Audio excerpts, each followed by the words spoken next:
Senate will come to order.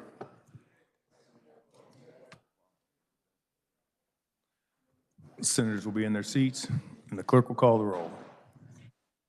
Alley, Baumgartner, Billinger, Bowers, Clays, Corson, Dietrich, Dahl, Erickson, Fagg, Faust-Godot, Francisco, Gossage, Haley, Hawk, Hildebrand, Holland, Holscher, Kirshen, Cluse, Longbine, Masterson, McGinn, Olson, O'Shea, Peck, Peterson, Petty, Pittman, Pyle, Reichman, Steffen, Straub, Sullentrop, Sykes, Thompson, Tyson, Ware, Warren, Wilborn. Senators and guests, please rise and give prayerful attention to our chaplain.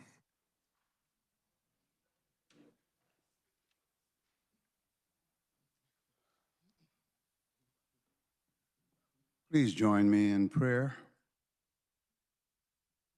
To our awesome God of heaven and earth, your holy word gives us firm, permanent reminders that you are omniscient, all-knowing, that your knowledge has no limits. And like David, the hymn writer, revealed in Psalm 139, we are the main focus of your knowledge. To know what we're thinking, you know our logic. Lord, you know what motivates us. You are acquainted with all our ways. There's not a word we utter that escapes your ear, or a thing we do that escapes your sight. You see and hear everything, the good and the bad. Lord, help us do more of the good. Help us to be more like you, created in your image. Guide us in showing love and compassion to our neighbors, to those that are different, who think different, who look and act different. Let today's date, 3/22, remind us all day long of the 3rd chapter, 22nd verse of Lamentations, so we can be like you. In spite of what you know about us, it says that your unfailing love and mercy still continues, fresh as the morning, as sure as the sunrise. Lord, I pray that on this day, your eyes see acts of love and your ears hear words of love. In the name of him who loved us to death, amen. Amen.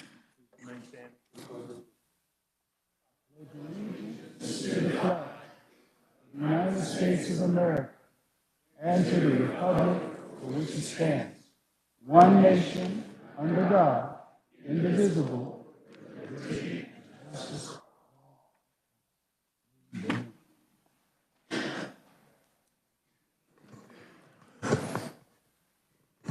We have 2 points of personal privilege this morning. For the first point, Chair recognizes the senator from Johnson, Senator Sykes. Thank you, Mr. President. It is my great honor to introduce and recognize to you Mr. Moses Brings Plenty. If you would stand. He is best known for his portrayal of Mo on the hit Paramount Network series Yellowstone. If you have not watched it, binge it on your 3 weeks off. Mr. Brings Plenty is a Cheyenne River Sioux. He was born on the Pine Ridge Reservation in South Dakota. He has also acted and played in the Pirates of the Caribbean, Thunderheart, and Hidalgo. Mr. Brings Plenty and his wife, Sarah Ann Haney Brings Plenty, reside in Paola, and I just hope my colleagues will welcome them to the Kansas Senate. Thank you. And I got to fangirl this morning, so thank you.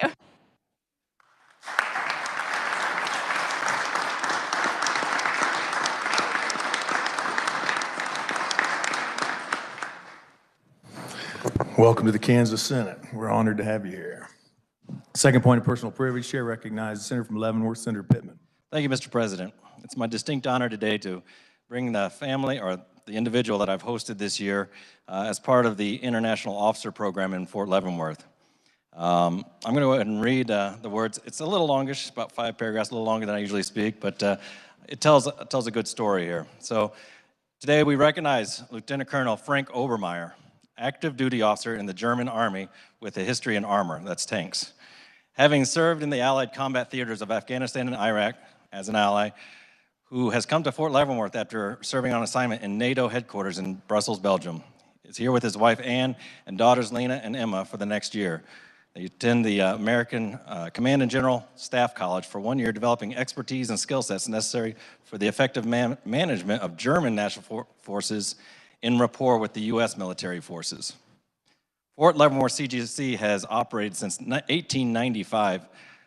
International military officers from around the world have come to Fort Leavenworth to study military art and science, educating field-grade officers to be agile, innovative, and adaptive leaders within increasingly complex and uncertain environments. Colonel Obermeyer stands as a representative of that program today, especially the role of over 120 international officers from over 90 different allied countries that come to Kansas for a year. The son of a diplomat himself from the northeast area of German and Mecklenburg, Western Pomerania, near the Baltic Sea, we recognize the role these international officers have had on behalf of their countries to the U.S. and the role we have in our local communities and Kansas as ambassadors to these other countries. We recognize Lieutenant Colonel Obermeyer, the role he's had in the German army, where Germany has taken a leading role in NATO during the Ukraine crisis on the fronts of military, financial, and humanitarian aid. And we recognize the importance of our allies to the USA and its strategic military and economic interests.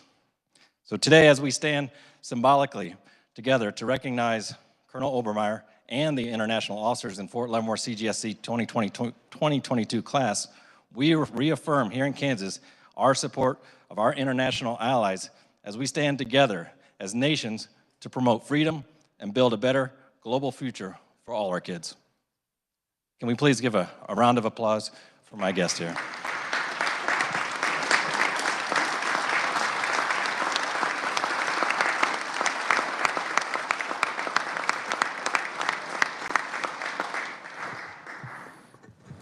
Mr. President, I've requested that these words be spread across the journal today. So ordered. And welcome to the Senate, Colonel. Please note references to bills on page 1 and 2 of the calendar. Messages from the House. Clerk will read.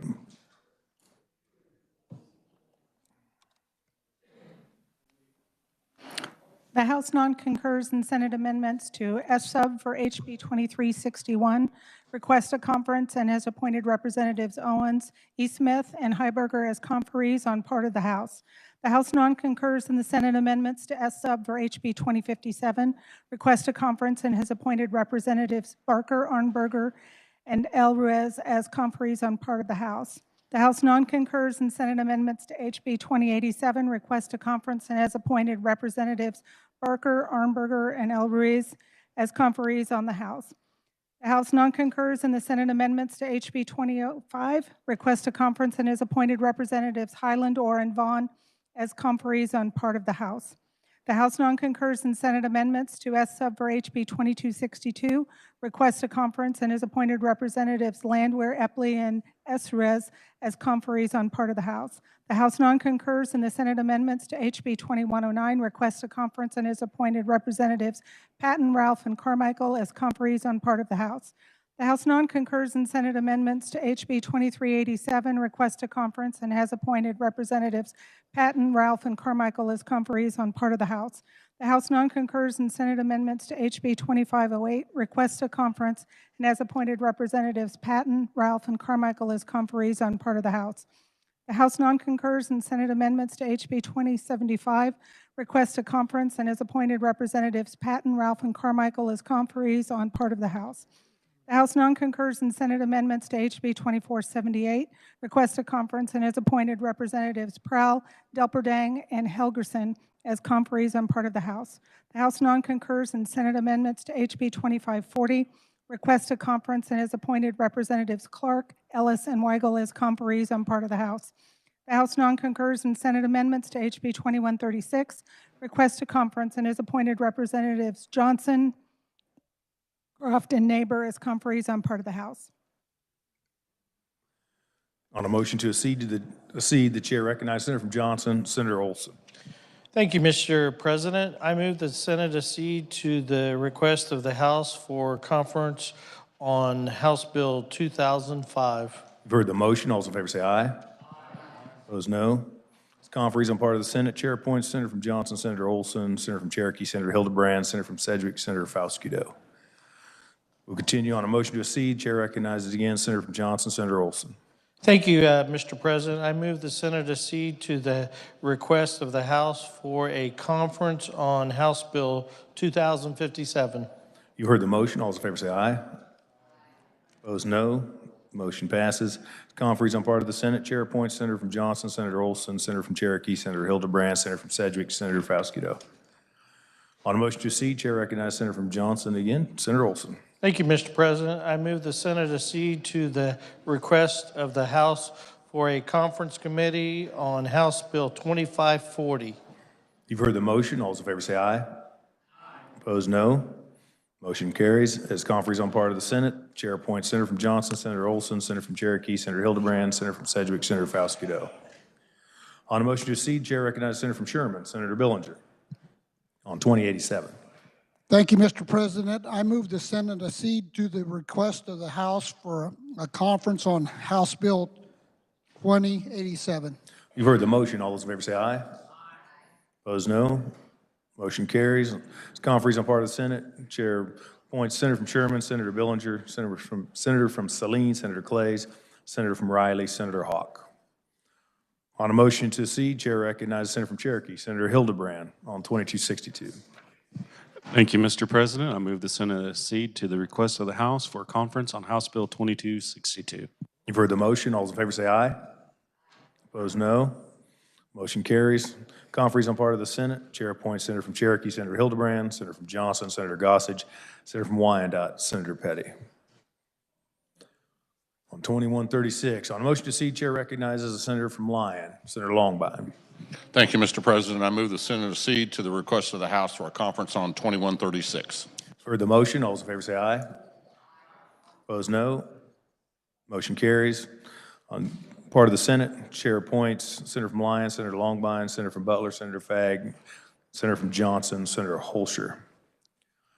On a motion to accede, Chair recognizes Senator from Sedgwick, Senator Peterson, on 2478. Thank you, Mr. President. I move the Senate accede to the request of the House for a conference on House Bill 2478.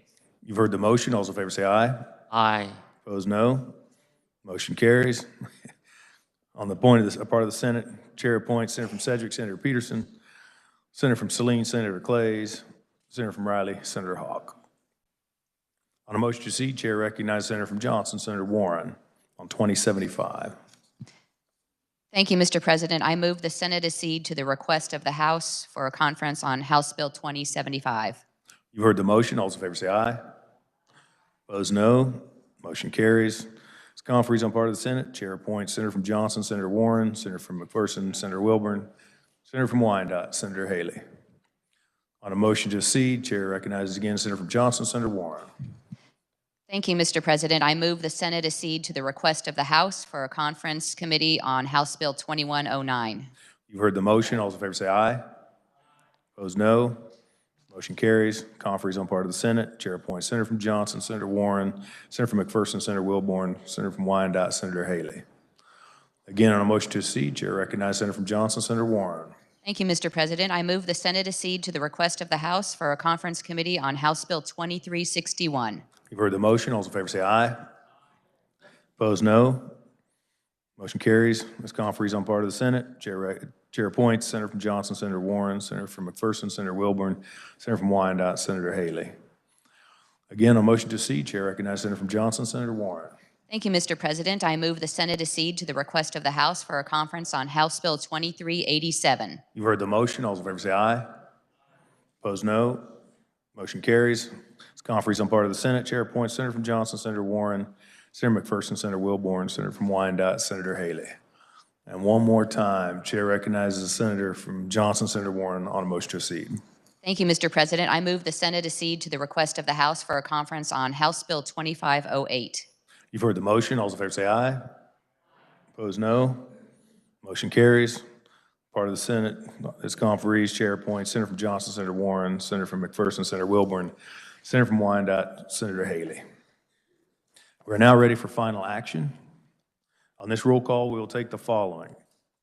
The bills on page 2 and 3, SB 340, SB 455, SB 484, SB 496, House Bill 2510, and House Bill 2564. The clerk will read the titles. SB 340, an act concerning higher education. SB 455, an act concerning education. SB 484, an act concerning education. SB 496, an act concerning education. House Bill 2510, an act concerning insurance. House Bill 2564, an act concerning insurance. The clerk will call the roll. Alley. Baumgardner. Billinger.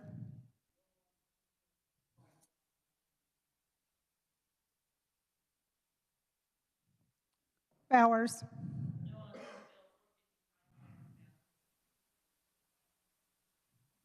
Clays. Corson.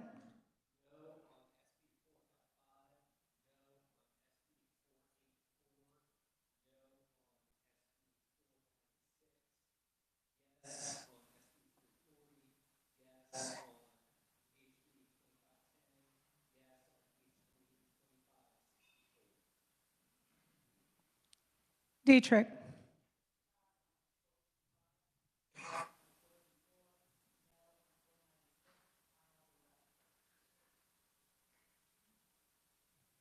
Dahl.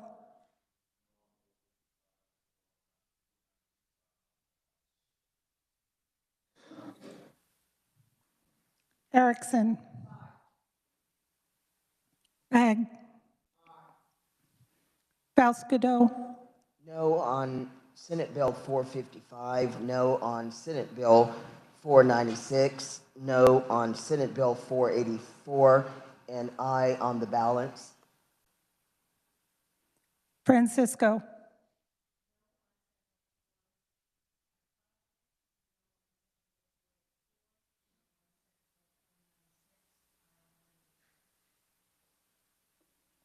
Gossage. Haley.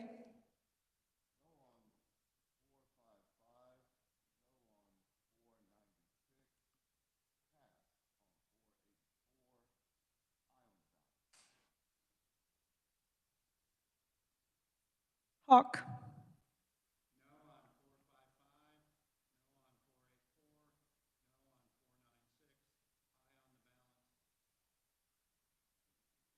Hildebrand.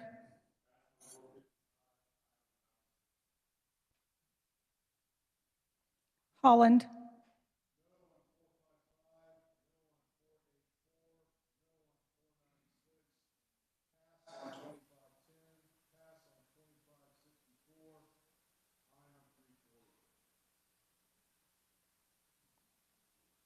Holscher.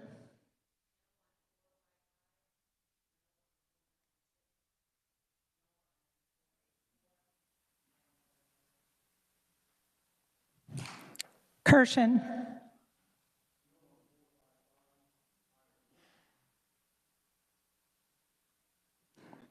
Cluse. Longbine.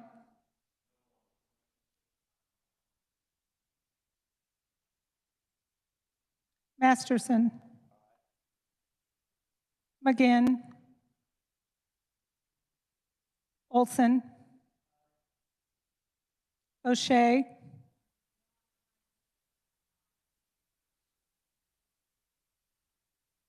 Peck, Peterson, Petty,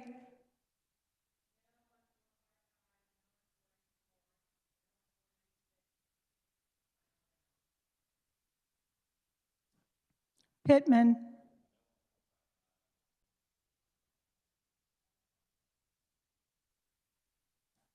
Pyle, Reichman,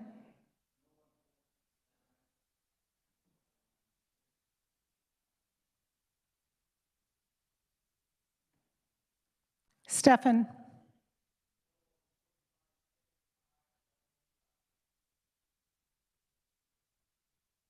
Straub,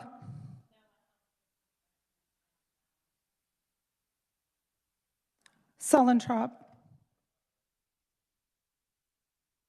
Sykes,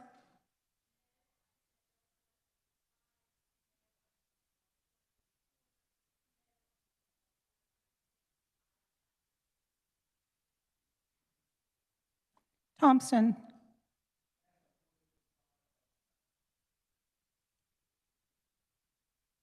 Tyson,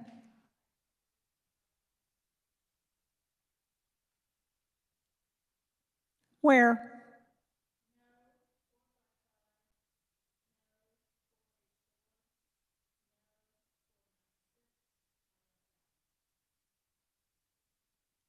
Warren, Wilborn.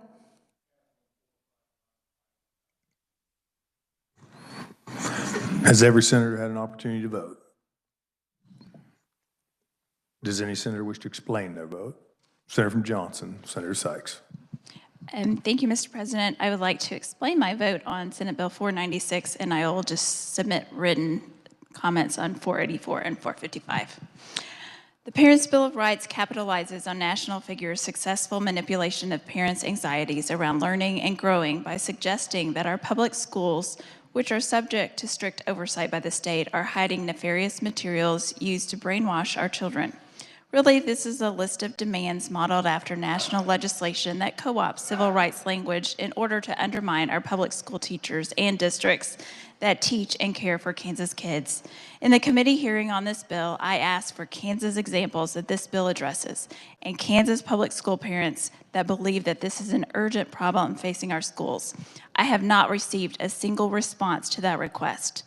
Children deserve an honest and accurate education that enables them to learn from our past and help us create a better future.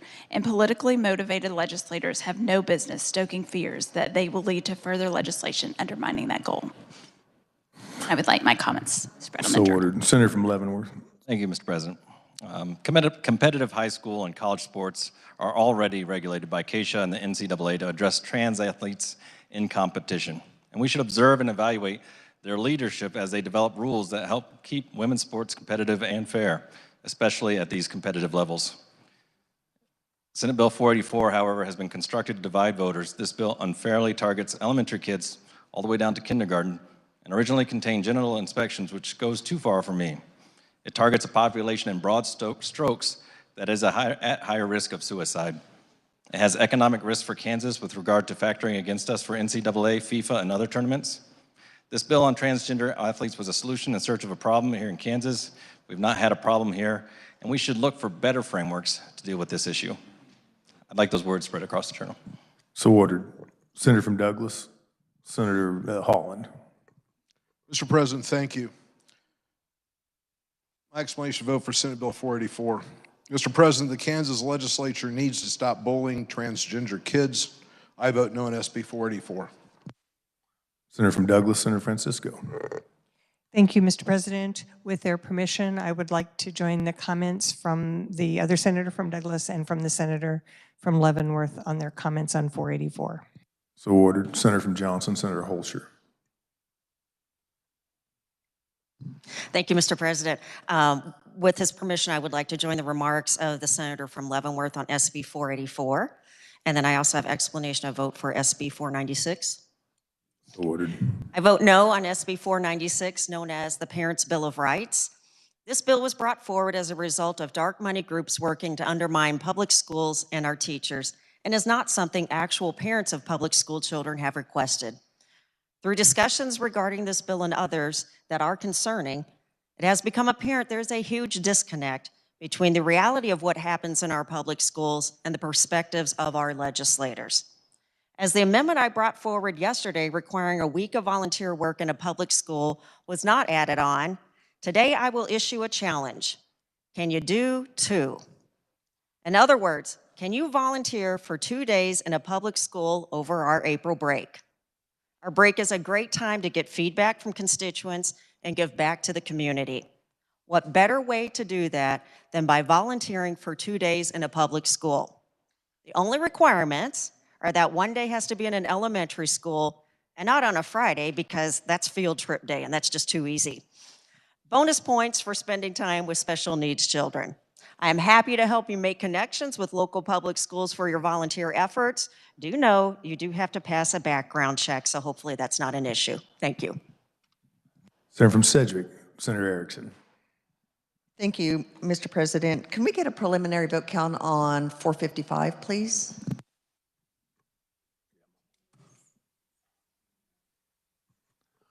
$18 yes, 16 no, remaining passing or absent. Senator from Wyandotte, Senator Petty. Thank you, Mr. President. I'd like to join the remarks of the Senator from Johnson, Senator Sykes, and the Senator from Leavenworth, Senator Pittman, on their comments. So ordered. Senator from McPherson, Senator Wilburn.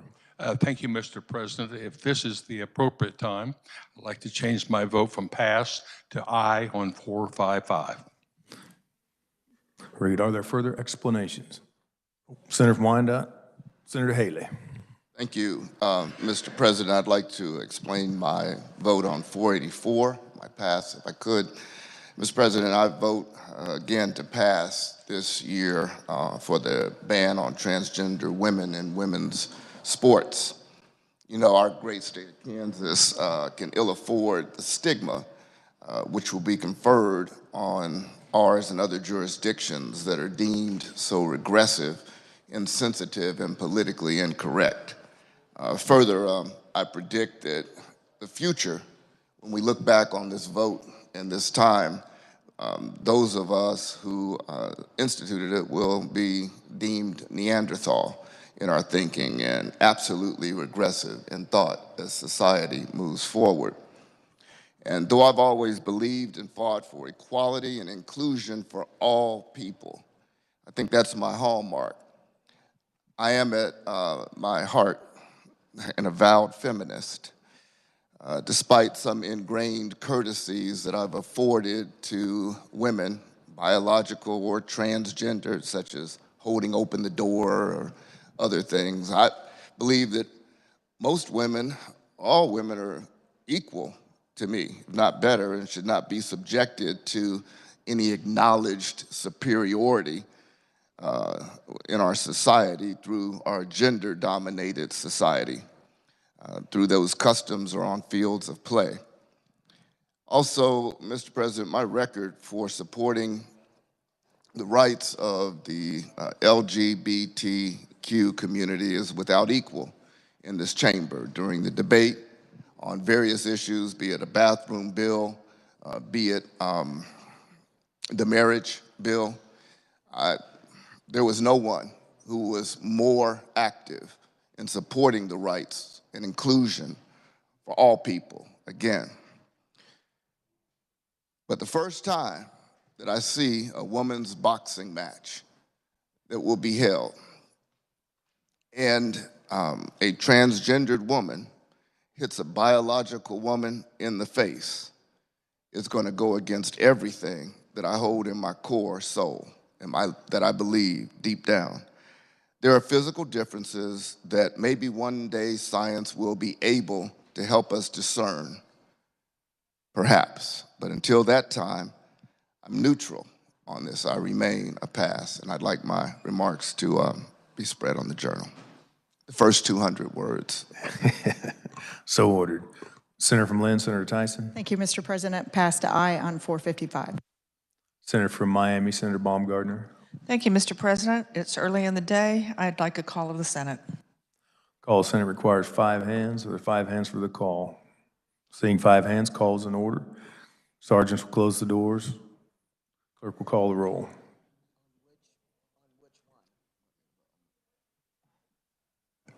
You got to come with it. You like to do that, though. He likes to be the decider. Dietrich. Senator Shawnee, Senator Dietrich. Forgot I needed to stand. Thank you very much. So on 455, I will vote yes. On 484, I will vote no.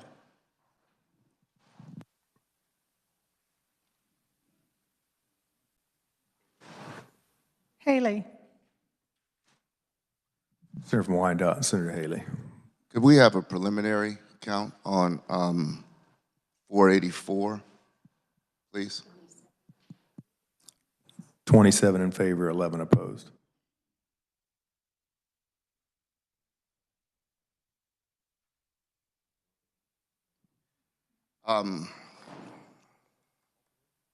I will vote, in that case, to be consistent, I will vote no on 484. Thank you, Mr. President.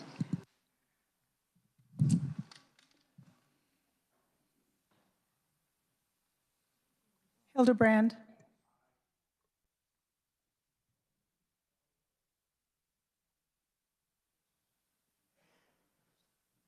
Holland.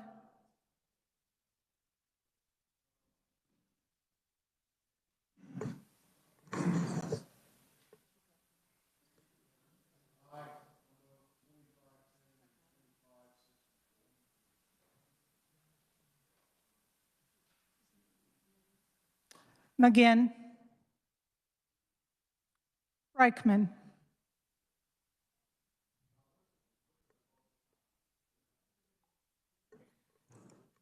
Senator from Meade, you requesting a preliminary on 455? Or what was this? 496 is 23 in favor, 15 opposed.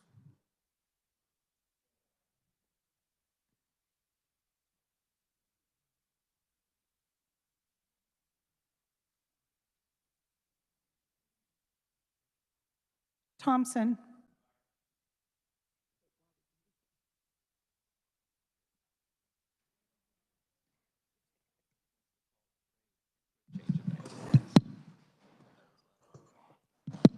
I understand the senator from Sedgwick will be dealing with a family matter, and the call will be raised. Further explanation of vote or changes? Senator from Miami, Senator Baumgartner. Oh, Senator from Wyandotte, Senator Haley. Thank you, Mr. President. I'd like to change my no on 484 back to pass.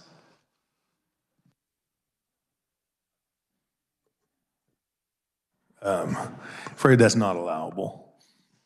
Yeah, we've already made the call and you've cast your vote.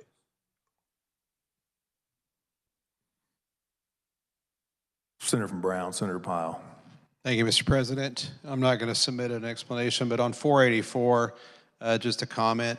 There's a great country music artist named Mo Pitney, and he's got a great little video on him. I might want to go watch. It's called A Boy and a Girl Thing. Thank you.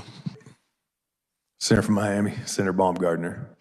Thank you, Mr. President. Sorry I don't have a video to refer you to, but I would like to explain my support of Senate Bill 455. Please proceed. Thank you. First of all, it was very disappointing, all of the misinformation, the fear-mongering that occurred with regard to allowing students to transfer to a different school district. We've received phone calls, we've received emails, we've received text messages. Unfortunately, a lot of it has come from superintendents, principals, teachers. And it's the misinformation that has been spread by an interesting set of organizations that are funded by taxpayers. USA is a superintendent organization, and what they spread is you're going to be forced to take students from out of state. You're going to be forced to take students that will push you beyond capacity.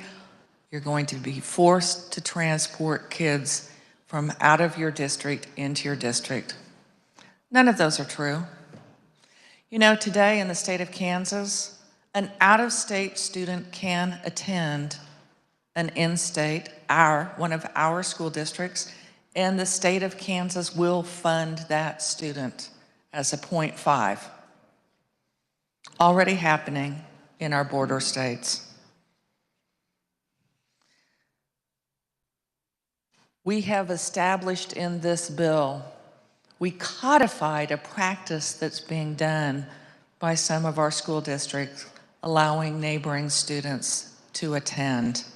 What we did is we helped come up with a framework, policy, and a process that parents could count on, but always left it with that local control. The school district would perform their building assessments. They would determine if there was any room at the inn for students from out of district. Locally, there would always be that control. So this fear-mongering, and I heard it listening in to the luncheon that was hosted by the Johnson County delegation. We are already at capacity. We're growing districts. We'll be forced to take kids from other counties. Absolutely not true. I appreciate the call of the body. I appreciate the votes of support. I urge this body that when you communicate again with your superintendents, with your principals, with your school districts, with parents of Kansas kids that want to have better options for their children, you share the truth of this bill and the intention of this bill. Don't perpetuate the lies. Thank you, Mr. Chair. Senator, will you be submitting remarks to the Journal? I will submit a modified version. Thank you. Thank you very much. And with permission, Chair will join the remarks. Senator from Miami. Senator from Johnson, Senator Gossage. Thank you, Mr. Chair. With their permission, I would like to share the remarks with the Senator from Johnson, Senator Baumgardner. And if I may, I'd like to share my remarks for 496. Please proceed. We have heard in conversations here on the floor that basically if you support parents' rights, that you don't support teachers, you don't support school boards, you don't support schools in general. Nothing can be farther from the truth. I can tell you when I taught, I looked forward to talking to parents and about their children and working together and collaborating, but I have worked with teachers, particularly one in mind, who taught the science program, who wanted to hide from parents the pamphlet he was using on sex education. This is what we're saying is it should not be done. Parents should be able to know exactly what's being taught to their children. Some of the problem that has arisen from parents that I've heard from and others have heard from came from a lack of transparency. Just let us know how things are going. When a problem arises, it's usually because they've started to lose trust. And we're just trying to build back that trust among our hardworking teachers and parents that are just concerned for their children. Thank you, Mr. Chair. Thank you. And real quickly, the call was raised, so sergeants, you may open the doors. Senator from Sedgwick, Senator Erickson. Thank you, Mr. President. With her permission, I'd like to join the remarks. The Senator from Miami, Senator Baumgardner. So ordered. Senator from Shawnee, Senator Dietrich. Thank you, Mr. President. So I wanted to just do a quick explanation of my vote on 484. I'm fully aware I'm the only Republican in the Senate today that voted to vote no on that. You know, I'm a former superintendent. We were one of the first districts to do a girls wrestling team. I'm very supportive of girls' activities and athletics, always have been, even though I must say I was never an athlete myself. I was the pep club person, and marching band. But for me, the issue with this bill is the K through 5 piece. I think if that weren't in there, it would be much easier for me to be able to see the importance of this. We certainly know the difference between girls and boys and men and women. And there is a discrimination piece in this, but I'm particularly concerned about our youngest children and their desire to find their place in the world. And so I've said this to the Senate President, this bill just hurts my heart. And for that, I vote no. Would you like your remarks read on the journal? So ordered. Further explanation or changes? Seeing none, the clerk will close the roll. Tally the vote.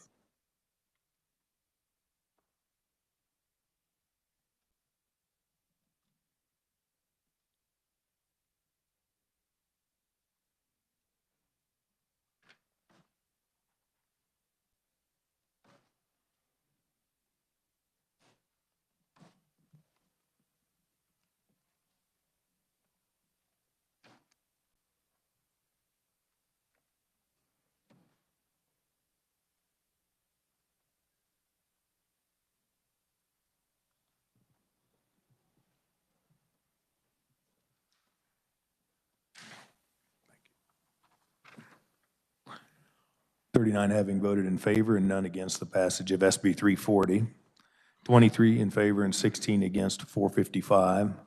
27 in favor and 12 opposed to 484. 24 in favor and 15 against 496.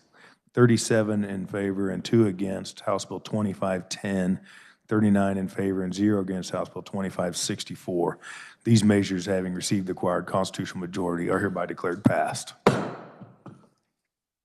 Chair recognizes the Majority Leader from Cowley, Senator Alley.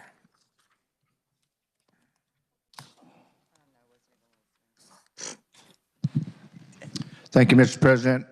I move the Senate resolve itself into the Committee of the Whole for considerations of bills on the calendar under the heading of General Orders. You've heard the motion. All those in favor say aye. Opposed, no. Motion passes. Chair appoints the Senator from Cloud, Senator Bowers, to preside over the Committee of the Whole.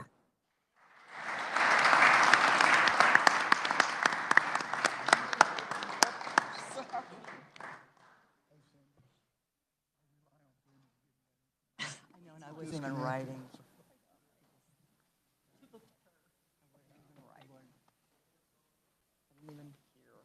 Good morning. The Senate, having resolved itself into the Committee of the Whole, will now consider those items listed on the calendar under the heading of General Orders. We'll pass over HCR 5030 for now. The chair recognizes the Senator from Johnson, Senator Warren, to explain the bill and adopt the committee report. Thank you, Madam Chair. I move we adopt the committee report on HCR 5022. You've heard the motion. All those in favor say aye. Opposed, no. Motion carries. You may continue. Thank you, Madam Chair. HCR 5022 concerns the Office of Sheriff. The Office of Sheriff has a long and storied history in Kansas, and even since prior to statehood, we have been provided that our sheriffs are elected by the electorate that they serve. This method provides our sheriffs with direct accountability to the people that they serve. What House Concurrent Resolution 522 does is it proposes a constitutional amendment to have each county elect a sheriff for a term of 4 years by a majority of the qualified electors in that county. This would preserve the office, and it would provide consistency across the state of Kansas. There is one exception, and that is to Riley County, which several years ago changed its structure and consolidated its sheriff's office. And if the bill did not provide for a carve-out, the office of sheriff would be abolished in Riley County, It does also provide that a county sheriff may only be involuntarily removed from office by a recall election or by an action initiated by the Attorney General. This would appear on the August 2nd, 2022 ballot election, and the resolution was brought to us by the Kansas Sheriff's Association, who in conjunction with the peace officers and the police officers, as well as the Kansas County and District Attorneys Association, worked on the language to bring it to the legislature. The House concurrent resolution passed the House with a vote of 97 in favor. The goal of the resolution is to confirm voter empowerment, and it assures that voters can continue to directly hold their sheriffs accountable to the communities that they serve. We have seen recent efforts to change the office from elected to appointed in several counties across the state. This would address that situation and keep our sheriffs an elected position. It does not make them a statewide elected position. It does not make it a state of Kansas office either. It does not change any of the duties of the sheriff, nor does it place those duties into the Constitution. It does not shift any liability to the state. And again, it provides accountability to the voters rather than accountability to other elected officials, but direct responsibility and accountability to the people. With that, Madam Chair, I will stand for questions. And it is HCR 5022, so thank you for correcting that, Senator. Are there questions for the Senator from Johnson, Senator Warren? The chair recognizes the Senator from Wyandotte, Senator Haley. Thank you, Madam Chair. If she'll help us understand one part, if the Chair of Judiciary will. This is on the August ballot, and I was just wondering if the Chair was not a direct part of the bill, if the Chair could ask, or if the Chair of the Committee of the Whole, or if the Chair of Judiciary could help us understand how many different issues, constitutional issues, would now be scheduled to be on this August's ballot. The Senator from Johnson, Senator Warren. Thank you, Madam Chair, and I'll answer the question at the end. I'm taking notes on what the questions are. Thank you. Senator from Wyandotte, Senator Haley. I'll yield. Stand by. Okay, yes. Senator from Riley, Senator Hawk. Thank you, Madam Chair. I have a couple of comments and a question. You may proceed. As the carrier of the bill, the Senator from Johnson indicated, my county, Riley County, is the only county with consolidated law enforcement. We have an unelected director who is hired or appointed to that position. I think the residents of my county are very happy with that arrangement. It's my recollection that we've been in this consolidated law enforcement since, I think, approximately 1974. It does provide efficiencies. It provides a level of professionalism and service to our constituents. There's excellent training, and I think it's an excellent system for my county. I have been a little bit perplexed in my tenure serving Riley County as their state representative and senator as to why other counties would not look at some of the advantages to consolidated law enforcement. Again, I think it's an excellent system, works very well for our county, and I think it would work in several other counties and improve law enforcement overall. So my question is, for the carrier of the bill, if she would stand for it, if this happens to pass out of this body and then is passed by the citizens of Kansas, does that mean no other county could have a consolidated law enforcement with an appointed director as we have in Riley County? Senator from Johnson, Senator Warren. Thank you, Madam Chair. And again, I am writing down the questions and I'll reserve the answers to the close. Thank you. Senator from Riley, Senator Hawk. Darn. I hope I can remember to listen for that answer. No, I have a second question to add to the list then.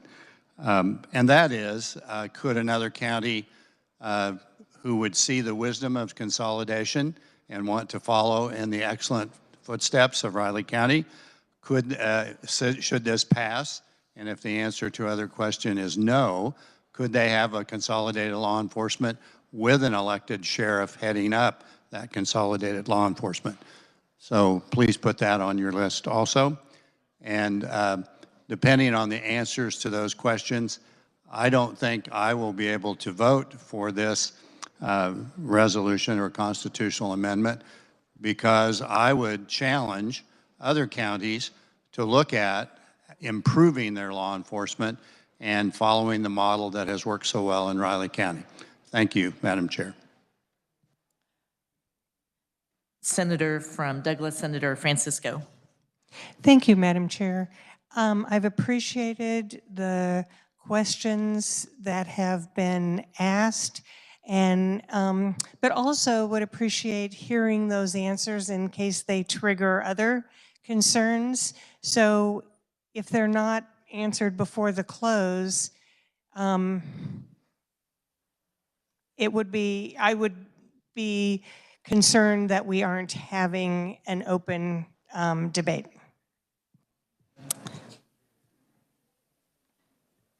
Senator from Johnson, Senator Warren. Thank you, Madam Chair. If I could have just a moment. Thank you. Yes.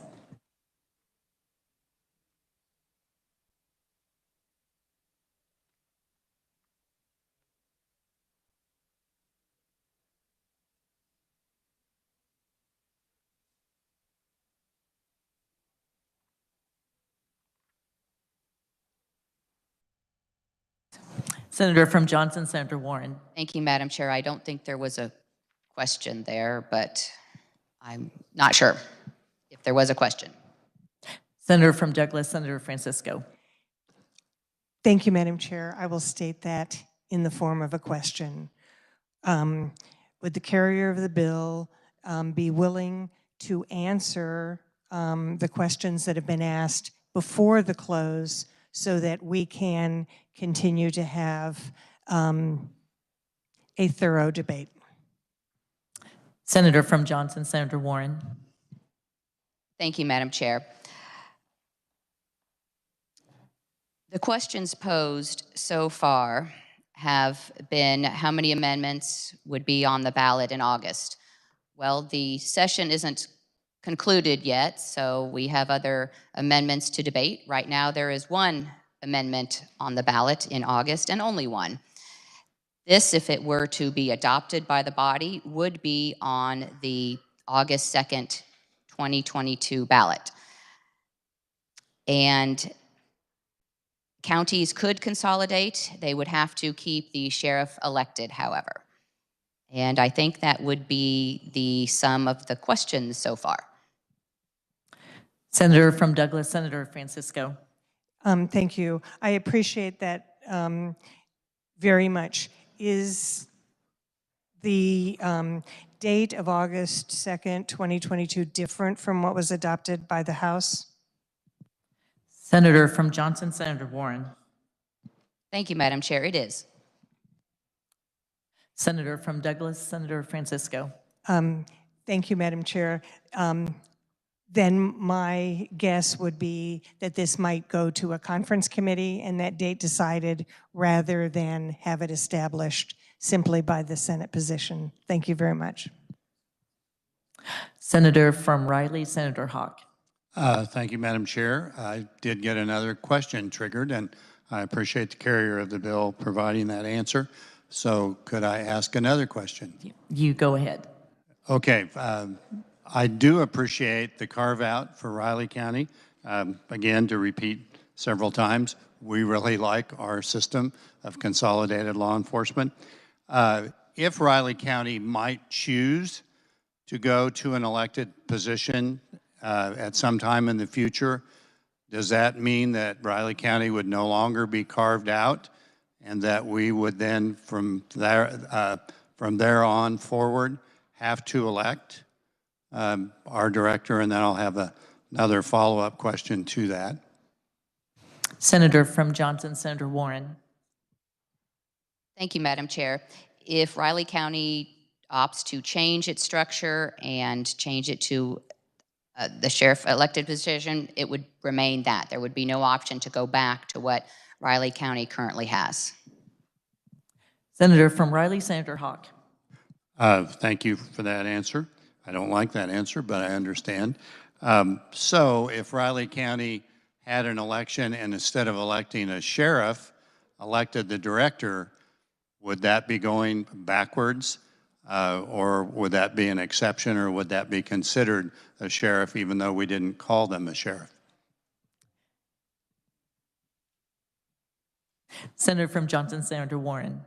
Thank you, Madam Chair. The resolution addresses sheriff, and if the person is acting and conducting the duties of the sheriff, it would be the sheriff, and the sheriff would have to be elected as set forth in the resolution. Thank you. Senator from Riley, Senator Hawk. Thank you. So I guess and I'm not actually encouraging this to happen in my district, but I guess we'd have to be clever and make sure that that person had some duties that were different than a sheriff to be able to not have to go back. So interesting to see this, and I want the carrier of the bill to know that this probably was not going to be quite as spirited a debate, and I hope that she takes in good faith my attempts to encourage the body to look at what I think is a wonderful system in Riley County. Thank you. Senator from Douglas, Senator Francisco. Thank you, Madam Chair. So I appreciated the questions from the senator from Riley. I'm reading in the bill that this is on page 1, lines 19 through 21. The provisions of subsection A shall not apply to a county that abolished the office of sheriff prior to January 11th, 2022. So Riley County would continue to meet that requirement. So help me understand then why, if they change, they could not go back. Senator from Johnson, Senator Warren. Thank you, Madam Chair. The office of sheriff was abolished in Riley County prior to January 11th, 2022. If they were to change and have their sheriff elected and then later seek to abolish the office of sheriff, that abolition would occur after January 11th, 2022.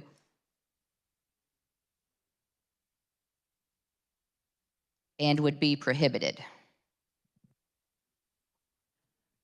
Senator from Douglas, Senator Francisco. Thank you, Madam Chair. So can you point me to the lines in this bill that would prohibit that? Senator from Johnson, Senator Warren. I'm sorry, I didn't hear the question, but I do want to continue with my last answer that the county, Riley County, could restore the office of sheriff, and such restoration shall be irrevocable. So that was a question that was answered, that was asked as well. Once we change it back, you cannot go back to the consolidation. And I'm sorry, I did not hear the question from the senator from Douglas. Go ahead again, Senator Francisco. Thank you. I appreciate that answer. And it's helpful to me to understand this. Thank you. Senator from Douglas, Senator Holland, did you have a question? Yes, Senator. Thank you, Madam Chair. I do. Just a couple brief comments, and I'll be brief. The thing that concerns me about this resolution here is it really does fly in the face of local control. And I think it is particularly important right now. I think it's imperative. I'm a very big supporter of law enforcement. I think part of the way that we empower law enforcement is to be sure that the communities that those our peacekeepers, our men and women serve, the fact that those communities they serve, they feel like they have accessibility. And to the extent that this constitutional resolution here would give the impression that once again the state is coming down heavy-handed, and even it only is for Riley County. The point is that this is the state once again unilaterally descending down and imposing its will on the locals. And I think from a policing standpoint, it is imperative that we stay away from that. I do appreciate the opportunity to also talk about, I guess, a concern I have. This also points out, in my mind at least, a conflict or a dichotomy when it comes to basically how we run our elections. Because we know for the vast majority of Kansas counties, your county elections clerk, those are the people that are voted and that run your local elections. But yet, why is it, Madam Chair, that we have a Secretary of State who appoints those chief election officers for only our very largest counties, and everybody else gets their county clerk that they can hold locally accountable, but yet the major counties, Johnson, Sedgwick, Wyandotte,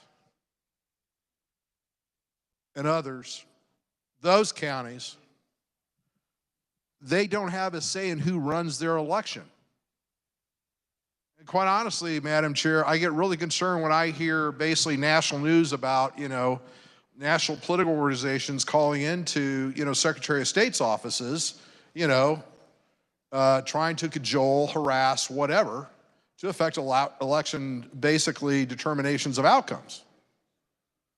So a couple things here. Number one, I think the bill as is, I think it would disrupt that bond between communities and their law enforcement.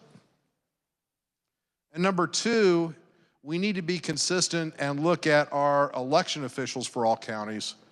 And I think this might be a good vehicle to do that. I will not be bringing an amendment, but the point is that I think we need to keep perspective on this, because I am just as concerned, quite honestly at this point, about the integrity of elections in this state and external forces that may be trying to manipulate those outcomes. Thank you, Madam Chair. Are there additional questions from Senator from Johnson, Senator Warren? I see none. Senator, you may close. Thank you, Madam Chair. I'm terribly sorry.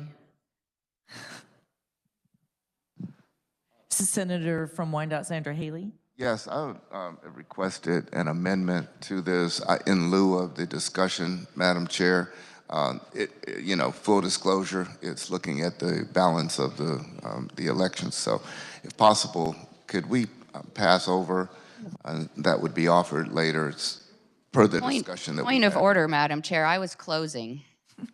No, I was recognized, Madam Chair, prior to that, as you know. Madam Chair, I had said thank you, Madam Chair.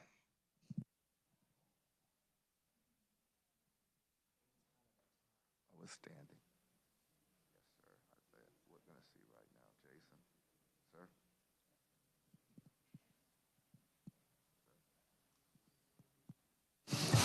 Senator from Johnson, Senator Warren, you were beginning to close. Before I notice him standing, it's up to you if you'd like to close. Thank you, Madam Chair. Yes, I had been granted the floor and had started my close. Thank you. And with that, it is an honor to bring this resolution to the body that our law enforcement has provided. It's a very important amendment if it were adopted by the Kansas voters.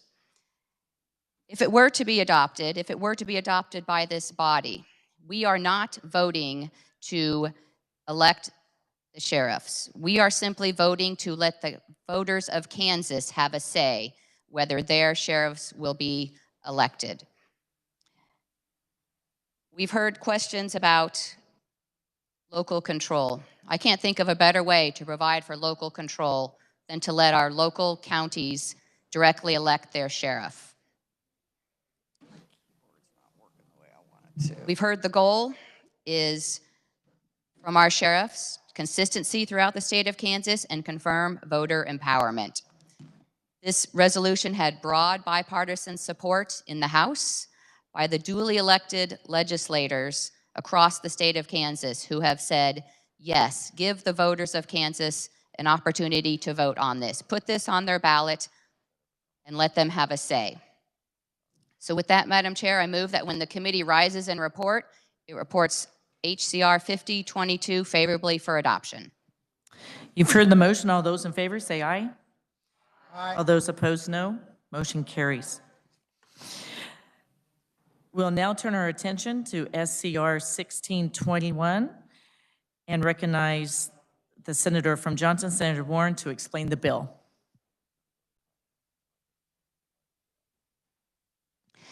Thank you, Madam Chair.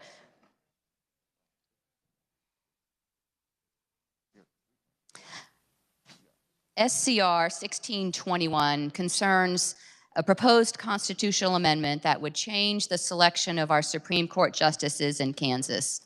I think we all started today in the chamber with a pledge of allegiance to the flag, justice for all. And with that, Madam Chair, we need to look at our third branch of government, the judiciary. Currently, we have a nominating commission that selects 3 nominees to send to the governor. The governor picks one, and that appointee is on the Supreme Court. There are no checks and balances of an elected body, no legislative body that checks the balance of power there with the governor. And we need to change that. What we have currently is the nominating commission made up of 9 members. 5 of them, by law, have to be attorneys. So the majority of our nominating commission is made up of one special industry, attorneys. We heard from them in committee, and they strongly opposed the change, which isn't quite frankly surprising when you are the industry that has controlled the highest entity of 1/3 of our branch of government. It's not a very democratic process, the nominating commission. Of the 5 of the 9 are only elected by members of the Kansas Bar. I'm not sure what the count is. That's probably 10,000 people in Kansas get to vote on those 5, and the rest of Kansans, 2.9 million plus, do not. If we're looking to return democracy and transparency to our government, one of the things we need to do is to change how we select our judges for the Supreme Court in Kansas. I've shared on your desk a chart that shows the bar control of Supreme Court selections across the 50 states. You'll notice on the far left end of the chart, we have high bar control. On the right, we have low bar control. On the left, you'll see that in Kansas, where we have the 9 nominating commission member, a majority of whom have to be attorneys, Kansas is the only one of 50 states who has that system, the only one. The proposed amendment proposes to have Supreme Court justices selected by Senate confirmation. We're all familiar with Senate confirmation. We do have Senate confirmation for our Court of Appeals here in Kansas. We do not have that for our Supreme Court justices. And just to let you know, the Senate does confirm many other positions and offices in Kansas, each of them important in their own way. I have the list here, and I want to share a couple on the list. These are the offices that require Senate confirmation in Kansas before serving in office. Very important offices, again, just to discern the difference that these have Senate confirmation, our Kansas Supreme Court does. 1, the state librarian. Another, the fire marshal. Another, the Export Loan Guarantee Committee. The Central Interstate Low-Level Radioactive Waste Commission. The Human Rights Commission. And the Director of the Water Office, just to name a few. But on the list is missing Kansas Supreme Court justices. So what the concurrent resolution proposes is Senate confirmation, like we have, quite frankly, for the Court of Appeals and these other offices I've shared with you. Whenever a vacancy occurs, the clerk of the Supreme Court shall promptly give notice to the governor. The governor then has 60 days to select a nominee, and the Senate then has 60 days to vote to either confirm or not confirm. If the Senate takes no action, the nominee is considered confirmed. And the resolution goes on to describe what happens if there's a vacancy, and it's filled in much the same way. And retention would occur for those confirmed by the Senate in the same way that we confirm our Supreme Court justices now. After a year, they're on the ballot for a retention election, and then again every 6 years for retention. So this brings some transparency, more democracy, quite frankly, to the selection process. And it's not a new idea. It's been around since at least 2005. We heard testimony from our Attorney General, Derek Schmidt, that as a senator in 2005 and currently, it's time to give the voters a voice in this.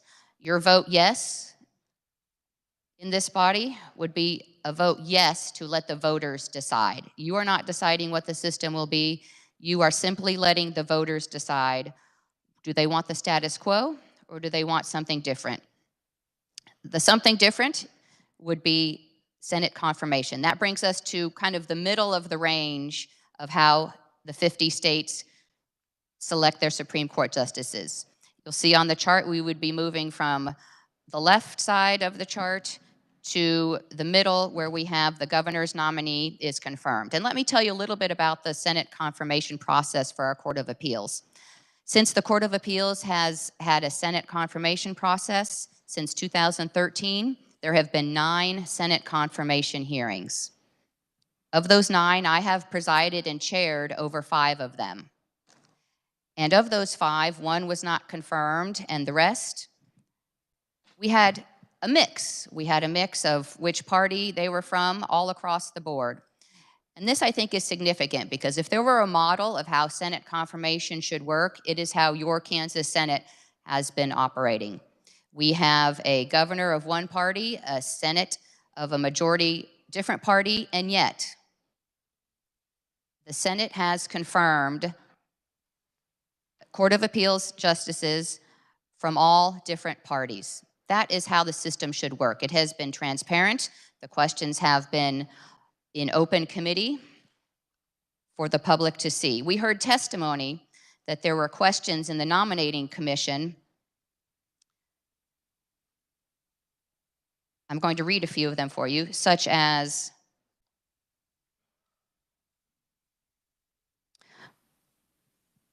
what is one trait making you a good Supreme Court of Kansas justice? Would you rotate law clerks or would they be permanent? Would being young be beneficial to the Supreme Court of Kansas?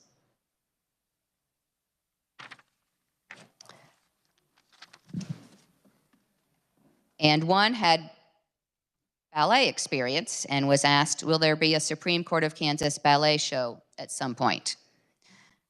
We also heard testimony that some on the Nominating Commission, who are attorneys, were hesitant to ask difficult or direct questions or be remotely critical of the colleagues who were being considered as appointees for the court.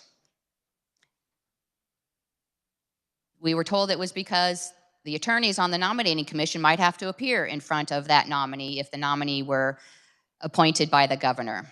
And then we don't get the robust questions that Kansans deserve to have answered. I think I've explained the proposed resolution, and I will stand for questions. Are there questions for the senator from Johnson? Senator from Brown, Senator Pyle. Thank you, Madam Chair. Could the senator from Johnson please tell me this language was voted on in this body in 2013. Does she know the vote in 2013? Senator from Johnson, Senator Warren. Thank you, Madam Chair. I do not, but I will ask and find out. Senator from Brown, Senator Pyle. And could she, Madam Chair, also find out who sponsored that legislation in 2013? Senator from Johnson, Senator Warren. Thank you, Madam Chair. Yes, I will. And with that, Madam Chair, I'm going to ask that we pass over. I just got off the phone with the reviser, and I have amendments, and they are having some technical difficulties fighting with the machine. So And some of these amendments were requested back when this was in judiciary, so it's just a matter of trying to get things to copy and paste and do things right. So I'd ask that we pass over, please. Yes, Senator Pyle, we'll pass over this bill. We'll turn our attention to SCR 1620. The chair recognizes Senator from Montgomery, Senator Peck, to explain the bill and adopt the committee report.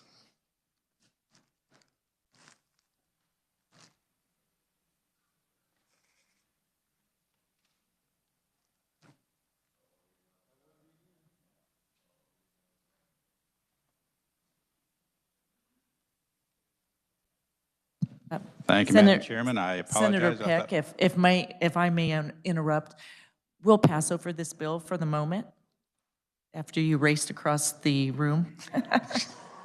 So we'll pass over it for the moment and we'll come back to you. Thank you.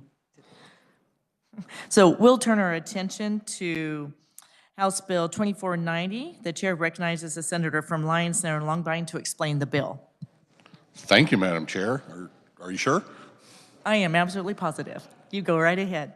Okay, 2490 is the exact same version of Senate Bill 329, which this body passed 40-0.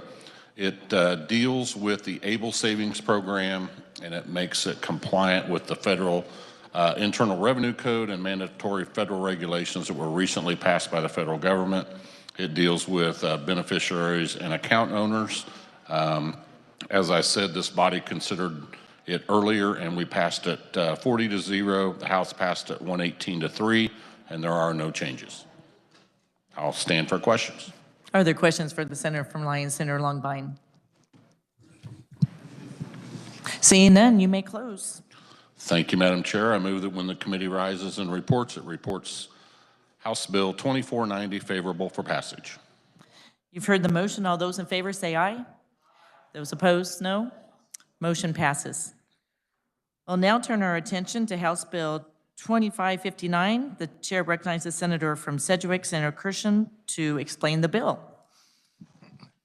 Thank you, Madam Chair. While I have the microphone, I did want to notice today that March is Agriculture Day here at the State House, and there are some displays down there for everyone to see and enjoy. There also is a special cotton one too, so we might take a look at that. And if you hadn't had enough cotton, I got a boll weevil on my desk that you can come and look at too. So what we're doing is House Bill 2559 creates the Cotton Boll Weevil Act, a statutory framework for the monitoring and swift eradication of a potential boll weevil infestation in Kansas cotton. The Kansas Cotton Boll Weevil Program will be administered and overseen by a board of directors consisting of cotton growers appointed by the Secretary of Agriculture. The program will be funded by per bale assessment of up to a cap of $2 per bale. The current fee is 50 cents a bale right now. And it's levied on the grower at the time of the cotton deposit at the gin.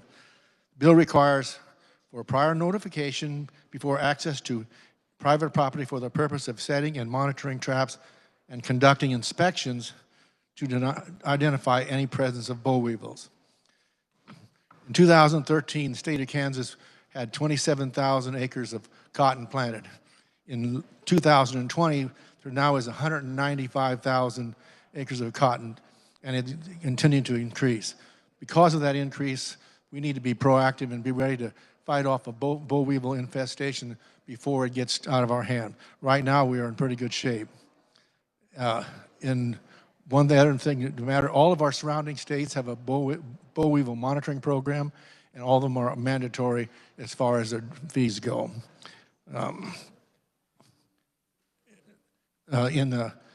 There's in some other remarks that there were the proponents of the bill. There were no opponents.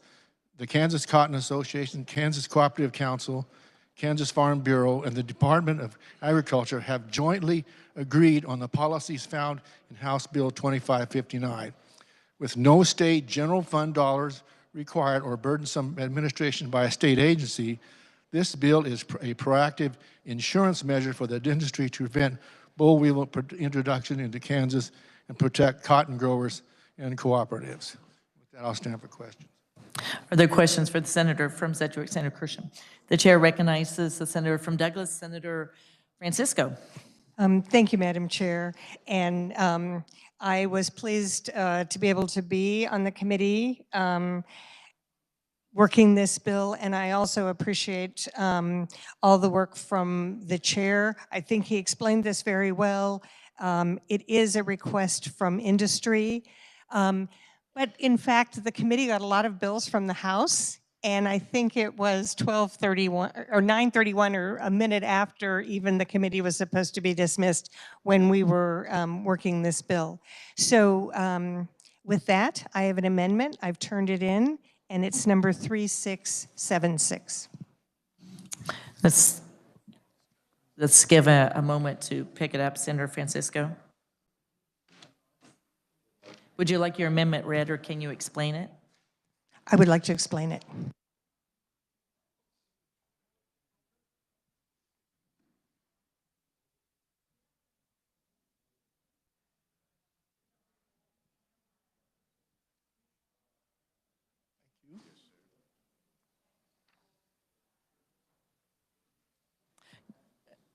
Senator Francisco, go ahead and continue. Thank you, Madam Chair. So I think a very good amendment was presented in the House committee to make sure that the membership on this board would reflect and work with Kansas statutes. So they provided a way for the Kansas Cotton Association to nominate individuals to the board who would then be selected by the Secretary of Agriculture. When that board is first created, they are going to be submitting 7 nominations. I think it was an oversight that upon a vacancy, they were also being asked, upon a single vacancy, they were also being asked to submit 7 nominations. So in that case, my amendment would reduce that number of nominations to be submitted from 7 to 3.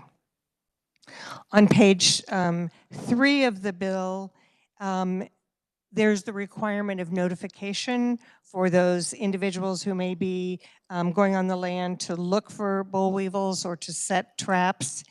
The language currently in the bill is attempt to notify, if practicable, the owner, operator, or lessee of the premises. And so this amendment would strike the words attempt to and if practicable and just require notification for the owner, operator, or lessee. I would stand for any questions. Are there questions on the amendment? Senator from Sedgwick, Senator Kersham, did you have a comment? No, Madam Chair. As a matter of fact, I support the amendment. Okay. The chair recognizes Senator from Montgomery, Senator Peck. Thank you, Madam Chairman. I rise in support of the amendment. I had worked with the good senator from Douglas on this amendment, and if you look at the bill, I don't think it was realized by the House when they put the amendment on that if there is a vacancy or prior to the expiration of a term of a member of the commission, the association, that they would have to submit 7 names for each vacancy. And if you've got 3 expiring terms, 30 days prior to the expiration of those terms, they would have to submit 21 total names for those 3 vacancies. With the amendment that's been offered, that would reduce that down to 9 total nominees, 3 per vacancy. So I think that is a good thing. And then the other amendment has to do with notification of a property owner prior to their land being entered onto.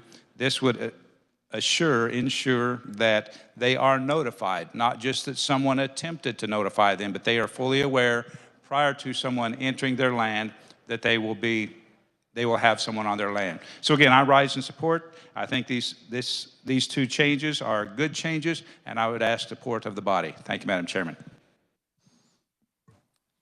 The chair recognizes the senator from Butler, Senator Fagg. Thank you, Madam Chair. I also, too, rise in support of this amendment. I think it's a good move, and I appreciate the work from the senator from Douglas for what she's done with this. Thank you. I see no other questions. Senator Francisco, you may move your amendment. Thank you, Madam Chair. I appreciate the support from the carrier of the bill and from the senators from Montgomery and Butler. I move my amendment. You've heard the motion. All those in favor say aye. Aye. Opposed, no. Motion carries. We're back on the bill. The chair recognizes the senator from Reno, Senator Stephan. Thank you. I very much appreciate that amendment. It really does move the bill forward. It is very, very important that we have a plan in regards to keeping our cotton crops safe. But it's also very important that we have a plan that works for both the farmers, the landowners, and the citizens of Kansas. And these are very delicate times in regards to individual rights and such. And with that, I do have an amendment as well. It is number 3739. It has been turned in. Okay, thank you. We'll pause for a moment while we distribute that.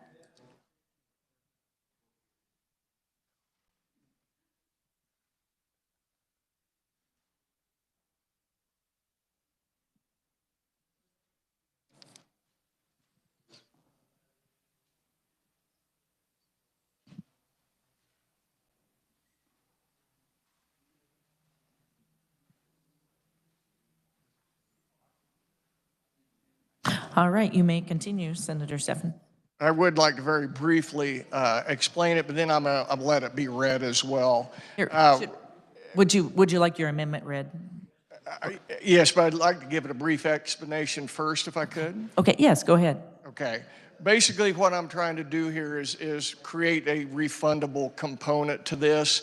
What I want it to do is dovetail in with already existing Kansas state statutes in regards to corn and wheat, where those taxes, those contributions to causes like this are refundable. So I just want to try to get this in lockstep with the rest of our statutes. And with that, I'll let it be read. It's relatively brief. Yes, the reader will read.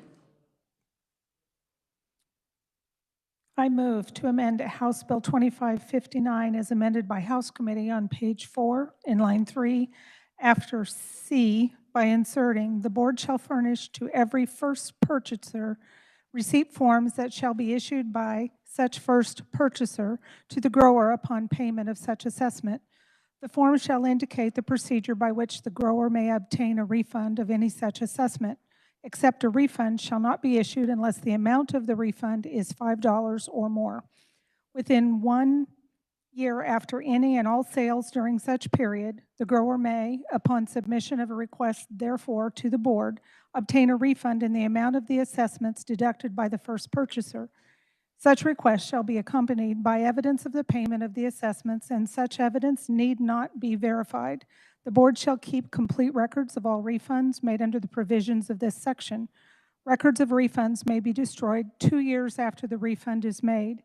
D, and by redesignating subsections, paragraphs, subparagraphs, and clauses accordingly.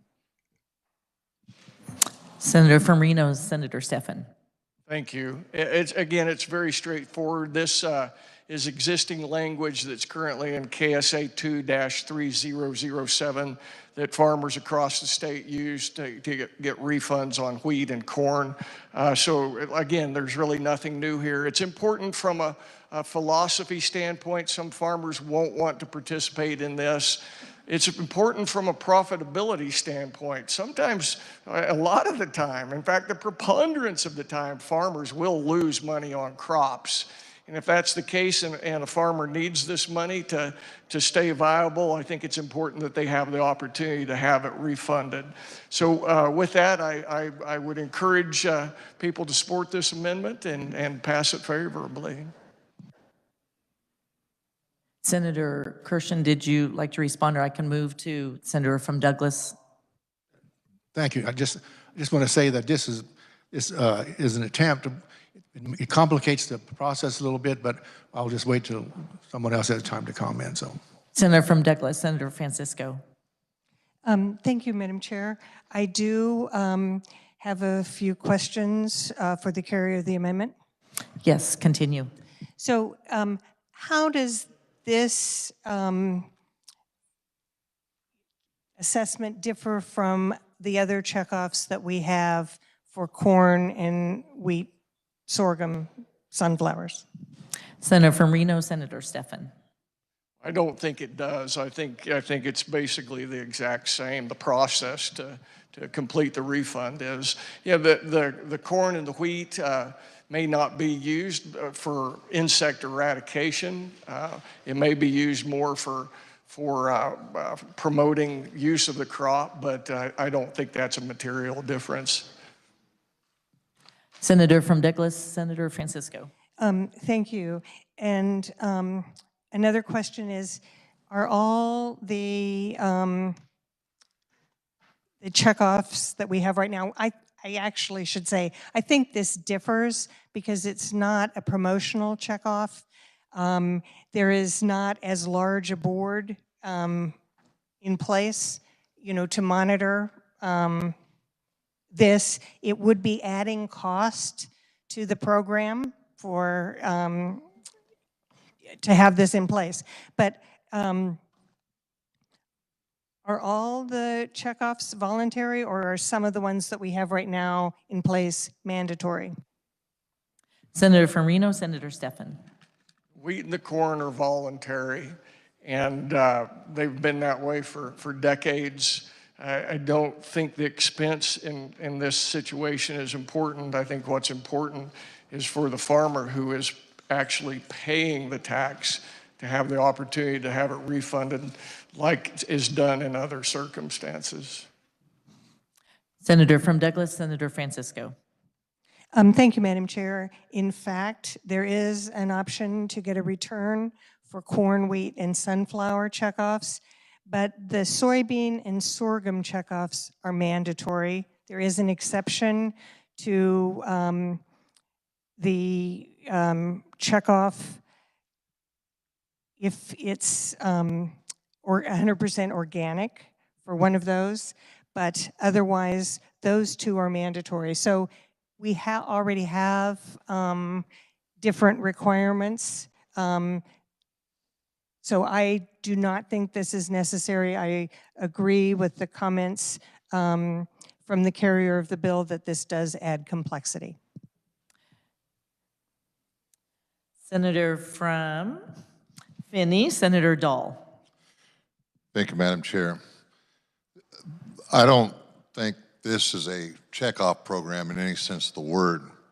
I think this is a pest monitoring and eradication program. So I don't know if we understand if boll weevil gets into our cotton, it would devastate not just that field, it would devastate the cotton industry in Kansas and Oklahoma, everything else. Right now we have it, they have the boll weevil pinned in, kind of, if you want to use that term, in Mexico. If it gets out, if this gets out, this would be like if people are in the landscaping business, it'd be like armyworm or something. It just will come and wipe it out. This is not something to play with. This is something that needs to be monitored. This is something that we have to eradicate if it is spotted right now. This is not a checkoff. I just want to make that real clear. Senator from Montgomery, Senator Peck. Thank you, Madam Chairman. Is it point of order? Do I get to respond? Yes, I saw Senator Peck standing there. So yes, if you'd like to respond, go ahead, Senator Firmino, Senator Stephan. Thank you. I appreciate that. It's still a tax. It's still a tax imposed on people who are going to have to pay that tax. I find it interesting that after 2 years of fighting a losing battle and eradicating a virus, that we think that we have the audacity to start a new program to eradicate another entity. They haven't eradicated the boll weevil. It's been a problem for centuries. And here we are, presuming that we have the ability to eradicate Mother Nature once again.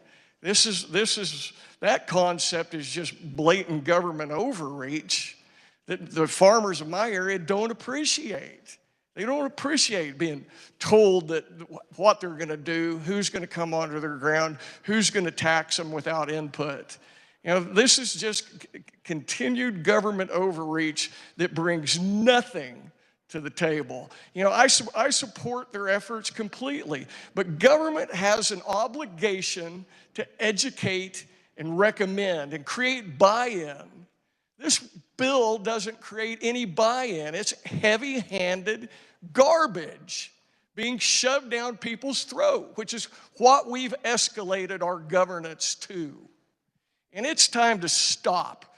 We're looking at a constitutional amendment to take all this control from a few attorneys who are naming our state Supreme Court. We sat here and listened to that for an hour. And now we're sitting here going to start another program that puts one association in charge and gives them incredible control beyond anything they need just because they don't want to educate and recommend. We have to change our governance style. This is not going down the path of a democracy and a republic. It's going down the pathway of communism. You know, it's hard to imagine I'm talking about communism in a boll weevil bill, but this is just a symptom of a disease. You know, the least we can do is make this bill and this palatable through a simple refundable amendment that we're using with corn and wheat. It's the very least we can do. Thank you. The chair recognizes the senator from Montgomery, Senator Peck. Thank you, Madam Chairman. Almost wish I had maintained the floor. My comments would have been a little easier prior to the previous comments. Not that I 100% disagree with them. I just don't know that they needed to be made. But as far as this amendment, back to the amendment is concerned, I appreciate the amendment being offered. There is no assurance, there's no guarantee that any producer would request a refund. I'm confident, should we have a boll weevil infestation, that producers will not be requesting a refund.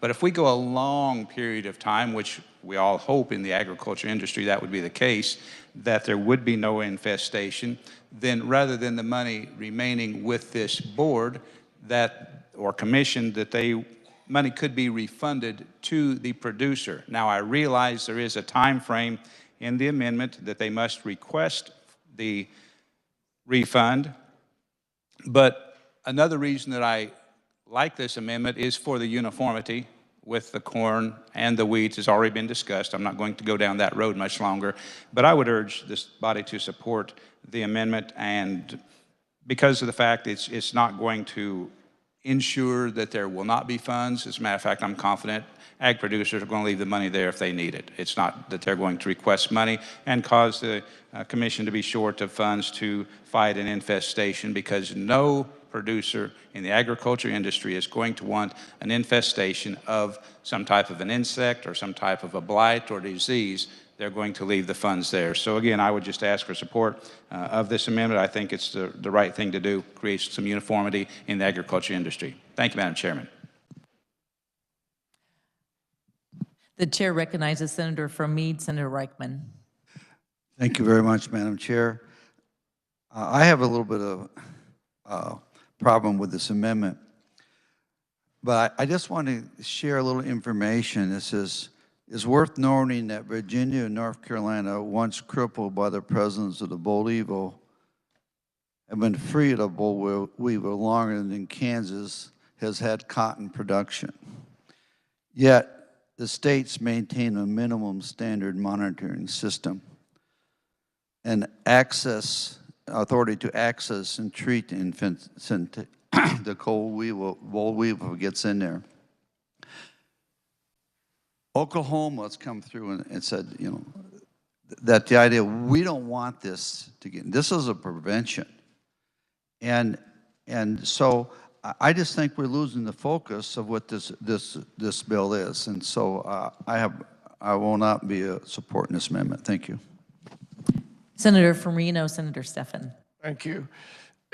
You know, with those comments, you know, we're bringing in fear mongering. You know, if we don't refund or make it refundable to a small percentage of the people, well, then, you know, we're going to bring boll weevil infestation and carnage upon the state of Kansas. That's an old debate trick that's still used all the time. This is not about fear mongering. This is about taking a bill that's being predominantly ran by one association and putting some curbs on them, putting some control back in the hands of the farmer. It's a very simple deal. It's a simple process that's been used through other commodities for decades and decades successfully. And I disagree with turning this into a fear-mongering escapade. Senator Brown, Senator from Brown, Senator Pyle. Thank you, Madam Chair. It was stated that that the industry wants this. Can I ask the chairman, Madam Chair, I'd like to know how many farmers came in and cotton growers, how many cotton growers came in and requested this legislation or testified on behalf of it? Would that be a question directed to the chairman? Madam Chair. Senator from Sedgwick, Senator Kirshen. Thank you, Madam Chair. On the committee side of it, there was some managers and a couple of producers to talk about this, but regardless of what it is, when you sign up, you're committing yourself that you support this program, or you wouldn't be signing up. I mean, the overwhelming producers are supporting it, and it boils down to it's just a fee to pay for their costs. There's no state money involved. There's no federal money. They're going to run a program, and they're going to run it by the people who are in charge of it. You got a board of directors who will oversee that, and they'll be watching. If they got too much, they can raise and lower that amount. The other thing I want to make clear, this is not a checkoff. When we say the word checkoff, that triggers a producer organization that has voted to use their money that they are assessed to promote their product. It's a promotion program. This isn't that. This is just keeping their costs down and using the minimal fees for the producer's sake. Madam Chair, could the chairman please state again, as he stated in the opening, who the proponents are for this legislation? And we are speaking to the amendment. Does your question direct to the amendment? So thank you, Senator from Brown, Senator Pyle. Senator from Sedgwick, Senator Kirshen. Thank you, Madam Chair. The Kansas Cotton Association, Kansas Cooperative Council, which represents all the cooperatives in Kansas, Kansas Farm Bureau, the Kansas Department of Agriculture, just those right there were in attendance and supported it. Senator from Brown, Senator Pyle. Thank you, Madam Chair. And this all is going to tie into the amendment. All right, just so you know. So what part of this legislation requires the industry to step up and put dollars in? The Cooperative Council, the Farm Bureau, any of those groups that you just mentioned, what's their take in it? Where is the money that they're putting in? Can you explain that to me, Mr. Chairman, Madam Chair? Senator from Sedgwick, Senator Kirshen, directed towards the amendment. Oh, okay. Regardless, those groups and those associations are here to help producers make more money, be more profitable. That's why they go to Washington. That's why they're doing on our behalf lots of things to promote and protect us from things that are outside the marketplace. So they're here to assist us. That's why you have an association, and that's why people join those cooperatives, because they recognize the help that they can provide. We can do more with more of us than less. Senator from Brown, Senator Pyle. Madam Chair, that's why they go to Washington. That's why they're here. Who's they? They is the industries. They are the participating people. You know what? The farmers in my district elect me. They contact me. They talk to me. The industry contacts me and talks to me when I come down here and they want a bill like this. You got the receivers, okay? It's just like taxpayers and tax receivers. You got the receivers that are going to benefit from this legislation, and they're going to go to Washington, and they're going to come to the Capitol, and they're going to travel, and they're going to wine and dine, and they're going to have grand old pictures at the Christmas parties and et cetera, et cetera, et cetera. We all know how it works. Forming associations is a great thing in a great country, and it's freedom at work. I'm all for their associations. But the problem here is we have a time when cotton is extremely high, so here they come. We also have a time when expenditures for farmers are extremely high. And you're taking away from the farmer, the cotton grower's pocketbook with this. You're not taking away from the industry's pocketbook. They aren't throwing any of their money in. Why don't we put a fee on them? Why don't we put a lobbying fee on them? Why don't we? Because they're going to hire lobbyists. We all know that's who the industry is. That's who came in and testified with grower dollars. I mean, nobody's mentioned the beef checkoff or the pork checkoff. I mean, I've had every piece of it. And it's always when prices are high that they come in and say, let's double it. And they want to tell me how much they've done for me when prices are high.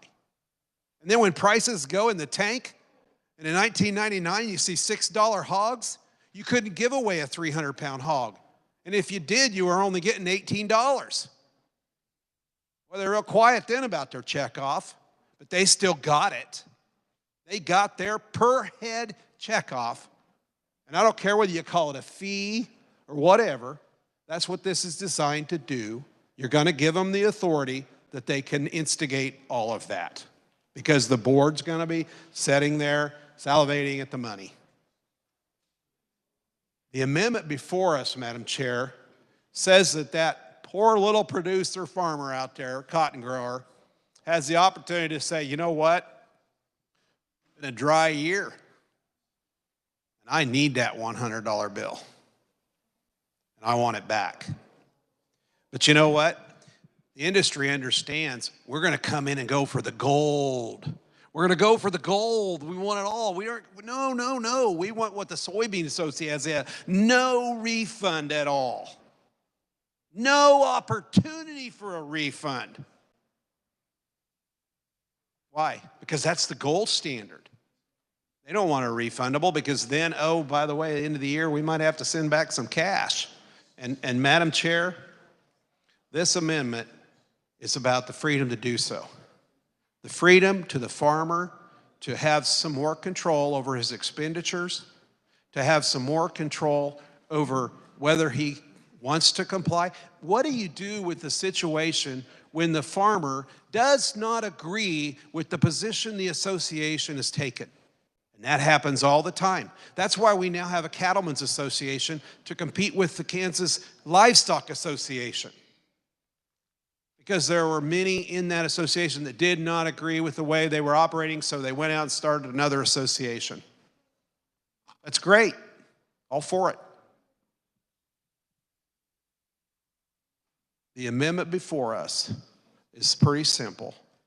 And as a farmer standing here on the floor, I love the refundable voluntary aspect and what this amendment provides, rather than the heavy-handed form of industry leaning on us.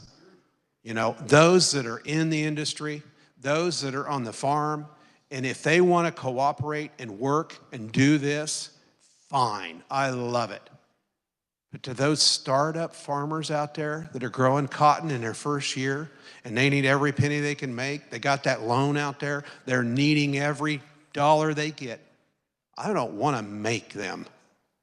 I'm not going to use the heavy hand of government to shove through something what the industry wants. So I'm going to support this amendment. I'm going to ask the body to support this amendment because this is about the freedom of choice. This is about giving that operator, that farmer, that cotton grower, the decision-making power. Because when you vote for this bill without this amendment, you aren't giving the operator any decision-making power. You're giving it all to the industry and to this body.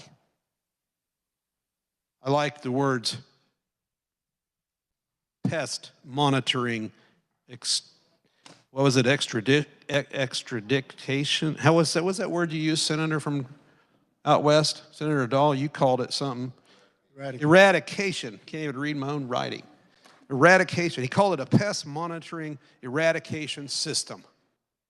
Well, I'll end on a lighter note, but that really should apply to judicial selection. So thank you, Madam Chair. The chair recognizes Senator Farino, Senator Stephan. I'm grateful for those eloquent comments. They're spot on, and I appreciate his support very much. Senator from Butler, Senator Fagg. Thank you, Madam Chair. I rise against this amendment. I know back in grade school, I used to hear about bull weevils. Now, you don't hear much about it now, but there was a time that we used to grow cotton in Kansas, believe it or not. And as time goes on, we kind of got away from that. And the thing that I would like to bring before the Senate would be that there is people that have got together, an organization to be proactive on taking care of a pesticide problem that we in Kansas do not understand. Currently, we have 27 counties in the southern part of Kansas that grow certified cotton. So a lot of us in the northern part would not understand that. But as we look forward, Kansas is the only major cotton producing state that does not have a program in statute that meets the U.S. cotton industry's minimum trapping and spraying standards. Point of order, aren't we on the amendment? We are. Not on the bill, are we? So, are you speaking to the amendment, Senator Fagg? I feel like I am. Yes, continue. I don't. I'm trying to keep it short, too. There's 17 states that established this program, like this HB 2559, 17 states. This is not a promotional program. Where we got off on checkoff is just totally wrong, in my opinion. It takes as little as 12 days for a bull weevil egg to reach full maturity and emerge from the plant. It only takes 3 days after emergence until the bull weevil has bred and spread at an alarming speed. So what's happening is that these people have become proactive in trying to get money set aside in case this comes up. And you say, well, why would this come up? Well, we also have a lot of custom cutters that come up from Texas that can get into this.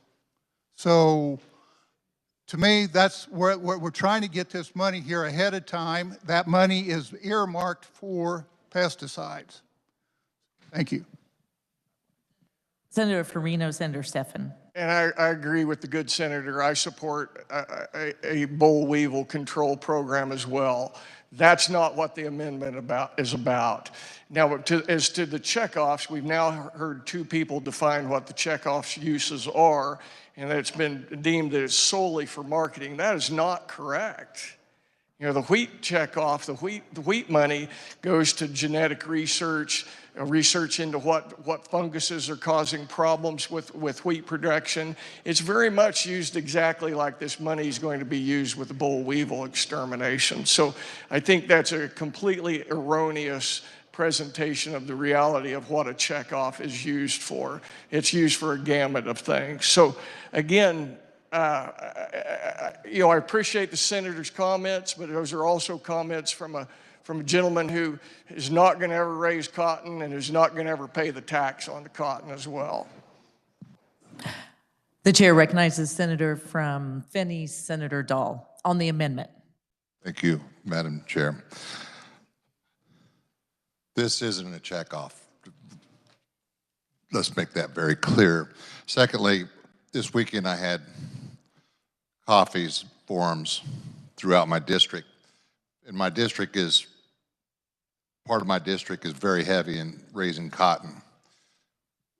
I brought this bill up at each one of these forums where there are cotton producers, were cotton producers. Not one spoke out against it, and believe me, at these forums, if they're against something, they let you know it. And not one come out against this program when we talked about this bill. So I think if we talk to the cotton producers, I guess I have a question for the carrier of the amendment. Has he talked to any cotton producers about his amendment or about this bill? Chair recognizes Senator Farino, Senator Stephan, on your amendment. Thank you. Yep, my counties, Reno, Kingman, and hopefully soon to be Southern Kingman County and Barber County, they produce cotton, and I think like basically the rest of the state does, it's a rotational crop.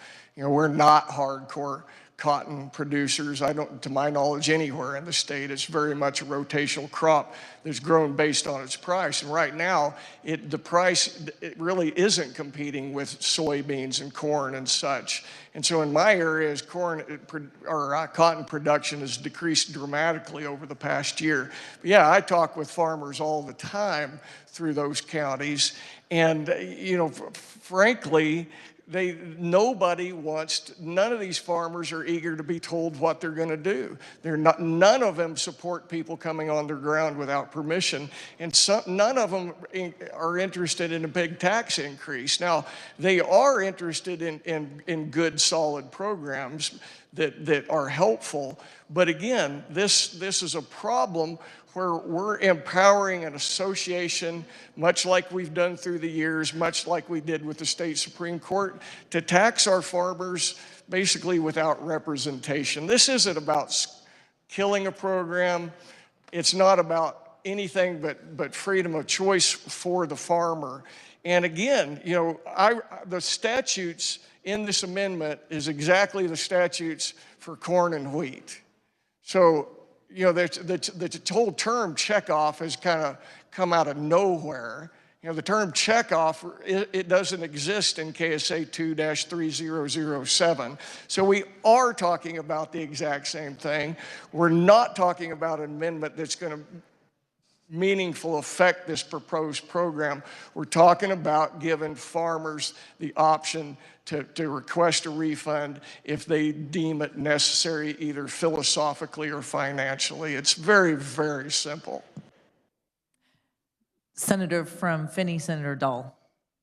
His answer reminded me yesterday when I was trying to explain nanomoles. The question was, did you talk to any farmer that produces cotton about this bill? This is kind of a yes or no, pregnant or not pregnant type answer to this question, please. Senator from Reno, Senator Stephan, and on a question on the amendment. The answer is yes. I've talked to several of them, of which none are in favor, because this is like any poll.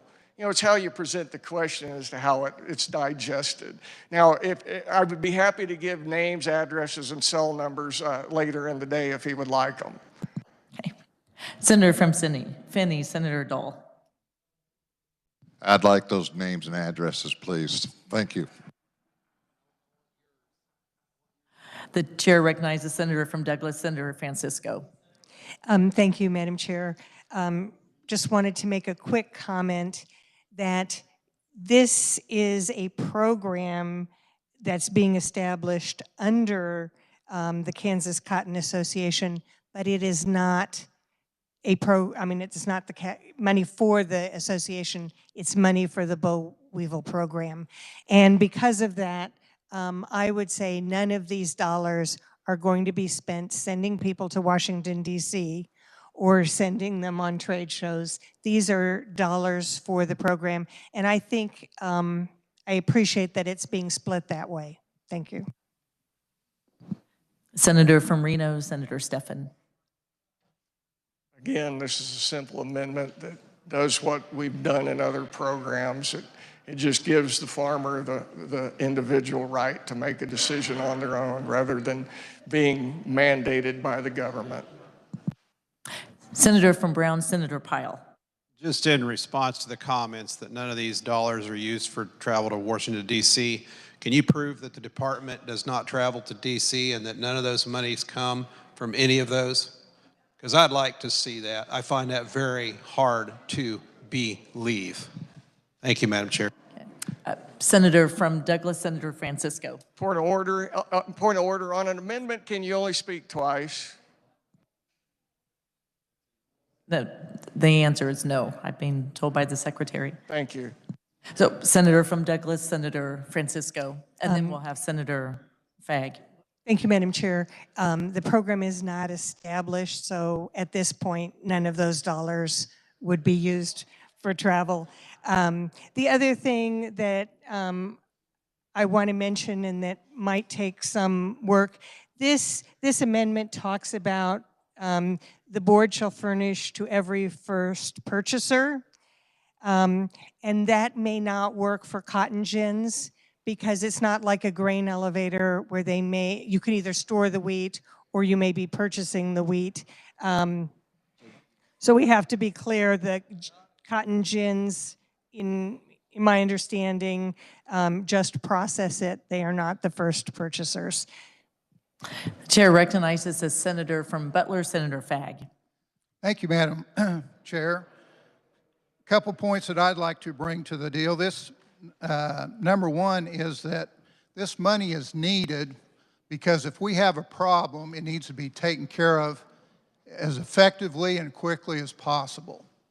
So the money that they're going to be pulling in and to start rebating money back, they need some money in the bank because the day this happens, everybody's going to be running and you got a few people that don't want to do this, and this rebate makes it very confusing. And I think that the group has come up with this decision and have done a great job in being proactive towards this problem. Thank you. Senator from Reno, Senator Stephan. Again, there's nothing historical to show that a refundable aspect of a program like this destabilizes it financially. In fact, with the decades of refundability in corn and wheat, they've not had a problem at all. And I see no reason to think that sowing fear is going to grow cotton. Senator from Barton, Senator Straub. Thank you, Madam Chair. And these questions do relate directly to the amendment, but my questions are directed at the carrier of the bill. How many other states currently have a cotton boll weevil eradication fee program, checkoff, whatever you want to call it? Senator Straub, was that question for Senator Stephan? The question is for the carrier of the bill, but it does directly relate to the amendment. To the amendment, okay. How many other states currently have a boll weevil eradication fee program, checkoff, whatever you want to call it? How many other states have such a program? Senator from Sedgwick, Senator Kersham.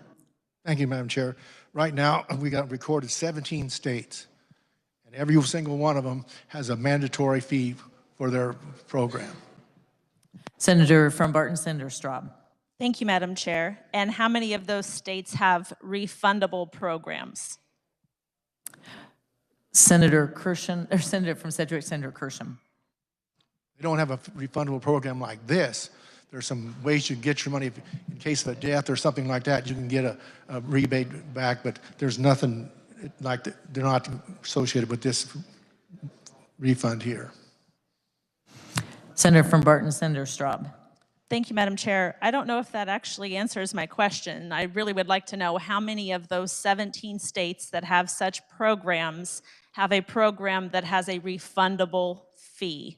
That may be something we might have to get from the association or research. Senator from Sedgwick, Senator Kersham. I'm not aware of a fee program like this being offered here.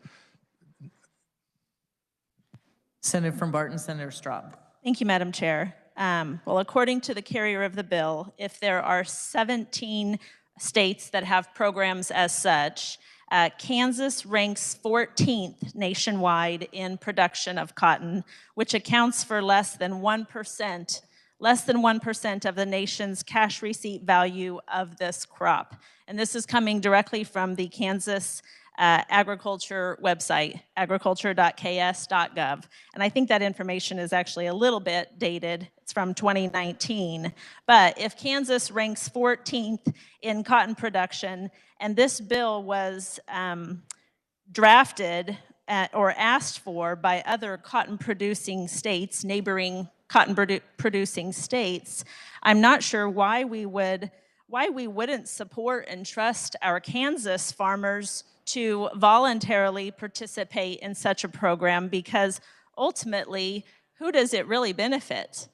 Such a program actually benefits the farmer. the cotton producer. So if the cotton producer chooses not to participate in such a program, or if they do participate and would request a refund, what does that hurt any other Kansan?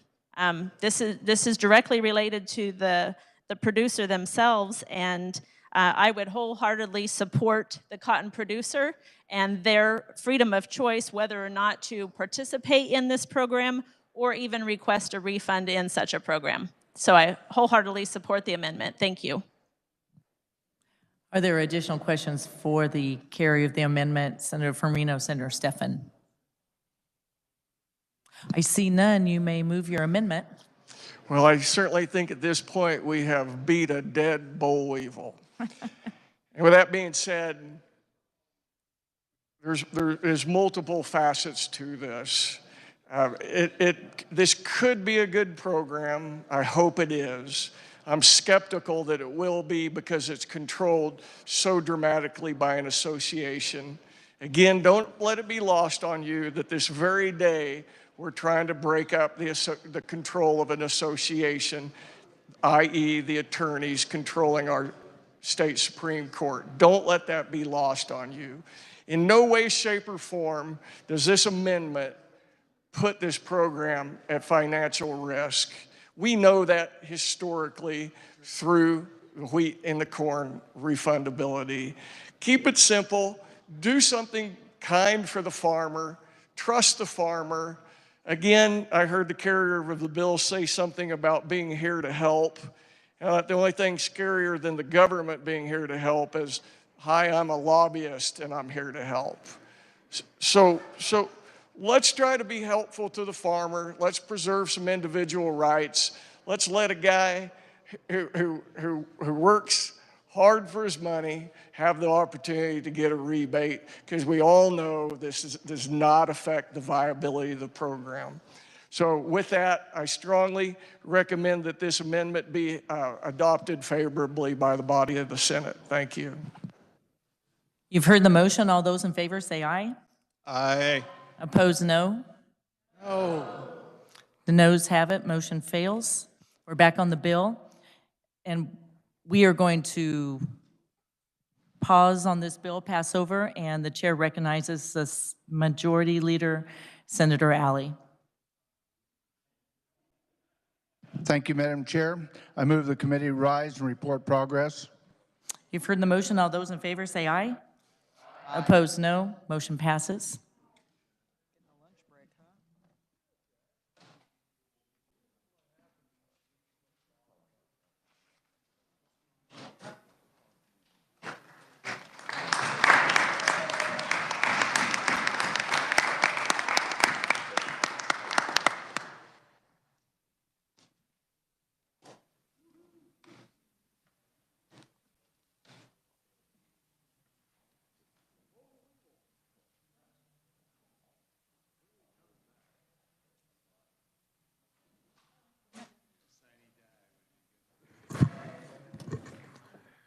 Before recessing, are there announcements? Seeing none, Chair recognizes the Majority Leader from Cali, Senator Alley. Thank you, Mr. President. The Republicans will caucus at 1:30 and 5:48. And I yield to the Senator from Douglas, Senator Francisco. Senator from Douglas, Senator Francisco. Thank you, Mr. President.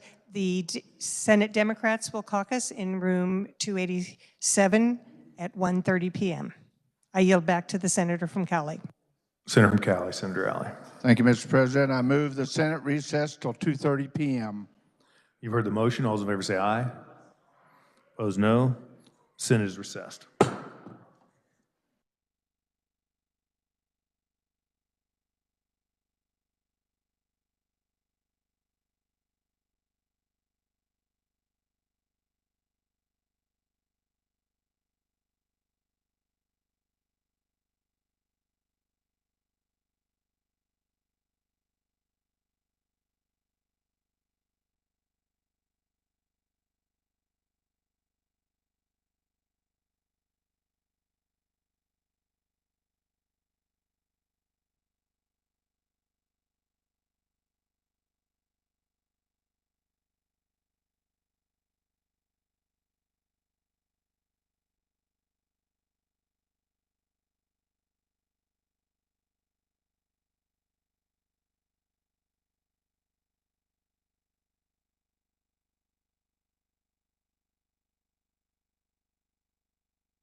Senate will come to order.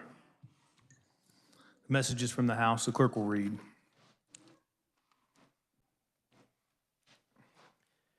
Announcing the passage of House Bill 2253, Sub-House Bill 2447, House Bill 2600, House Bill 2632, House Bill 2644, House Bill 2734.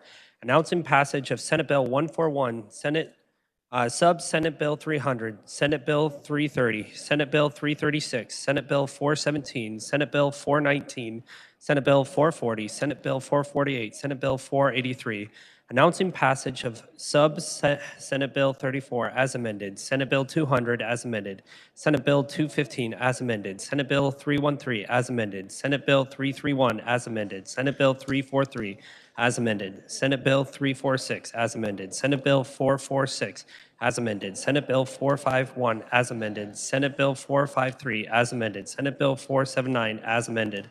Announcing passage of Senate Bill 19 as amended by House H sub for Senate Bill 19, Senate Bill 28 as amended by H sub for Senate Bill 28, Senate Bill 261 as amended by H sub for Senate Bill 261, House Bill 2253, an act concerning health professions and practices, Sub-House Bill 2447, an act concerning crimes, punishment, and criminal procedure, House Bill 2600, an act concerning the disposition of state real property, House Bill 2632, an act concerning children and minors. House Bill 2644, an act designated the sandhill plum as the official state fruit. House Bill 2734, an act concerning the Behavioral Science Regulatory Board. This constitutes the introduction of those bills previously read. This time I'm withdrawing HB 2582 from the Committee on Judiciary and referring to the Committee on Public Health and Welfare. I'm also withdrawing HB 2380 from the Committee on Financial Institutions and Insurance and referring to the Committee on Ways and Means. I'm referring House Bill 2253 to the Committee on Public Health and Welfare. We will now return to the Committee of the Whole with Senator Bowers in the chair.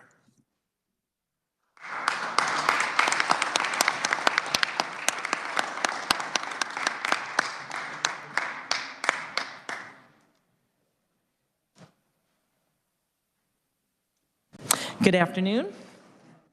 22 down, 22 to go, I counted. So we'll now turn our attention to HCR 5030. The chair recognizes the senator from Butler, Senator Masterson, to explain the resolution.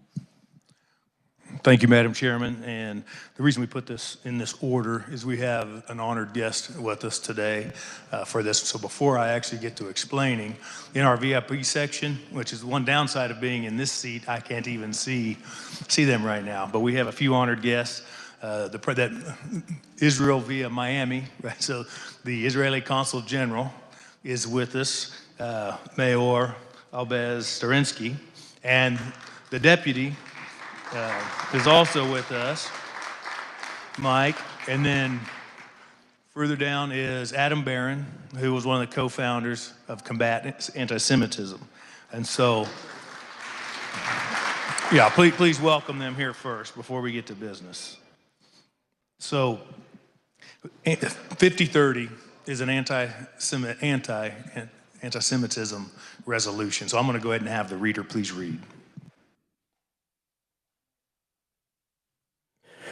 Whereas anti-Semitism, including harassment based on actual or perceived Jewish origin, ancestry, ethnicity, identity, affiliation, or faith, remains a persistent and disturbing problem in American society, and whereas the Jewish community continues to be targeted in the United States and is consistently the most likely of all religious groups to be victimized by incidents of hate, and whereas incidents motivated by anti-Semitism are increasing at an alarming rate, and whereas the deadliest attack to date against the American Jewish community took place on October 27th, 2018 at the Tree of Life Synagogue in Pittsburgh, Pennsylvania, and whereas this senseless act of violence took the lives of 11 members of the Tree of Life, New Light, and Dor Hadash congregation, and whereas the Kansas Jewish community has experienced firsthand the deadly results of anti-Semitism, and whereas on April 13th, 2014, 3 people lost their lives due to anti-Semitic attacks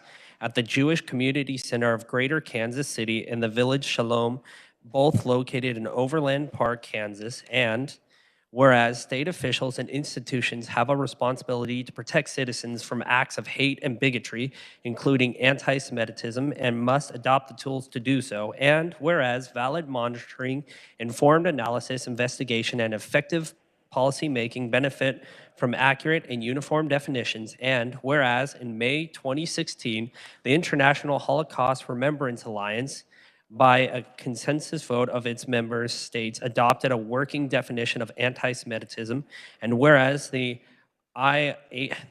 IHRA's working definition of anti-Semitism includes 11 examples of contemporary anti-Semitism that captures some of the many ways anti-Semitism manifests itself, whether in public life, media, schools, the workplace, or the religious sphere, and whereas the IHRA's working definition of anti-Semitism has become the internationally recognized and authoritative definition used by governments, international organizations, and educational institutions, and whereas the IHRA's working definition of anti-Semitism is utilized by numerous government and law enforcement agencies, including the United States Department of State and the United States Department of Education, in monitoring, training, and education, and whereas the IHRA's working definition of anti-Semitism has been adopted through the legislative or executive actions in an increasing number of U.S. states.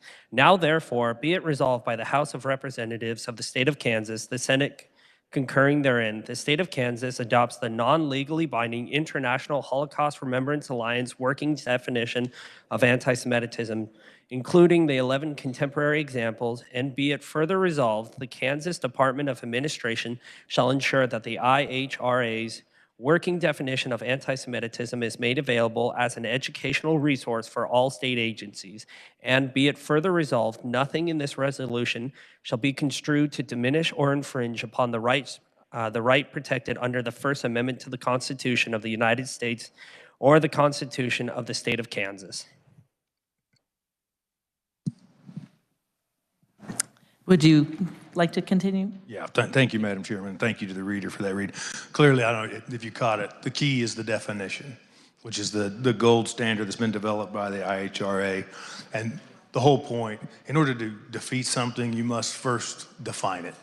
So that's the purpose of the resolution. This resolution has now been, or something akin to it, has been adopted in 865 countries or organizations, including 20 other U.S. states. So with that, I would stand for questions. I know there are others that may want to comment. Are there questions for the senator from Butler, Senator Masterson? Senator from Johnson, Senator Corbin. Thank you, Madam Chair. No questions, but I just want to express my thanks for leadership for bringing this important resolution forward. I want to thank the President for personally carrying this resolution. And this is a real important moment for us. And I know not members of this body, but I could see people at home thinking about, why do we need this resolution? Is anti-Semitism really a problem? And I would just note that the Kansas City Star on Friday, and this is in the Kansas City area, a report by the Jewish Federation of Kansas City said that 9% of Jewish people in Kansas City in a survey responded that they had experienced anti-Semitism in the past year. 75% of those who responded said that they are very concerned about anti-Semitism in the U.S. In October of 2021, a report by the American Jewish Committee found that nearly 1 in 4 American Jews had experienced anti-Semitism within the past year. So I know it's not news to this body, but for folks watching at home, this is still a very, very live issue and one that we do need to address. This definition is the gold standard in addition to the number of bodies it's been adopted by. It's been adopted by Republican administrations, Democratic administrations, and it addresses an important issue. Jews are only 2% of the American public, but hate crimes against Jews represent 57.5% of all religiously based hate crimes in the United States. So we obviously saw this in Overland Park, one of the counties I'm privileged to represent, in 2014, the culmination in an act of violence that took the lives of several community members. So I'm just appreciative, wanted to share my thanks for being here today, to be with us, and thank you to leadership for bringing this forward. Thank you, Madam Chair. Are there additional questions, Senator for Butler, Senator Masterson. I see none. You may close. Thank you, Madam Chairman. And there's really nothing left to close. I would announce, and I would ask of the chair if you wouldn't mind, after I make the motion, to stand at ease the Senate for a few minutes to allow for you to meet. And there's also an invitation. We are hosting the Consul General and the Deputy down in the Secretary of State's Farmer Office, 212 North, 3 to 5. I think we'll continue our business for the most part, but as you have opportunity, we're not doing final action today. As you have opportunity to go down and associate, that would be great. But with that, Madam Chairman, I move that when the committee rise and report HCR 5030 favorably for adoption. You've heard the motion. All those in favor say aye. Aye. Opposed, no. Motion carries.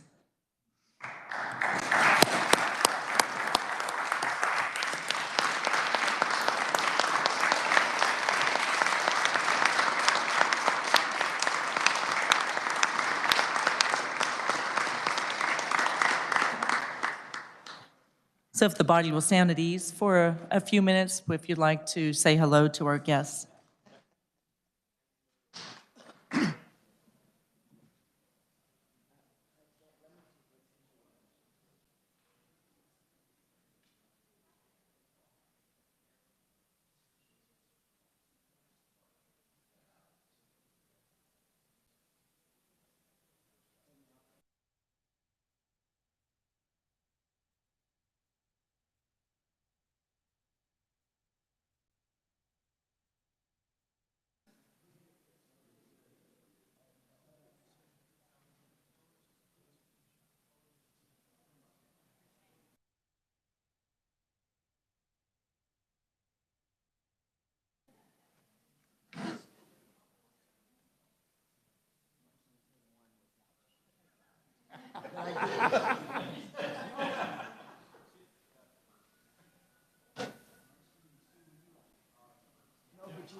It was a lot better picture with Marcy in there.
I know. I think I've got.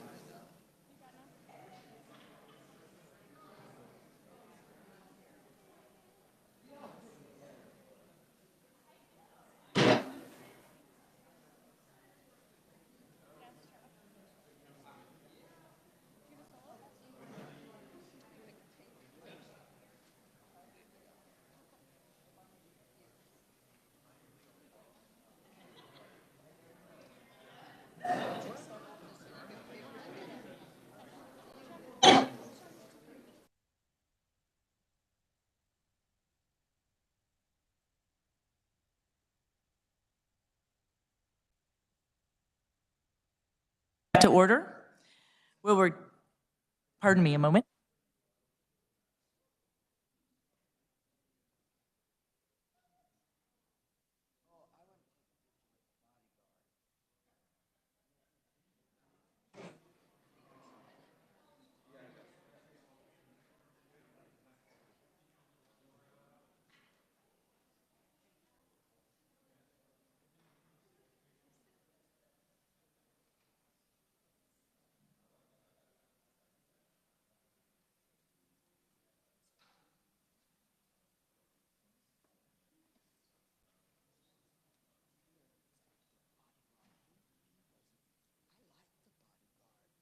Then call me or text me and I'll send you the pictures.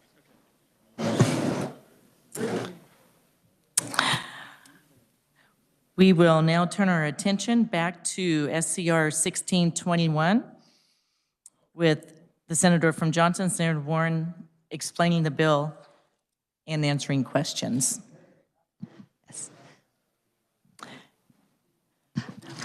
Sorry, Madam Chair, thank you.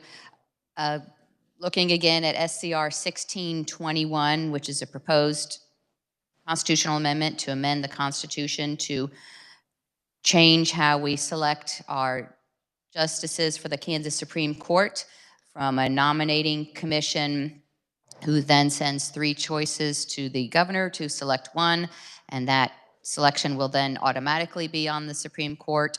2, if the constitutional amendment is adopted and then passed by the voters of Kansas, it will be Senate confirmation. And with that, I will again stand for any questions. The chair recognizes Senator from Brown, Senator Pyle. Thank you, Madam Chair. I have an amendment. Have you turned it in? Yeah, and the the number? last 4 digits are 3878. And would you like to explain it or have it read? I think I can explain it. Okay, let's give the body a few minutes to pick up your amendment.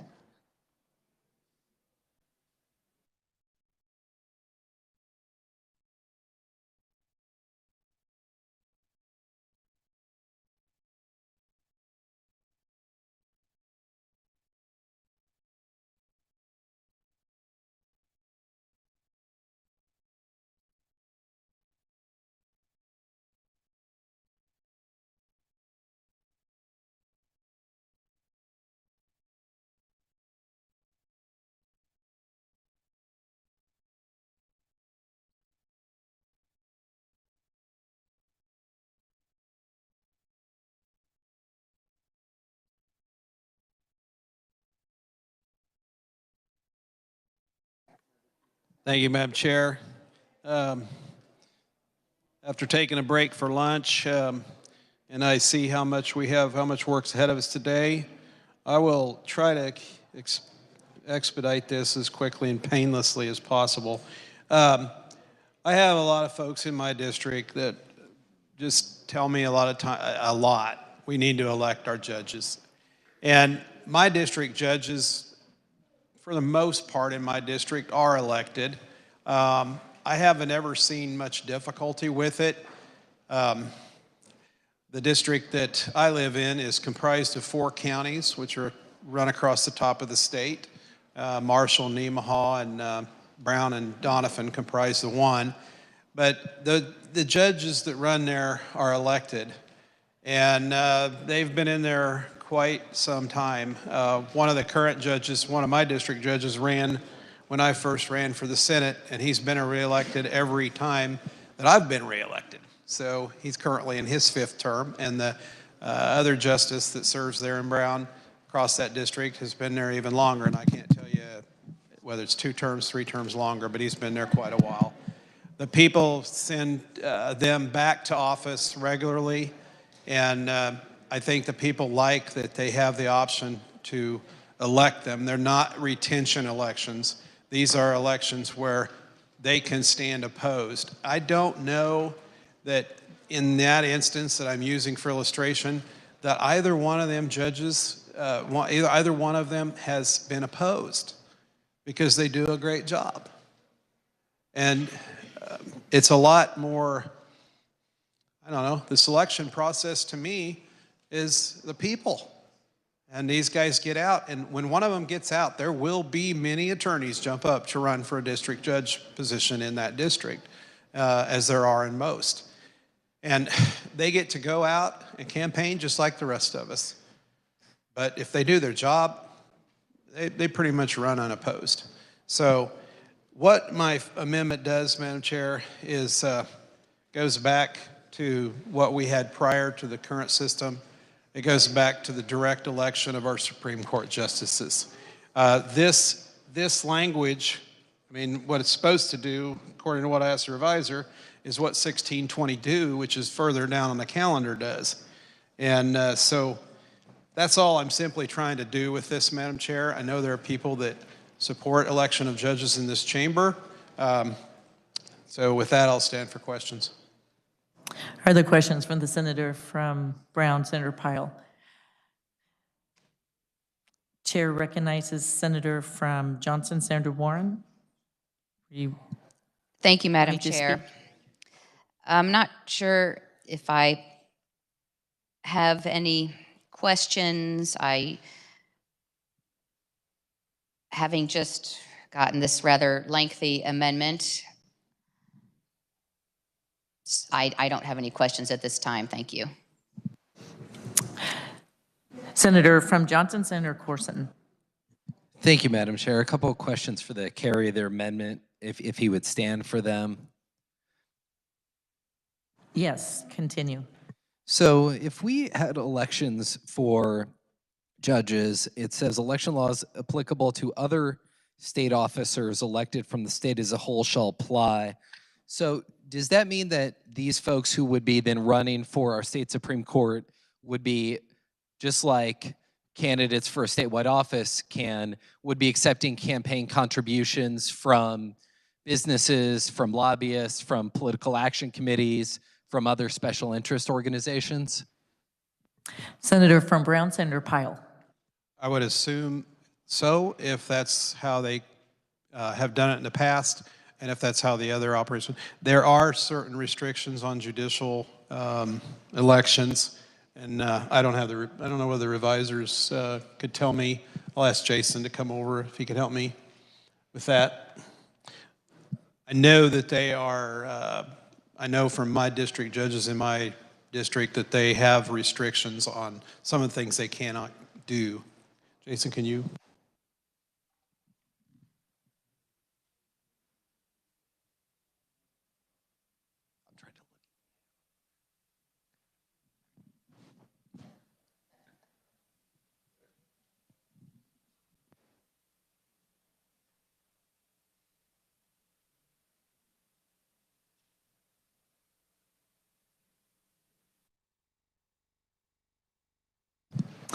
Yes, Senator from Brown, Senator Pyle. Thank you, Madam Chair. They would be subject to the judicial ethics laws, pretty much subject to the same restrictions we are. And that could all change, you know, if this body or the House, if the legislature chose to change that, we could do that. Senator from Johnson, Senator Corson. Thank you, Madam Chair. And could the good senator from Brown remind me about what the campaign finance limits provide, as far as what is the maximum amount of money that candidates for a statewide office are allowed to accept that would then apply to these judicial candidates if we were to pass this, and obviously if the people of Kansas were to adopt it? Senator from Brown, Senator Pyle. I don't have all of those in front of me. I know statewide, I think, is $2,000, isn't it? It's 25. So I think it's $2,000 for a statewide candidate, Madam Chair. Senator from Johnson, Senator Corson. And that's $2,000 for the primary and $2,000 for the general, is that correct?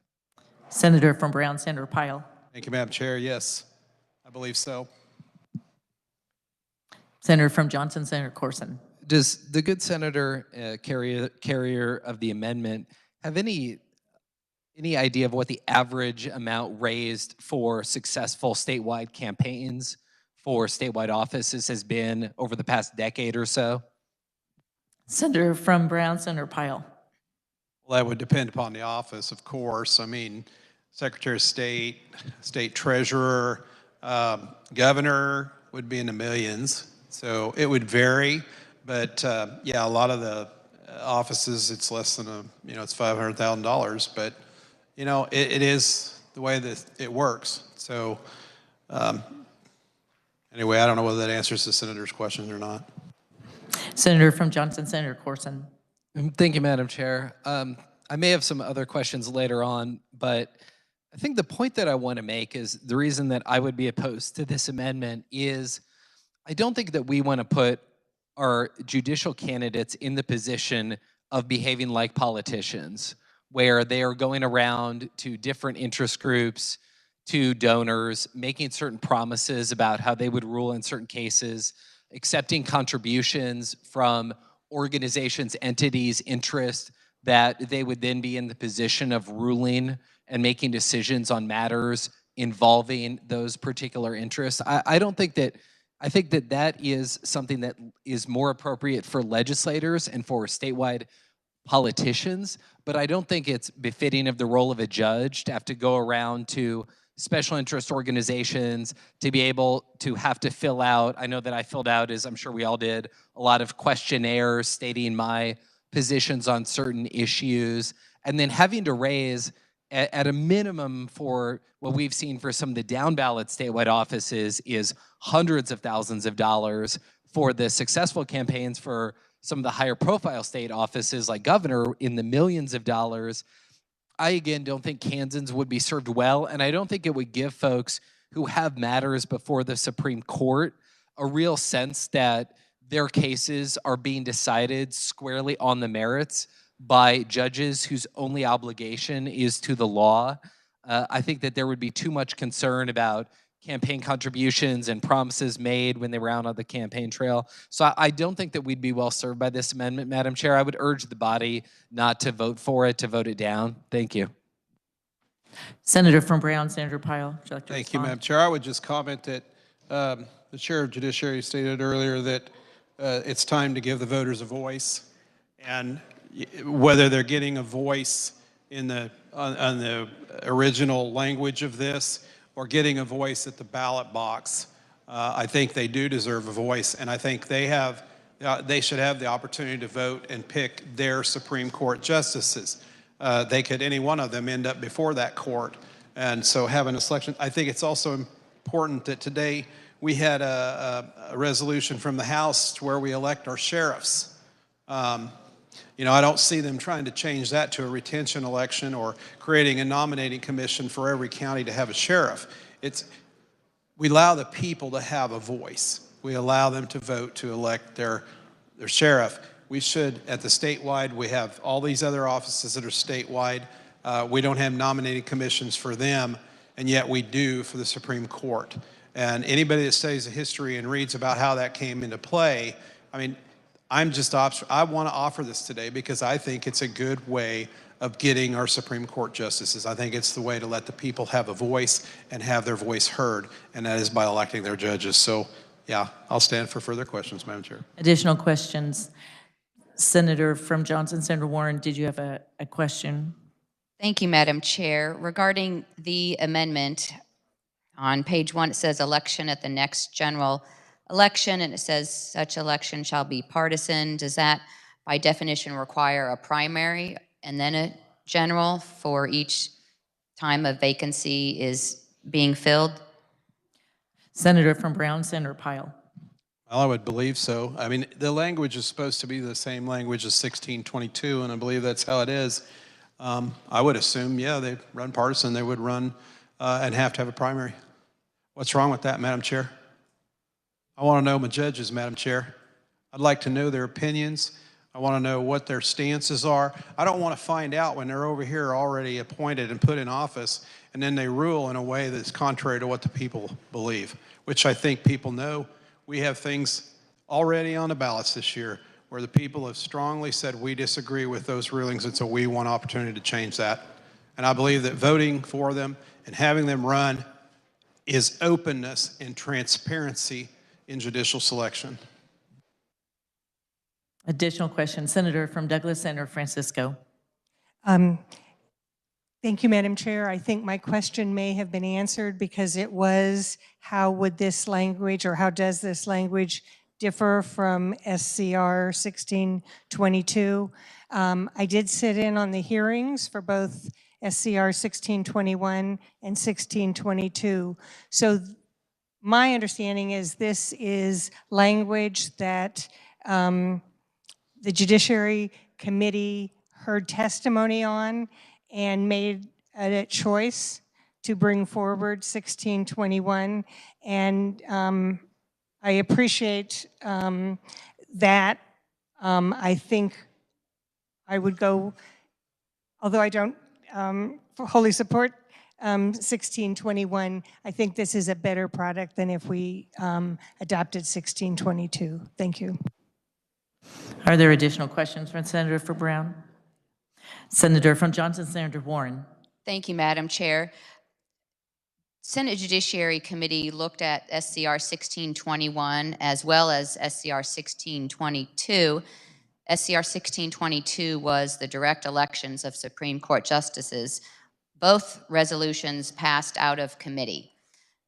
So both of the proposals were looked upon favorably by Senate Judiciary Committee and were submitted to the Senate as a whole.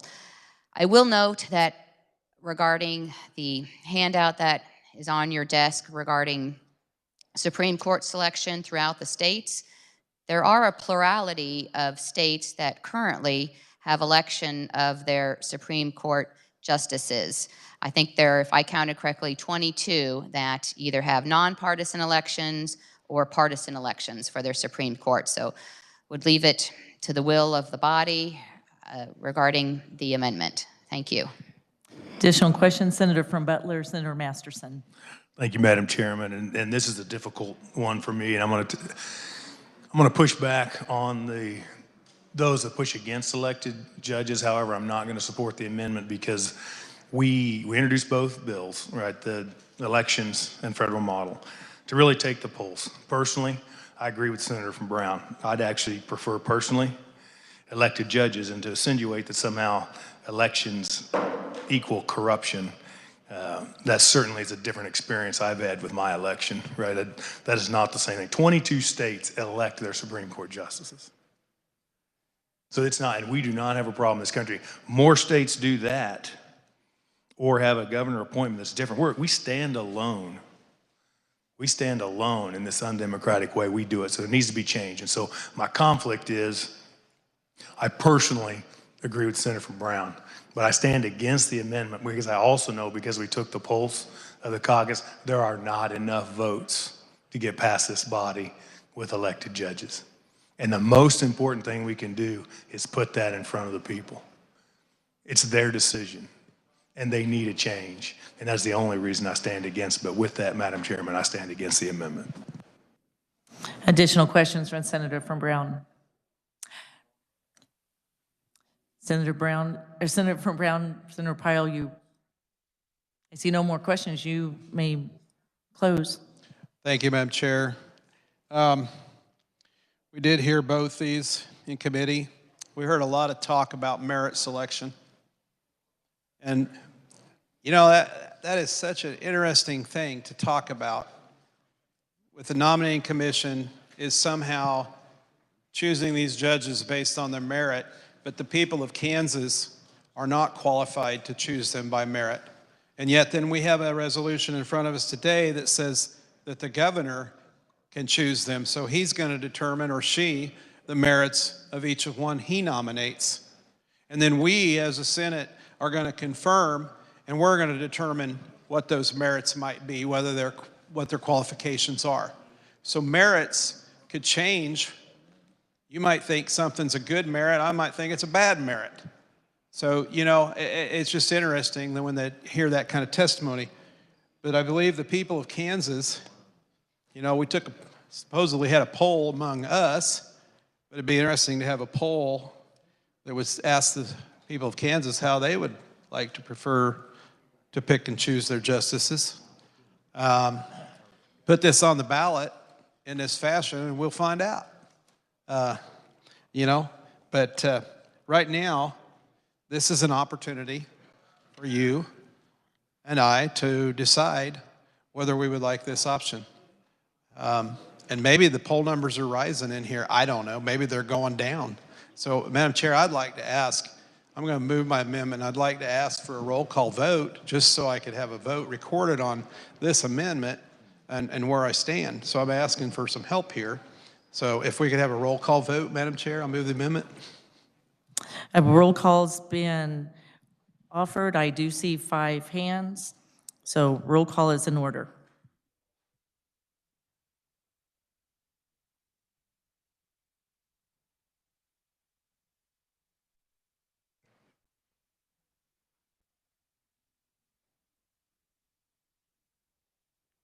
Yes, proceed. Oh, the clerk will call the roll. Alley. Baumgartner. Billinger. Bowers, Clays, Corson, Dietrich, Dahl, Erickson, Bag, No. Faustido, Francisco, Gossage, Haley, Hawk, Hildebrand, Holland, Holscher, Kirshen, Cluse, Longbine, Masterson, McGinn, Olson, O'Shea, Peck, Peterson, Petty, Pittman, Pyle, Reichman, Steffen, Straub, Sullentrop, Sykes, Thompson, Tyson, Ware, Warren, Wilborn. Has every senator had an opportunity to vote? Does any senator wish to change their vote? Does any senator wish to explain their vote? The clerk will close the roll and tally the vote.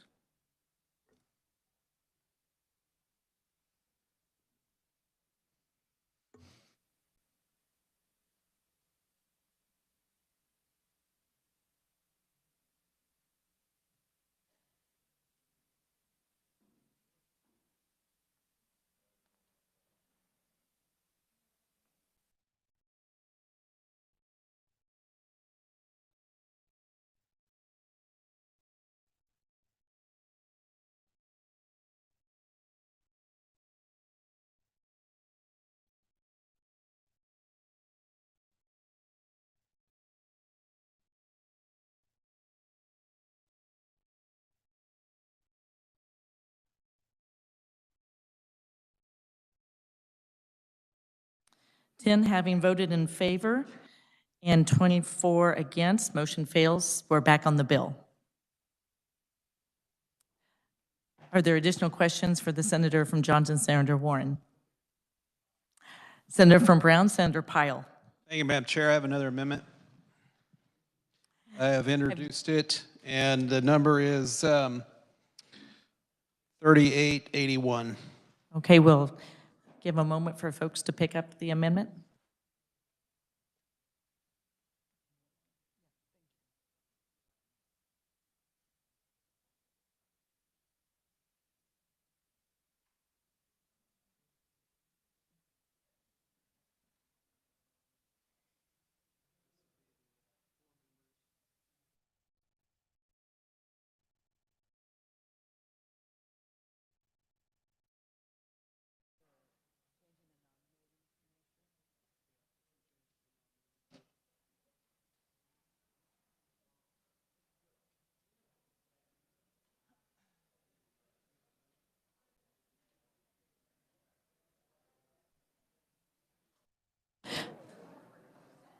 Senator from Brown, would you like to explain your amendment or have it read?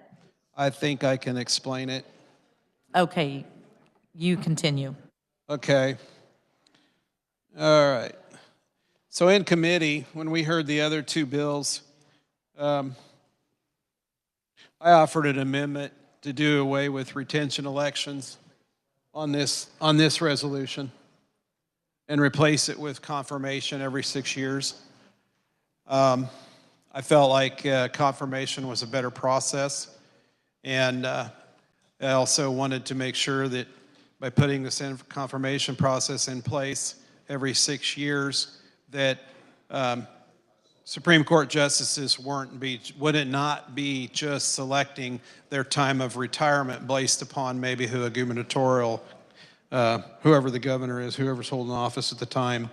And so that was part of it. But what I've done in this amendment has gone a little different direction.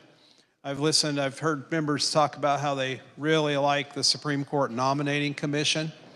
And so what I did in this amendment is just do away with direct gubernatorial selection and put in the Supreme Court Nominating Commission, except that I've expanded it in the amendment. Instead of 9 members, now, which you all know, the bar picks 5 and the governor appoints 4, all from a different congressional district. Well, this gets us into the action. And whether you like that or not, this would allow the speaker and the president each 2 appointees. So it would take the nominating commission from 9 to 13 members. 4 of them would be appointed by our legislative leaders. So I thought I'd do that. Maybe that would help me get a little further towards my goal of getting Senate confirmation in place. So that's what this does. Changes the makeup of the nominating commission, and it also puts in place, does away with the retention election and puts Senate confirmation in place every 6 years. And with that, Madam Chair, I'll stand for questions.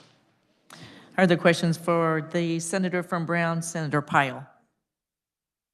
Senator from Johnson, Senator Warren. Thank you, Madam Chair. A question for the carrier of the amendment. Was this amendment proposed in committee? Senator from Brown, Senator Pyle. No, not this exact amendment. My amendment in committee had nothing to do with the nominating commission. Didn't try to change that. My amendment in committee was only simply retention for Senate confirmation, which, by the way, I might add, Madam Chair, went on. It was ruled that it failed by the chair, and then when it called for division, it was passed 6-2. And then when certain staff got up and started moving around, calling people out of rooms, came back and we did a motion to reconsider, and the amendment was taken off. So the amendment was successful and then was not. So just to explain a little bit of the process in committee, Madam Chair. Would continue, Senator Warren. Thank you, Madam Chair. It is correct that this amendment was not brought in committee, so committee has not had an opportunity to vet this, and I would consider it a not friendly amendment because it simply keeps in place the current system we have with a minor change and does not provide the transparency and the democratic process brought into place with the SCR 1621 that we are looking at. And again, with that, I would call it a not friendly amendment. Thank you, Madam Chair. Senator from Douglas, Senator Francisco. Thank you, Madam Chair. I appreciate this amendment addresses continuing a nominating commission. I agree that it's appropriate to expand that. If this goes on, I would like to look at the makeup of that because there will be 4 members, the 2 appointed by the President of the Senate and the 2 by the Speaker of the House that will all be from the same party. Thank you. Senator from Douglas, Senator Holland. Thank you, Madam Chair. And I think the good senator from Douglas beat me to the punch. I guess my question was why can't we have a few Democrats on the committee? Would that be a question for the senator from Brown? Well, he's carrying the thing. Senator from Brown, Senator Pyle. Look, I've talked about and explained, I want to see the commission, which we have no, well, I'll just ask a question back. So can you tell me the partisan selection of the 5 from the Bar Association? Are they both parties? Is there a requirement in place, Madam Chair, are they required to be bipartisan, those 5 selections? Or the 4 from the governor, for instance, of the 9 right now, are any of them required are there any partisan requirements on those 9 members? I don't know. Senator from Douglas, Senator Holland. That's not the issue. The question was, why does the amendment have some Democrats being appointed?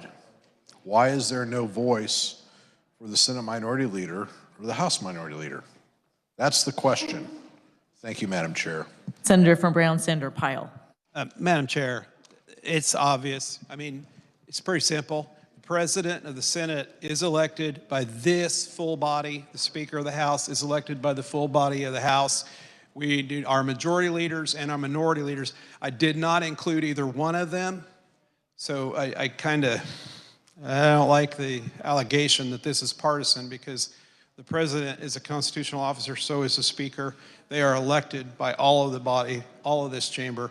And so I just put those two as additional nominators for the Nominating Commission. And, you know, I did not put a requirement that they have to select of their party. So it is open. They can select whoever they want to fill those two positions. Senator from Douglas, Senator Holland. Thank you, Madam Chair, and I'm certainly not trying to offend the senator from Brown. I was not implying that his amendment was one of a partisan nature. I think the answer came out of this. He was looking for what he felt were the appropriate constitutional office of the legislature. That was the answer I was looking for. Thank you. Are there additional questions from Senator from Brown, Senator Pyle? Senator from Johnson, Senator Warren. Thank you, Madam Chair. Does the amendment require a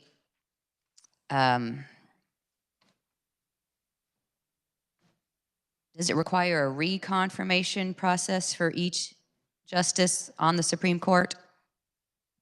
Senator from Brown, Senator Pyle. Yes, just in the same fashion that we have right now, a retention election is required. So I just followed that with and changed out Senate confirmation for retention elections. Senator from Johnson, Senator Warren. Thank you, Madam Chair. I beg to differ. We don't have a reconfirmation hearing process for our Court of Appeals judges, and I don't believe that any other state has a reconfirmation process if they are a state that has nominees of the governor confirmed by the Senate. So this would be a wholly new procedure, again, and would keep Kansas as an outlier, one of the only of the 50 states who would have this procedure in place. So again, with that, I would consider the amendment not friendly. Are there additional questions from Senator from Brown, Senator Pyle? I see none. You may close. Thank you, Madam Chair. We've looked at judicial selection. I mean, I was here in '05. I can remember that being a big topic when we had, I can't remember the court case on education, but I can't remember the name of it now. But we've been through it multiple times. Judicial selection has come up over and over in my tenure here. And I've looked at this process and I've thought myself, you know, how can we make a change that's not so substantial, but is gonna be able to get past these chambers. You know, I watched the one in 2013, I voted for it on this floor, got 28 votes. It's the same language we have today in 1621. A lot of angst, a lot of debate over that then, as there is now. And then it goes to the House and sits there. House didn't even take it up. We have no guarantees today that the House is going to take up any of this. So I'm throwing out ideas. And Senate reconfirmation, if you just did away, just keep the current system with nominating, putting a confirmation process in every so often is, in my opinion, better than retention elections. I mean, I don't see that retention elections are such a popular thing, because I don't think the people of Kansas would go for retention elections for us, and I don't think they'd go for House members for retention election, much less for the statewide offices. But it was adopted with a judicial reform that put the current system in place. Today, we're going to let the governor, with this amendment, and I voted for it before, but with 1621, you're going to have the governor just direct pick. I mean, if you want to talk about good old boy system, we can talk about it, because that's just going to make their pick, and then it's subject to us. And we know how politics work. I've offered election of judges today. I'm bringing stuff to the table. I'm now offering a remake, an addition to the Nominating Commission. I'm trying to get to Senate confirmation. I understand we have one Senate confirmation in 1621 after a gubernatorial pick. There's no reassessment of that pick at a later date. And I think that's a weakness in the current language. So I'm offering this. And Madam Chair, I'll close with this, move my amendment. And I would just ask again, I'd like to have a vote. If I don't get the hands, I don't get the hands. I'm not asking anybody to vote for or against. You do what you want. But I would like to ask for a roll call vote on this amendment, Madam Chair. And with that, I'll raise my hand and ask for a roll call vote. And you moved your amendment. I move my amendment. Seeing 5 hands, roll call vote is in order. The clerk will call the roll. Alley. Baumgardner. Billinger. Bowers. Clays. Corson. Dietrich. Dahl. Erickson. Bag. No. Voscato. Francisco. Gossage. Haley. Hawk.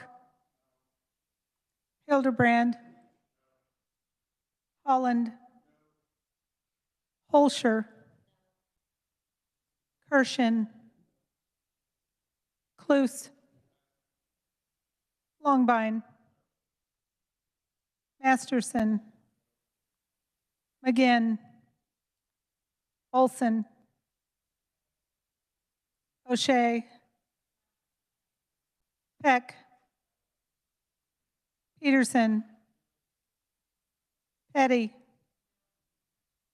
Pittman. Pyle. Reichman. Steffen. Straub. Sullentrop. Sykes. Thompson. Tyson. Ware. Warren. Wilborn.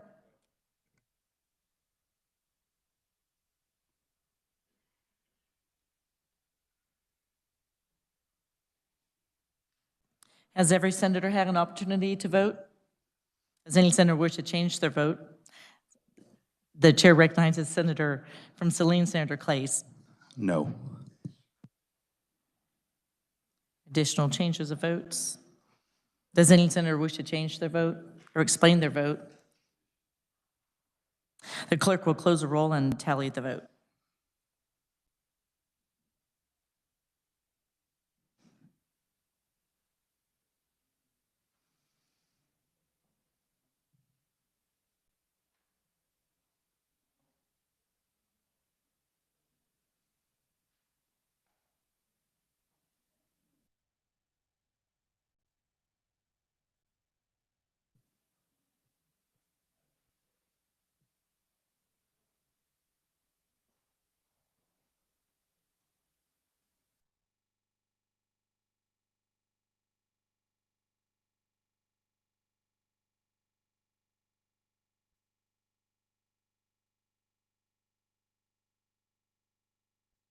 Seven having voted in favor and 29 against, motion fails. We're back on the bill. Are there additional questions for the senator from Johnson, Senator Warren? Senator from Johnson, Senator Sykes. Thank you, Madam Chair. I don't have questions, but just a couple of comments. Merit selection was approved by Kansas citizens with over 60% of the vote in 1958. And citizens have direct impact through retention elections. So merit selection is constitutional. The Kansas Supreme Court Nominating Commission is nonpartisan. It's a multi-constituency entity designed to recommend the best and the brightest trained and experienced attorneys to fill the judiciary appointments. I think courts should be insulated as much as possible, and I think this is a good way in doing that. In my notes. Recent efforts to politicize judicial retention has been unsuccessful because of Kansans that recognize the importance of an impartial judiciary that is independent from the political games played in this building. And advocates for this proposal aren't winning under the current system, so they're just trying to change the rules. Earlier, the good senator was talking about some of the questions that are on the Nominating Commission, and I would say it is a very transparent process, and she was able to look at those and listen to those hearings, and that's not always the case when we're doing Senate confirmation, because things can be said in a senator's office, but all of those are open records. So when the nominating process, you know who is put up for that, you can watch all those questions and all of that. The good senator also talked about whether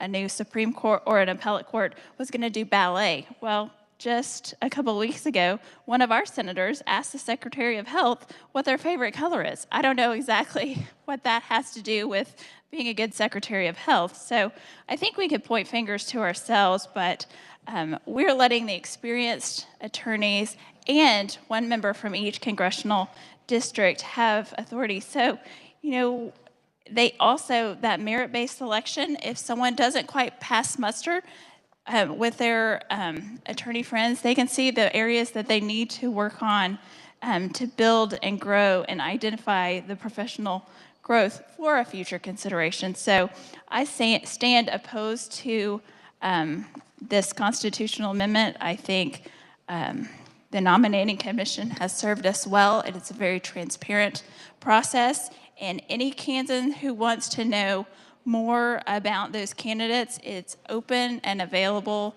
and you can research that. So I stand opposed to this.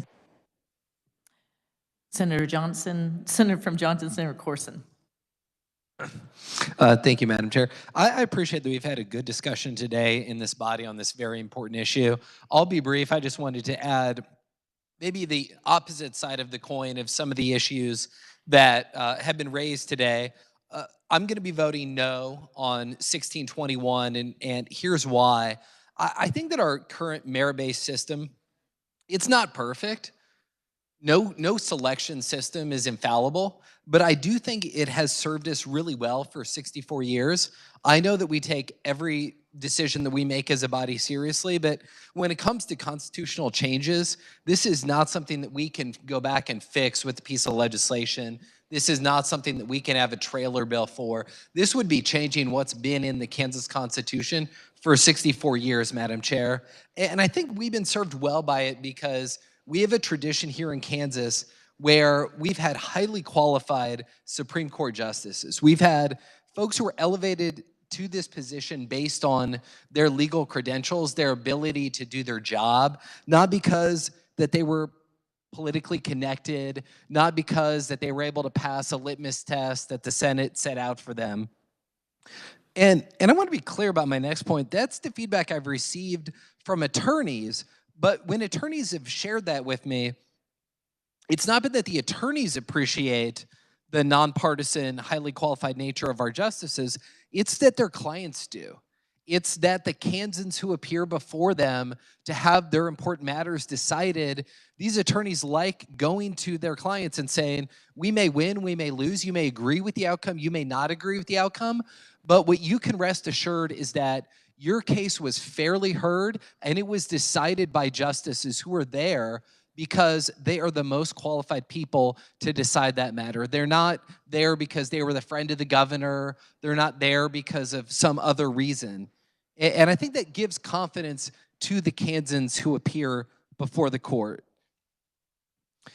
I think that we can all point to certain cases we've heard come up in our discussion that, sometimes courts have made decisions that we disagree with, and they certainly have made decisions in certain cases that I've disagreed with. And I'm sure we could all go around and point to different cases, but I just want to reiterate, and I know the body knows this, but I want to reiterate that the role of a judge is really to be faithful to the law. It is not to be faithful to what the majority opinion is at the time. And that is such a critical difference from the role of a judge from the role of what we are as legislators. We are supposed to be responsive to the will of our constituents. We have to get 50 plus 1 to be able to sit in this chamber, which is such a privilege. And so we are supposed to be responsive to our voters. We are supposed to try to enact legislation that fits what they believe that we should be doing. But the role of a judge is so different than that. We have a majoritarian legislature that is appropriate. That is the role of the legislative branch. But the role of judges is to be faithful to the law. And at times that means protecting minority rights. That means making decisions that a majority of folks in certain cases may not agree with. But if that's what the law dictates, that's a decision that a judge should reach. And I think that we all should appreciate that because we all hold minority views. And we would all want judges who are open to those viewpoints. We've heard a lot about accountability. I do want to talk about the retention election aspect of this. It is not the case. These are not lifetime appointments. After a justice is put on the bench, they are subject to a retention election at the very first statewide election after they're put on the bench. And they are then subject to retention elections every 6 years after that for as long as they sit on that bench. And what I would say is the fact that Kansans have not taken that opportunity to not retain justices, Madam Chair, I would say that that shows that there is not widespread discontent with the court, or else we would not be continually retaining justices. We talked about Senate confirmation would be more transparent. I will just give you the view of somebody who's been on the Judiciary Committee. Our distinguished chair talked about the number of Court of Appeals confirmations that we've had. I don't know that Senate confirmation adds a lot of transparency. And here's what I see as the benefits on the transparency piece for the Nominating Commission. One is it's subject to the Open Meetings Act. Two is the application form is available to the public. Everybody can see what it is we're asking folks who want to apply for an opening are being able to provide it. When there's a vacancy, the commission actually advertises publicly.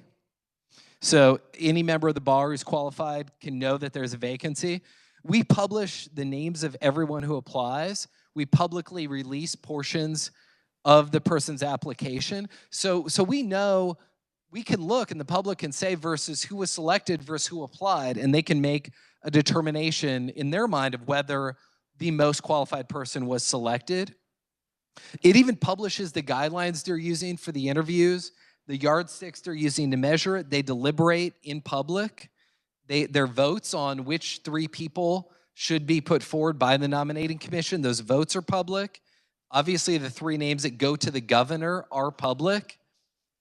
And so if we move to a system where a governor could just select whomever they wanted, we wouldn't know who submitted an application. We wouldn't know what other candidates were considered. We wouldn't know what the governor and the nominee discussed.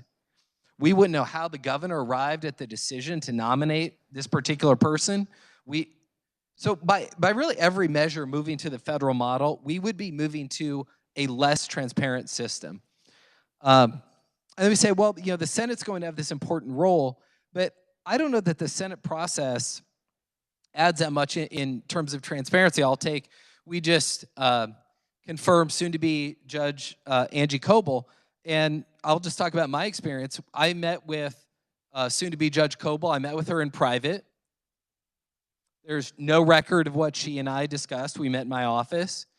I didn't ask any questions of her at the confirmation hearing. I didn't need to because she and I had already met and talked, and she had already answered my questions. And then I voted to confirm her. So to say that that process provided a model of transparency, I think that would be just incorrect. There were some emails sent out by organizations last night, and they essentially said that we should do away with merit selection because to be selected in the merit system, you basically have to be a tool of the Kansas Bar Association. and that's the only way to be a judge is you have to subscribe to certain views that they hold. I don't know what those views are, but this email made it sound like they weren't good ones. And I would just remind this body that we had Justice Caleb Stegall not long ago came through the Nominating Commission process. He is currently serving on this Kansas Supreme Court with tremendous distinction. He came through the merit selection process. And I wouldn't pretend to speak for Justice Stegall. I think he would, though, bristle at the accusation that he is essentially a tool of the Kansas bar. And finally, you know, I've got a town hall this weekend, but what I would do is I would challenge any of us to go into our next town hall and say, you know what, I've got a great idea. What I want to do is I want to make Topeka more like Washington, D.C. And I would dare you to live to tell about it if you told your constituents that. You know, the federal model for judicial confirmation, it is completely and utterly broken. You know, we're seeing it play out right now with our current Supreme Court. It's been under Democrat and Republican presidents, under Senates controlled variously by Democrats and Republicans. It's been endless gamesmanship, endless political posturing, grandstanding, partisan wrangling at its worst. So my question to the body is, why should Kansans invite those kind of antics into our judicial selection system? So again, no process is perfect, but we have been served well by merit selection. And I would urge the body, for all the reasons I stated, in joining me in voting no on SCR 1621. Thank you. Additional questions, Senator from Butler, Senator Masterson. Thank you, Madam Chairman. I'm debating the definition of brief at this point. But I will plan to be brief in a little bit briefer model. Some of the words that I hear are exactly why we need this in front of the people. And a few things have been contended that if we pass it, it changes the Constitution. That's not actually true. If we pass this, it puts that in front of the people to decide whether or not they want to have an adjustment to their Constitution. It's them, it's they who restrict us as their representatives. It's their chances to get a voice. But to say, I hear these words, like nonpartisan, impartial, apolitical. I even heard we're letting experienced attorneys have authority. And so it doesn't surprise me. I mean, if you're one of the elite super voters that have the strongest voice on the majority of that commission, that you're strongly in favor. But we stand alone as the least democratic, the most secretive. You want to be not transparent? Have a nom-com. That puts all the politics internal, behind the veil. You don't remove politics, and we all know that. I think it was 2014, we had a Supreme Court justice hold a fundraiser for a gubernatorial candidate. There's politics. It's just completely hidden. All we're asking is the people need to have a voice through their representatives.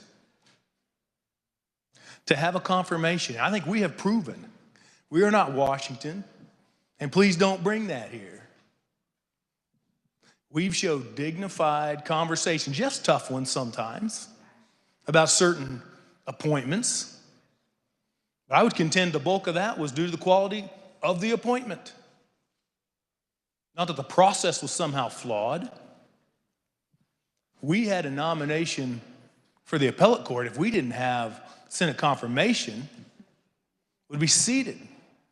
Some of you here, and we did Judge Jack. In the end, got no votes.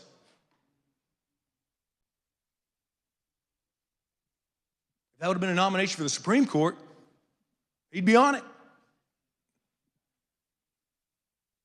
This is giving the people, your constituents, my constituents, the opportunity to have their voice heard directly. And us an opportunity to hear it. I stand strongly in favor. Thank you, Madam Chair.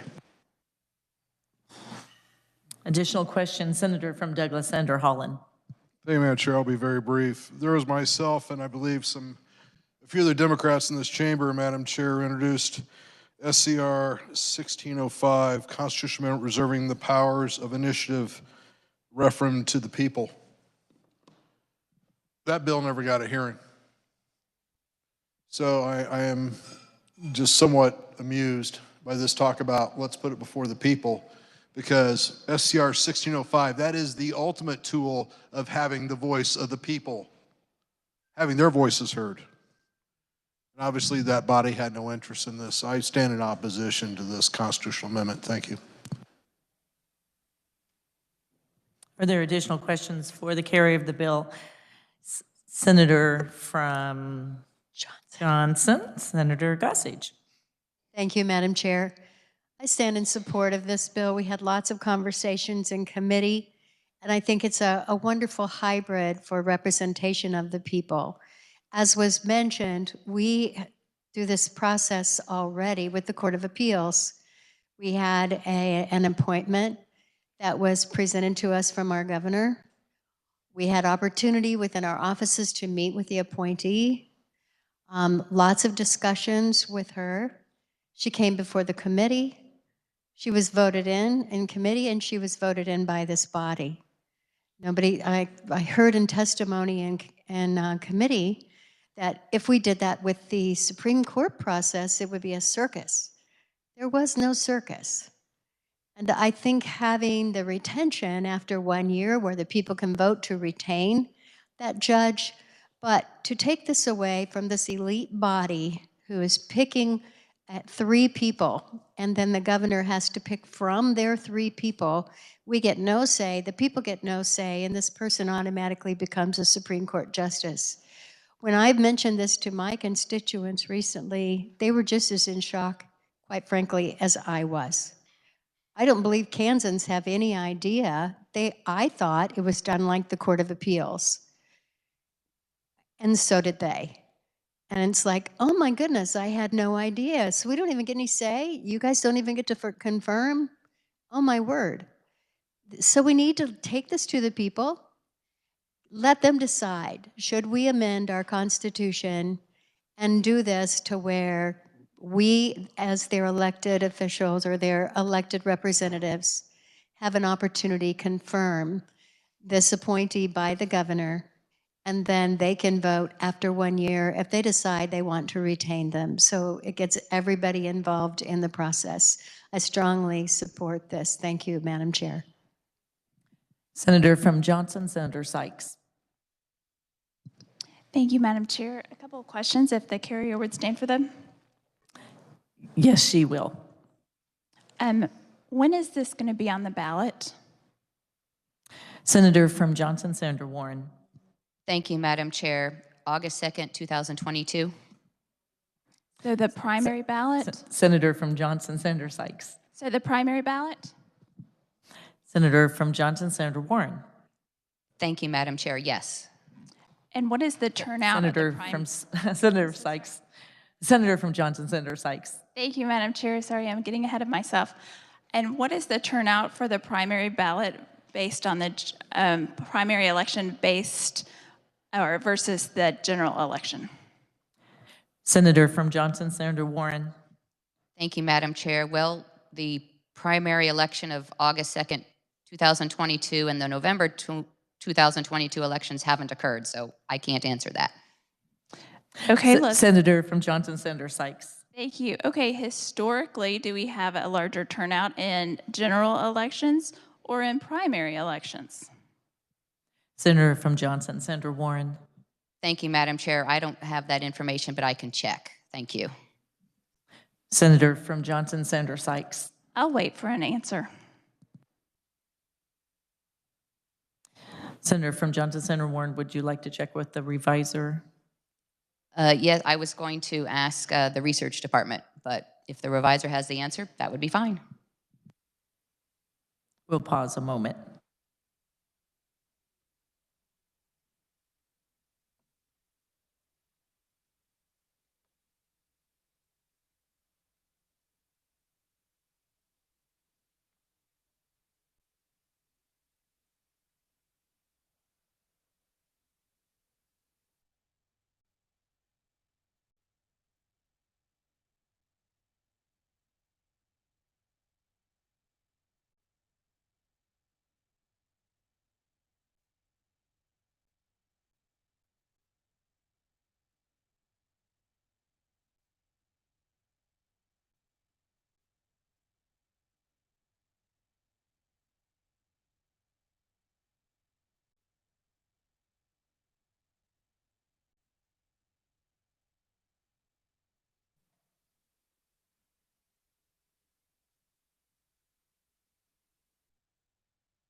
Senator from Johnson, Senator Warren.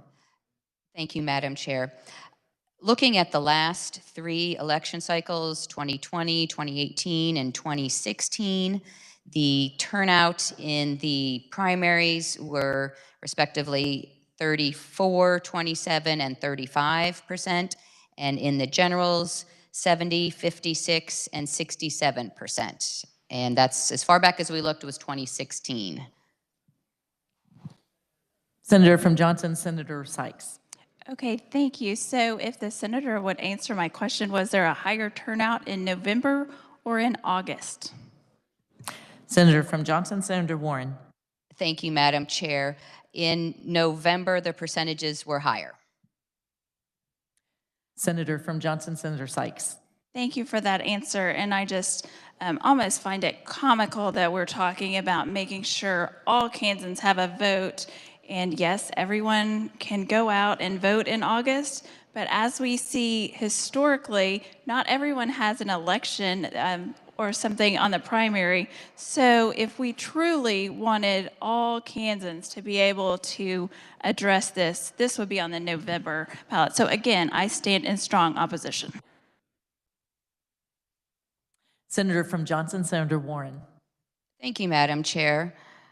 You know, it's interesting to me that some of the opponents of the resolution state that Kansans don't care about this issue and they wouldn't come out to vote. I think that this issue has been around for more than a decade, almost at least 2 decades. And in fact, if you look back to 1958, it would be 7 decades. So our Kansas voters care. We've been hearing from them, and it is an issue that everyone will have an opportunity to vote on, whether it's in August or November. Thank you. Are there additional questions from the Senator from Johnson, Senator Warren? I see none. You may close. Thank you, Madam Chair. Appreciate the body's discussion of this very important issue today. And let me tell you what the resolution does.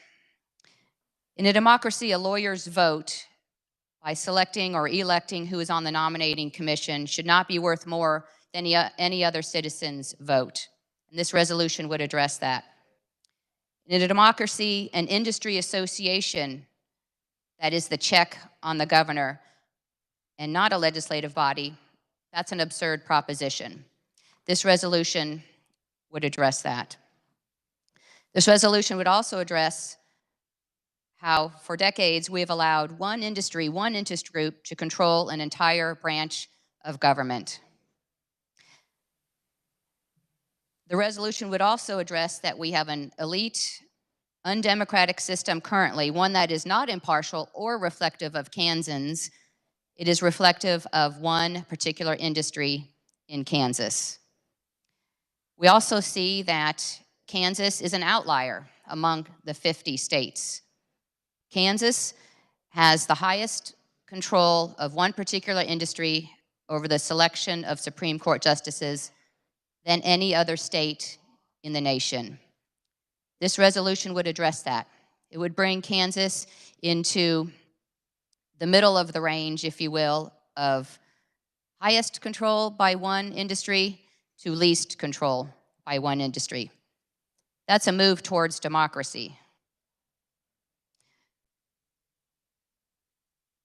As an attorney, myself, who cares deeply about our court system, I commend this resolution and those who have brought it to us and the approach to the issue.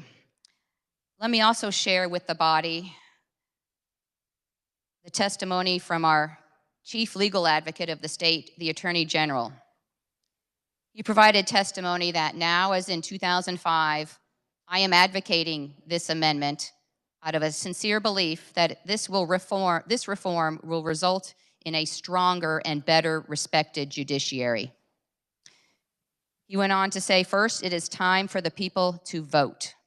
The fact that this debate endures for years in various forms clearly demonstrates that this is a real and legitimate issue about the nature of our Kansas system of self-government.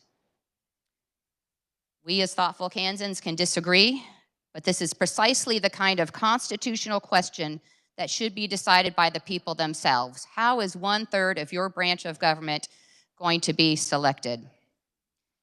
And this issue is not going to be settled until the people of our state decide whether their system for choosing Supreme Court justices should be changed. The Attorney General tells us of his experience that he spent 7 years of his career as a staff member in the United States Senate during the 90s. He saw the Senate confirmation process up close. He saw the confirmation process for Justice Thomas, for Justice Ginsburg, and for Justice Breyer, as well as the confirmations of numerous judges to the circuit courts and federal district courts. He notes that the process is intense, but it is a marvel of our American system that ultimately produces the strongest and most well-respected independent judiciary in the world. We can do that in Kansas, and we owe that to Kansans. Politics are already in the selection process. They're just in the nominating commission rather than out in the open. In our democracy, we need checks and balances. The check on the executive branch, on the governor currently, is a nominating commission selected by one particular industry. There is no legislative check and balance on the governor, and that needs to change. We need to bring accountable government to the people and to the third branch of government. A telling example, we have a transcript from the nominating commission and how their process works. There was one attorney member who said that because our meetings are public now, some of us have trouble saying one candidate is better than another. Another attorney member said, it's awkward to discuss personal characteristics with people staring at you. Another attorney member said, we have to look at these judges. I don't want to say something critical because I have to appear in front of the judges. So clearly, we do not have the robust system that Kansans deserve. Clearly, it's something that Kansans should have a voice on the say of how they want their highest court of the third branch of government selected. That's what SCR 1621 does. So with that, Madam Chair, I move and ask for everyone's support of this resolution. It allows the people of Kansas to have a say about how our constitutional system of government in Kansas will work. Let the people decide. It's their government.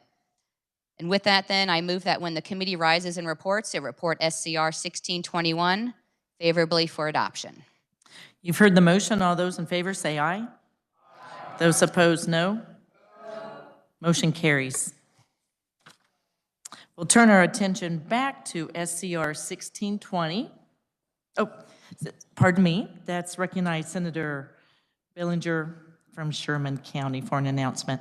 Thank you, Madam Chair. Senate Ways and Means, if we would go to the rail and meet briefly to introduce a bill. Thank you, Madam Chair. You're welcome.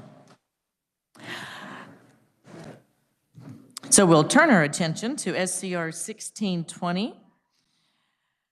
The chair recognizes Senator from Montgomery, Senator Peck, to explain the bill and adopt the committee report. Thank you, Madam Chairman. I move adoption of the committee report. You've heard the motion. All those in favor say aye. Those opposed, no. Motion carries. You may continue. Thank you, Madam Chairman. That was a loud move. Senate Concurrent Resolution 1620 is a fairly simple bill, straightforward, not difficult to understand. Not saying that the debate won't be lengthy, it may, but it will place before the voters of the state of Kansas a constitutional question that starting on July the 1st of 2023, over a year from now, if the legislature in the state of Kansas wishes to pass a tax increase, it will take a supermajority, which is a 2/3 majority vote of the legislature, in order to increase taxes. This measure would be placed on the August 2022 this coming August, primary ballot, before the voters of the state of Kansas. There's much more I can say, but I will let the discussion play out and see what kind of comments and favorable things that the legislature has to say, the Senate has to say about 1620. I'll stand for questions. Are there questions for the senator from Montgomery? Senator from Douglas, Senator Holland. Thank you, Madam Chair. If the carrier of the bill would stand for questions, please. He will. So let's put a little bit of background for everybody so they understand the process. Could the senator describe for me that if for some reason this one of the constitutional, this went on the ballot this August, and the voters said, yeah, this sounds great. If the carrier of the resolution could talk about how this would actually work mechanically in the legislature should a tax increase bill wend its way through the process. Senator from Montgomery, Senator Peck. Thank you, Madam Chairman. This would not change the process of passing legislation as it relates to bills being introduced, going through the committee process. The only change would be that the constitutional required majority for a tax increase would be 2/3 in the Senate, which is 27, 2/3 in the House, which is 84. Senator from Douglas, Senator Holland.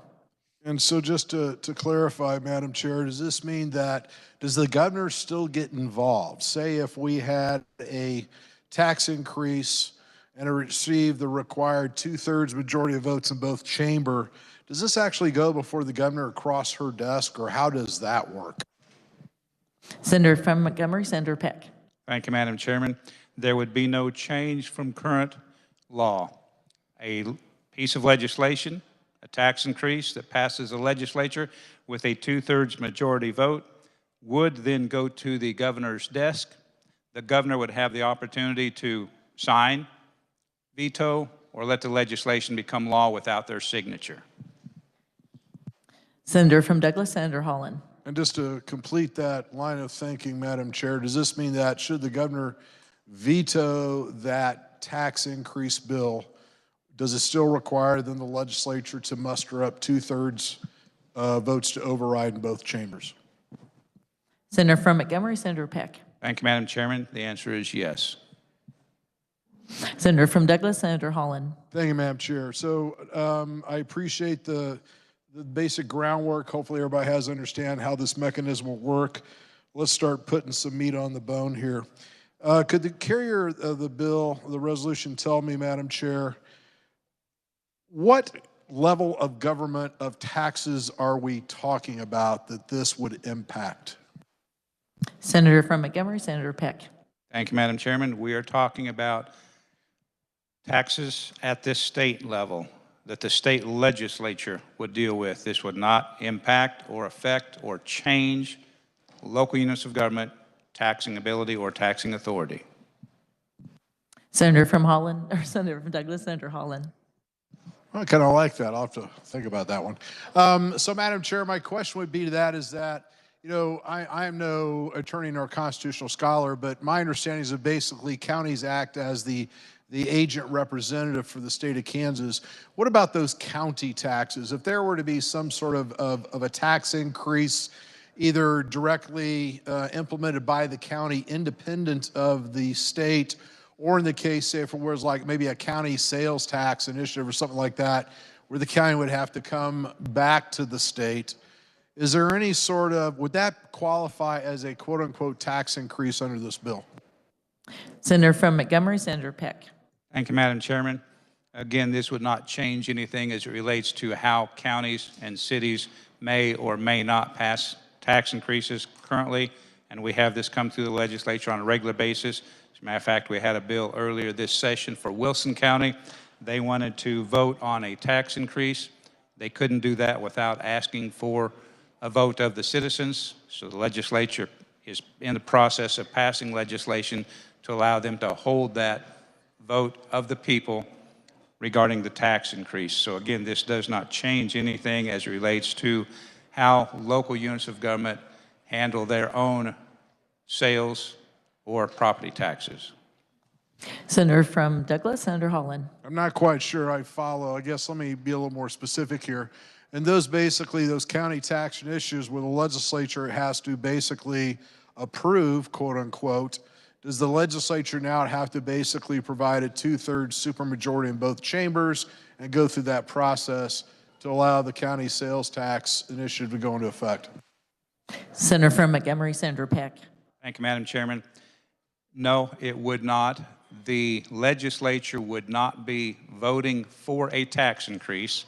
The legislature would be passing legislation that the county has asked for, that they would like for their citizens to vote for the tax increase. So SCR 1620 would not change any of that process. Senator from Douglas, Senator Holland. Okay, so just so I understand, what we're talking about is we're talking about those taxes that are directly levied by the state legislature only. This would not involve any sort of local units of government or any interaction as far as permissiveness where the locals have to come before the state body to get authority to do so. Yes or no? Senator from Montgomery, Senator Peck. It would not change. Thank you, Madam Chairman. There would be no changes to current law. The process for locals would remain the same. Senator from Douglas, Senator Holland. Very good. I appreciate that, that explanation. That's going to add a little more flesh to the bone, as it were, to our framework. Now let's talk about, if the good senator could tell me, how do we define a tax? Senator from Montgomery, Senator Peck. Thank you, Madam Chairman. In the resolution, a tax is defined, or I guess a tax is not necessarily defined, but it is that the legislature, if we're going to pass a bill enacting or amending any law, creating any new state tax, or increasing the rate of any existing state income, sales, compensating use, or excise tax. So there's not a specific definition of a tax. I guess I would operate under the presumption that most of us know what a tax is, because it's either going to be sales, income, compensating use, excise tax, or property tax, estate tax, inheritance tax. Senator from Holland, Senator from Douglas, Senator Holland. It's catching, Madam Chair. So I guess my question would be this then, is when we talk about the definition of tax, what's the difference between the tax and, say, like a registration fee or a just whatever types of fees? How are our citizens going to know that when they go to the ballot box this August and say, yeah, I like this? And how do we know they understand that we're just talking about, you know, if the carrier of this thing is saying this is just state income, this is just state sales, this is just state property tax. I assume that's all the carrier's applying. How are we going to convey that to our constituents versus them thinking, hey, you know, that state fishing permit or whatever that I get every year, this can't go up. How do they know that? Senator from Montgomery, Senator Peck. Thank you, Madam Chairman.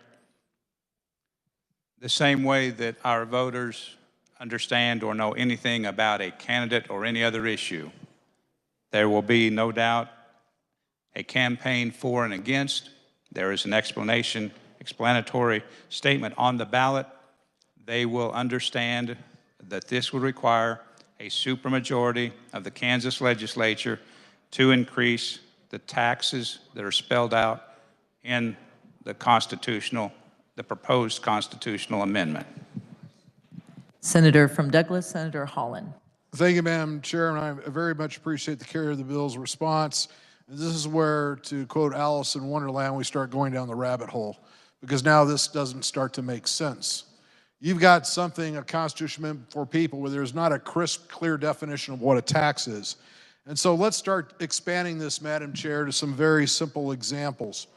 I'm kind of curious, say if we had, and this has happened before, I'm curious, say that we, the legislature, and this has happened before, say maybe where we have scheduled a rate reduction. Say maybe that's in statute, we have a rate reduction.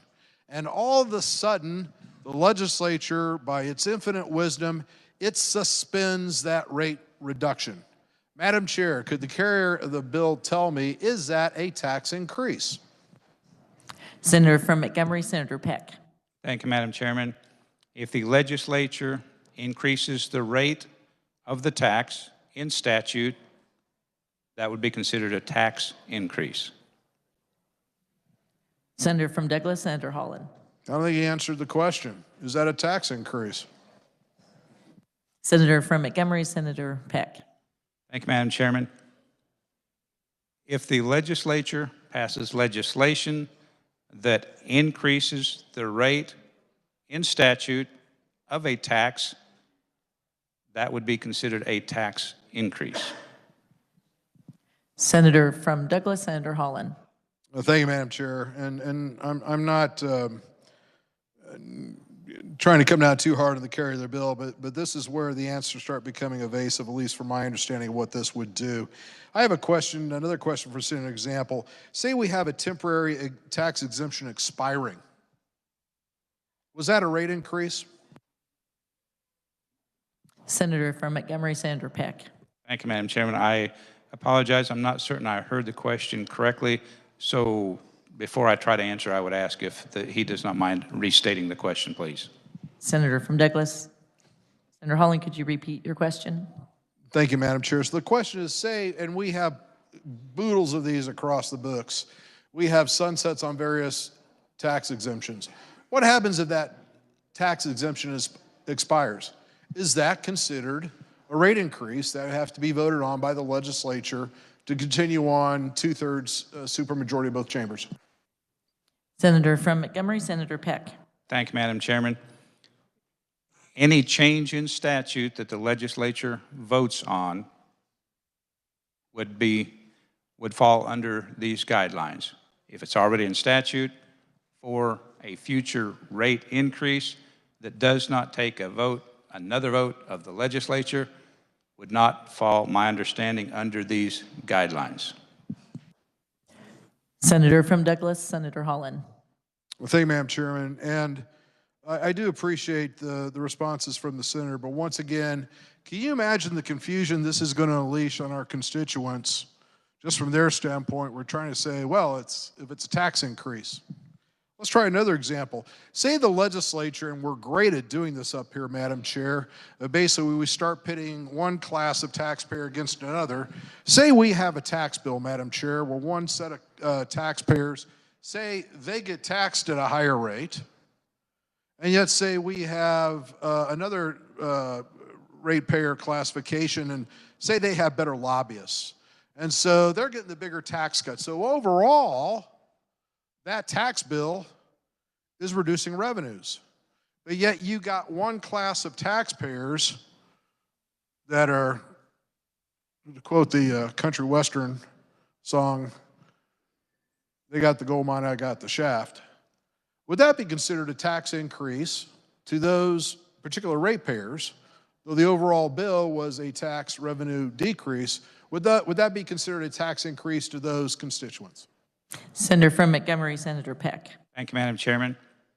If the rate of taxes are increased on any classification of Kansans, that would be considered a tax increase. Even if it reduced the rate on another group of citizens in the same legislation, that would be considered a tax increase because it increases the rate of the tax. So we could easily reduce the tax on the one, would only take a simple majority, but if we're increasing the rate on any classes, that would take a supermajority. Senator from Douglas, Senator Holland. It just sounds like more legislative chaos, Madam Chair. Let's keep on going down the rabbit hole. Let's talk about the case of, say, our state highway fund. We know the challenges we have there with basically motor fuels taxes. Okay, we see that dwindling. We see that basically we're going to electric vehicles, other types of transportation.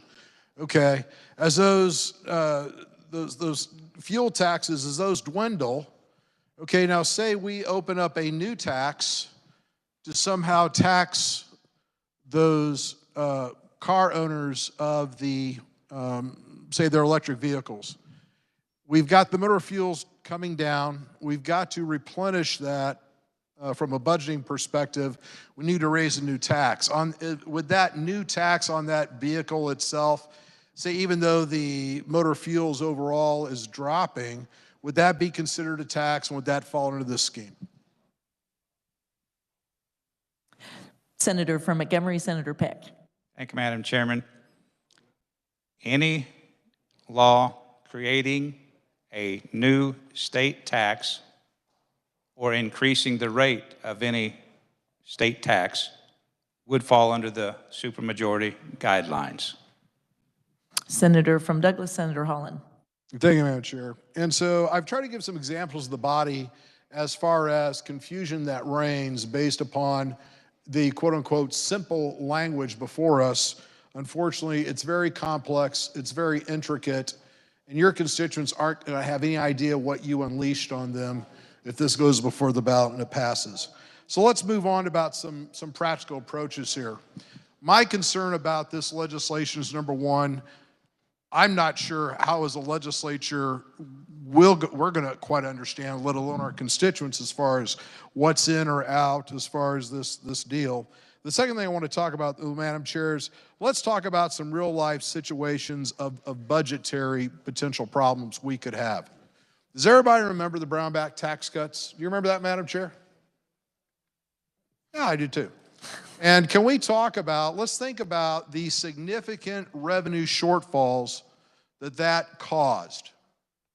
I remember, man, 2012, it was like, boom. So we did these things. It was the shot of adrenaline. And what was really wild and crazy is that despite all the basically admonitions that, dynamic economy and all this and that stuff, basically our revenues plunged to the tune of about $745 million, just year after year after year. And so the legislature at that time, Madam Chair, when we had the Brownback's tax cuts, okay, they did some things. You had the revenue plane in a deep nosedive. We had to pull up. I'm assuming, Madam Chair, that if this type of legislation were in effect, we'd have to have those 2/3 votes in both chambers for any sort of revenue increase. Is that correct, Madam Chair? Senator from Montgomery, Senator Peck. Thank you, Madam Chairman. I could talk at length regarding what the legislature did in 2012. I was here in 2012, and I remember exactly what happened. The narrative that has been portrayed by the news media has not been correct. But that's a whole other topic that has nothing to do, I believe, with 1620. To bring in a little bit of a fresh perspective, Madam Chairman, I would like to yield to the senator from Butler, Senator Masterson. Senator from Butler, Senator Masterson. Thank you, Madam Chairman. I stood up because I was starting to get tired of hearing the same explanation, which is correct, over and over and over and over and over and over and over and over again. The confusion seems to be stuck in the mind of one. It is not difficult to understand a tax rate increase. So we go, it's either this example that doesn't apply, or that example that doesn't apply, or this example that doesn't apply, or that example that doesn't apply. If you remove an exemption, does it raise a rate? No. If you have a registration fee, does it raise a tax? No. There is really no confusion. So I just wanted to commend the senator from Montgomery for his patience, his tenacity. It is not that difficult. I don't see anybody being confused other than one. Thank you, Madam Chair. The chair recognizes Senator from Douglas, Senator Holland. Thank you, Madam Chair. Well, I appreciate the Senate President's characterization about one being confused. Make no mistake, Madam Chair, I'm not confused. I think there's going to be massive confusion on our citizens and this legislative body concerning the very short time that the tax committee evaluated this and pushed this out. and then what is going to behold our citizens. So here's the point I'm trying to make, and let me just kind of talk. The reason why I'm talking about the Brownback tax cuts is because you had a very classic example where you had a significant revenue nosedive. We had 3 subsequent tax votes, okay, to pull the nose of the plane up. There were 3 different ones. In 2013, you will remember there was basically a tax bill that partially eliminated a scheduled sales tax rate reduction, okay? We passed that to try to get some more money back into the nosediving revenue stream. That vote did not have 2/3 majority either side. In 2015, you'll recall the incredible sales tax increase passed by conservatives to preserve their cherished Brownback tax cuts. Okay, it was the same deal. When you look at the votes that was done in the House and the Senate on the state sales tax side from the 6.15 to 6.5, you had supermajority votes for both. And then I go to when you basically had the legislature crying uncle in 2017 on SB 30, the tax bill there, you had initial votes, once again, below the supermajority. So the only point I'm trying to make here is from a budgeting perspective, and this is what I would basically just say, for you, those of you appropriations, beware, okay, of what you bargain for. Because I do believe this legislation impacts you, and at some point you might want to weigh in this. Now, the final point I just want to make is just that this is very powerful stuff. There's a lot of unintended consequences. But at the end of the day, what this really does from the tax committee, we talk about tax policy, we want to broaden the base and lower the rates. And the problem with this legislation is it's going to, over time, exactly do the opposite. So I've had more than my fair share, Madam Chair. I will sit down now and let others debate the bill. And I would just ask you to really think about, is this where we want to go? I hope you vote no. Thank you. Additional questions for the Senator from Montgomery, Senator from Lynn, Senator Tyson. Thank you, Madam Chairman. I do not have questions. I have a few comments in rebuttal. First off, the 2012 tax cuts was absolutely fake news that it broke the state. I give a presentation on this. The real news was the perfect storm. Let's talk about that perfect storm a little bit. You just heard some of the tax items that were passed in legislation, but you didn't get a complete picture.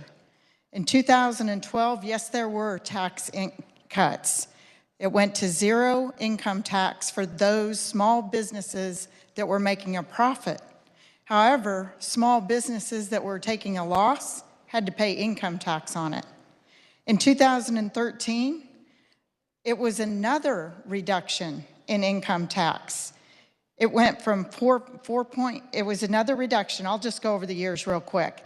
In 2014, the bill that passed in 13 cut income tax in 14.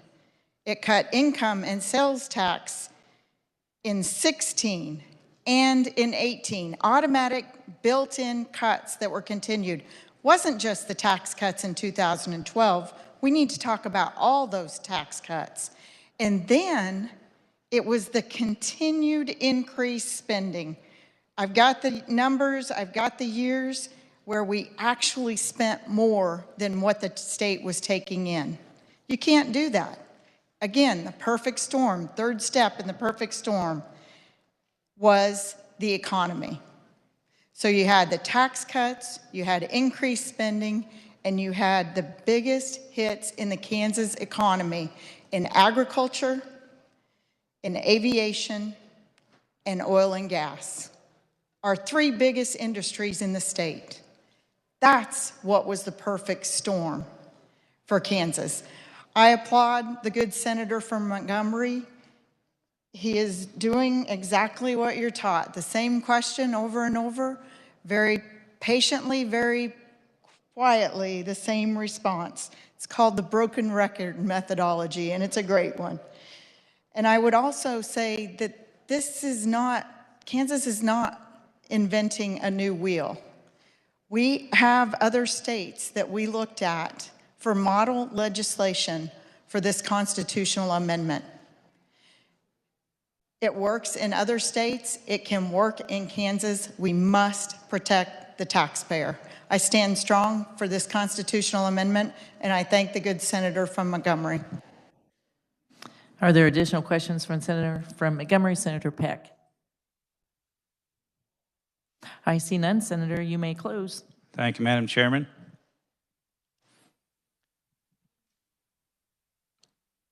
Confusion for the voters. I don't see how there's going to be any confusion for voters. I trust the voters to know what a tax increase is. They will know if taxes go up, that means they're spending or sending more money to the government. It's been said, and I have participated in over the past, the best way to defeat legislation is to create confusion in the body. There is zero need for confusion on 1620. We, as the legislature, do not have the authority to amend the state constitution. That is reserved strictly for the people. Now, we do have to pass a resolution to allow them to vote to amend the Constitution. It takes a 2/3 majority vote in the House and in the Senate to put it to a vote of the people. Then the people can pass the vote, the referendum, by a simple majority if they think that they wish to change the Kansas Constitution. It's been done before, numerous times, and it will be done again in the future, numerous times. All we are doing as a Senate is saying, let's let the people vote. We're not changing the Constitution. As was mentioned by the senator from Johnson on the last constitutional amendment, we're just saying, let the people vote. Now, the amendment would help to keep tax rates low. There's no doubt about that. Now, we don't know that the citizens of Kansas would vote for the amendment. They may or may not. They may say, we like things the way they are. We like a simple majority in the legislature to increase taxes. And if they do, then we will not change the Constitution. But if the people, the citizens of Kansas, say we really do prefer to keep tax rates down, then they will pass the constitutional amendment. I will remind the body, the most recent tax increase that passed through the legislature passed with a supermajority. So no one can go out and say, oh, that'll never happen. There'll never be another tax increase. Look at 2017. The largest tax increase in the history of the state of Kansas passed with a 2/3 majority vote. Does it matter what the tax rates are? It certainly matters. It matters to our citizens. It matters to our job creators, business and industry. Look at a state at their tax rate. Madam Chairman, I fear as a Kansan, born here, raised here, never lived anywhere else in my life, that we have, as a legislature, and I say we because I've been involved in the legislature off and on since 2005, shown a propensity to be schizophrenic. We will reduce taxes, we'll raise taxes, we'll reduce taxes, raise taxes. We're back and forth. So it creates uncertainty for not only our citizens, but also for our job creators, our business and industry. They look at that and they say, well, if I go to Kansas, will the tax rate that I go there be the same? If the citizens of Kansas decide that a 2/3 majority is required, then it would provide some certainty, some stability. And as the senator from Lynn mentioned, we're not alone on an island here. There are several states that have a variety of restrictions or guidelines that relates to increasing taxes. Some allow the citizens to vote. That's my personal preference, but that's not what we have before us today. Several states require a supermajority. Some of them are 60%, some of them are 2/3, some of them are 3/4, which is 75%. So it's a variety. What we're looking at here is 2/3. So again, colleagues, just remember all you're doing is saying, citizens of Kansas, here's an opportunity for you to vote and give guidelines to the legislature as it relates to tax increases. I think it's a great thing. I'm honored to have the opportunity to carry this piece of legislation on the Senate floor. I have wanted to get this across the legislature since before I got into the legislature in 2005. So I would ask my colleagues on final action to vote yes to Senate Concurrent Resolution 1620. And with that, Madam Chairman, I would move that when the committee arrives and report, it report 1620 favorable for passage. You've heard the motion. All those in favor say aye. Those opposed, no. Motion carries. We'll now turn our attention to Senate Sub for House Bill 2458. The purpose of explaining the bill and adopting the committee report. Senator from Sedgwick, Senator Peterson. Thank you, Madam Chair. I move we adopt the committee report. You've heard the motion. All those in favor say aye. Aye. Those opposed, no. Motion carries. You may proceed. Thank you, Madam Chair. House substitute for House Bill 2458 is a bill that deals with optometrists and their liability for signing their vision requirements for the issuance of driver's licenses for renewal or initial issuance. The bill changes this so that an optometrist or ophthalmologist reporting to the division or the medical advisory board in good faith any information relating to vision would not be liable to any person subsequent to the issuance of the renewal of a driver's license.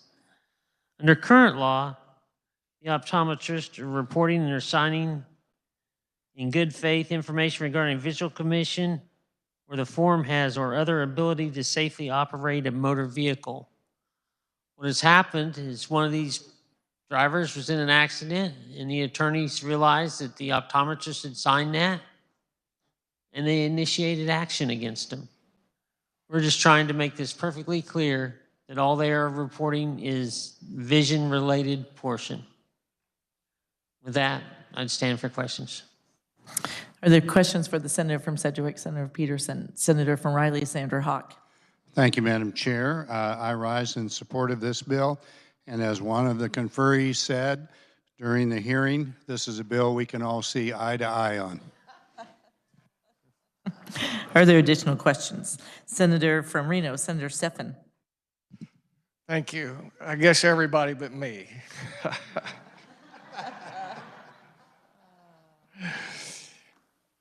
I've spent a career in medicine seeing that when you give legal immunity in the healthcare world, it doesn't work out well for people.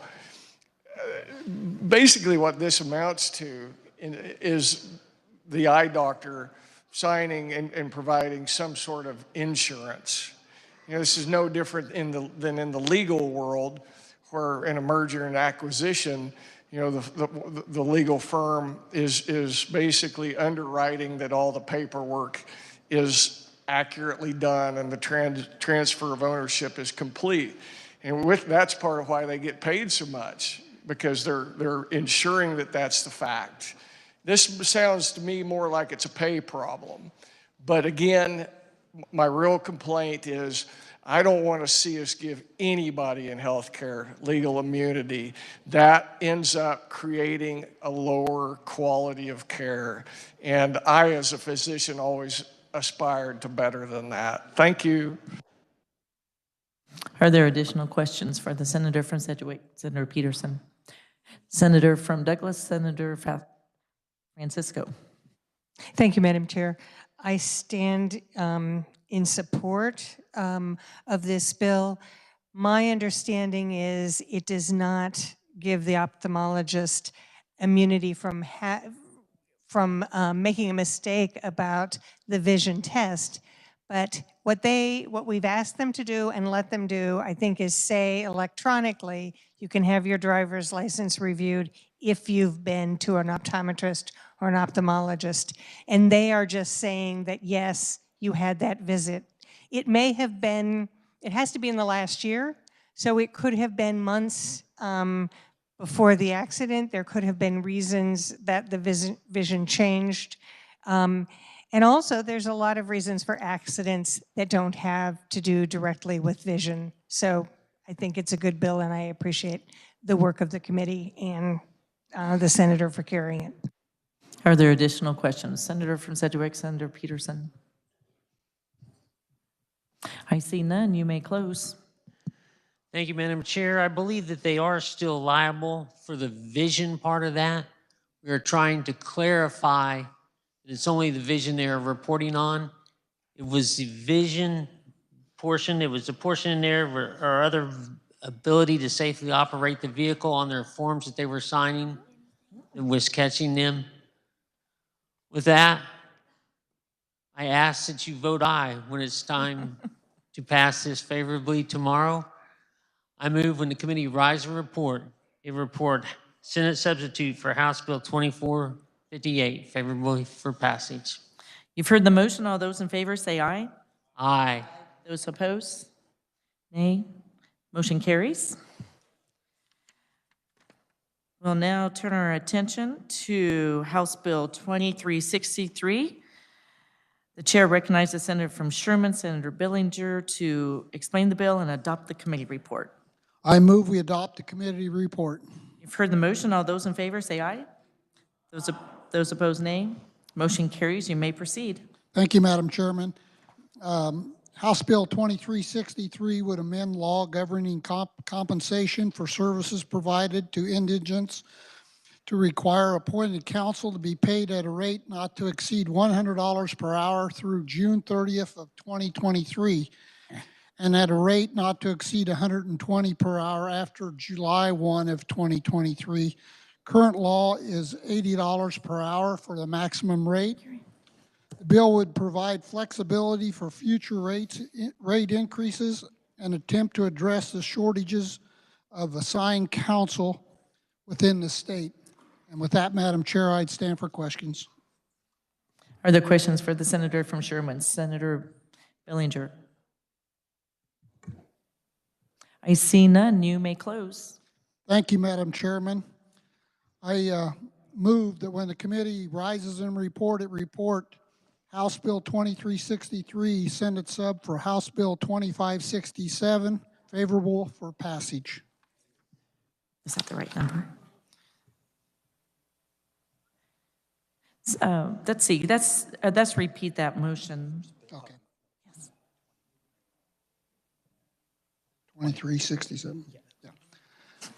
Sorry, Madam Chair. I move when the committee rises and report House Bill 2363 favorably for passage. You've heard the motion. All those in favor say aye. Those opposed, nay. Motion carries. We'll now turn our attention to House Bill 2547 for the purpose of carrying the bill, explaining the bill. Senator from Lyon, Senator Longbine. Thank you, Madam Chair. House Bill 2547 is very, very similar to our Senate Bill 377, which this body passed 36-3 about a month ago. What the bill does is it allows and amends law to allow TEFIs to establish a captive insurance company in Kansas. It provides all the regulatory framework necessary for those captive insurance companies to operate in Kansas. There are a couple of differences, which is why then the legislation was needed. Things like payment in kind policies. There's some additional financial statement reporting. The House made a couple of changes in this bill that we did not have in ours. Those are that they amended the bill to add two provisions pertaining to the certificate of authority issued to a TEFI insurance company to specify compliance with requirements of Kansas law. In other words, they're permitting the company to do business in another state or territory, and to clarify the treatment of TEFI policies issued in connection with an affiliated FinFin trust or FidFin transaction. This bill passed the House 120-1. And I would be happy to answer any questions. Other questions from the senator from Lyon, Senator Longbine? I see none. You may close. Thank you, Madam Chair. I move that when the committee rises and reports, it reports House Bill 2547 favorably for passage. You've heard the motion. All those in favor say aye. Aye. Those opposed, nay. Motion carries.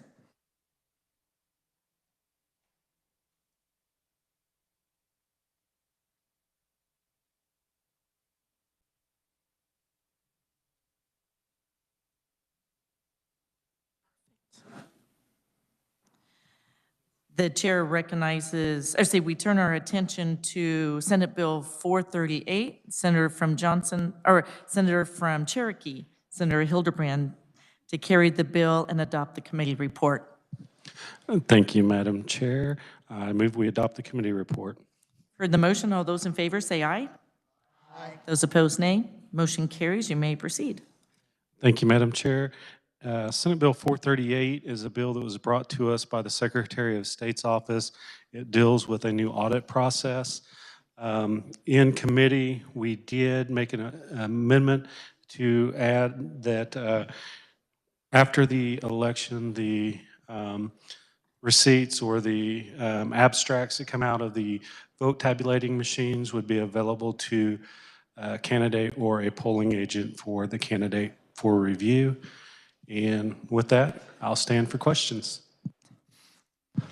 Are there questions from the Senator from Cherokee, Senator Hildebrand? Senator from Douglas, Senator Francisco. Thank you, Madam Chair. I understand that this is amending the current requirements that we have for audits.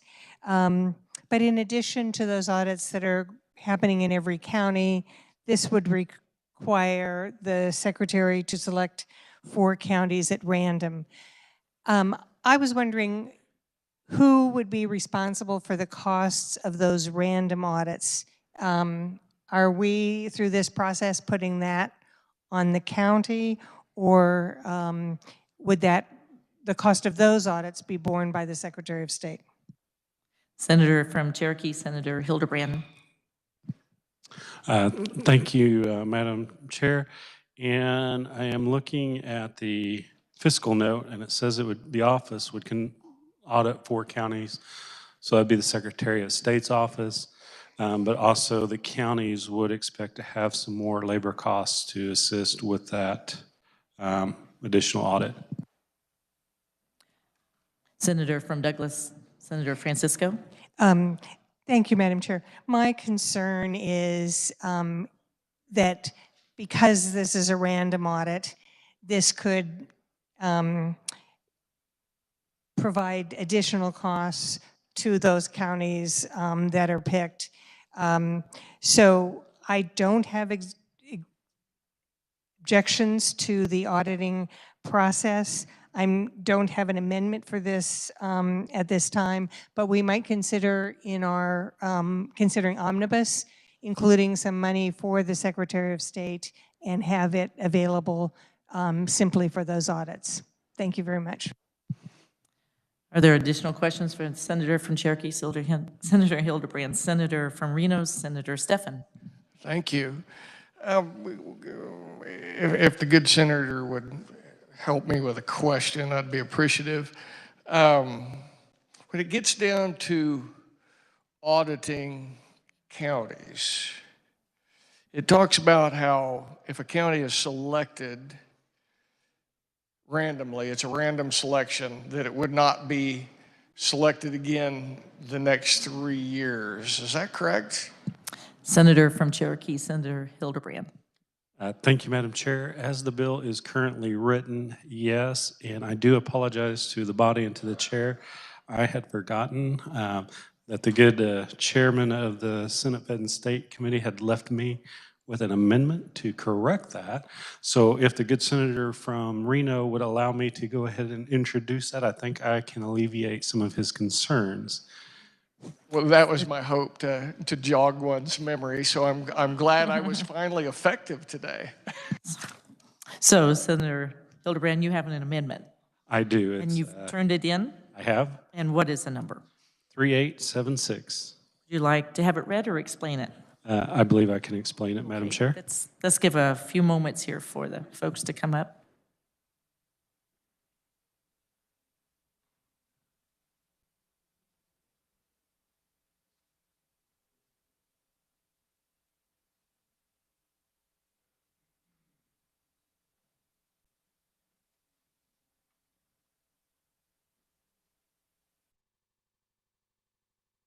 Okay, you may proceed. Madam Chair, thank you. As the good senator from Reno was pointing out, in line 20 or 19 and 20, it says that any county that has had a random audit in the last 3 election cycles would not be up for a random audit. This amendment takes that part out. That way, counties would not know when their audit was coming, so they would not be able to plan for it. So with that, I will stand for questions. Are there questions for the senator from Cherokee, Senator Hildebrand? I see Senator from Sedgwick, Senator Fascadeau. Thank you, Madam Chair. So just for clarification on the amendment, is to make the audit fair and to prevent the person who's being audited from knowing when they would be audited, since it's a random selection. So that your amendment makes it random, so you don't know when you're being audited. Is that correct, Madam Chair? Senator from Cherokee, Senator Hildebrand. Thank you, Madam Chair.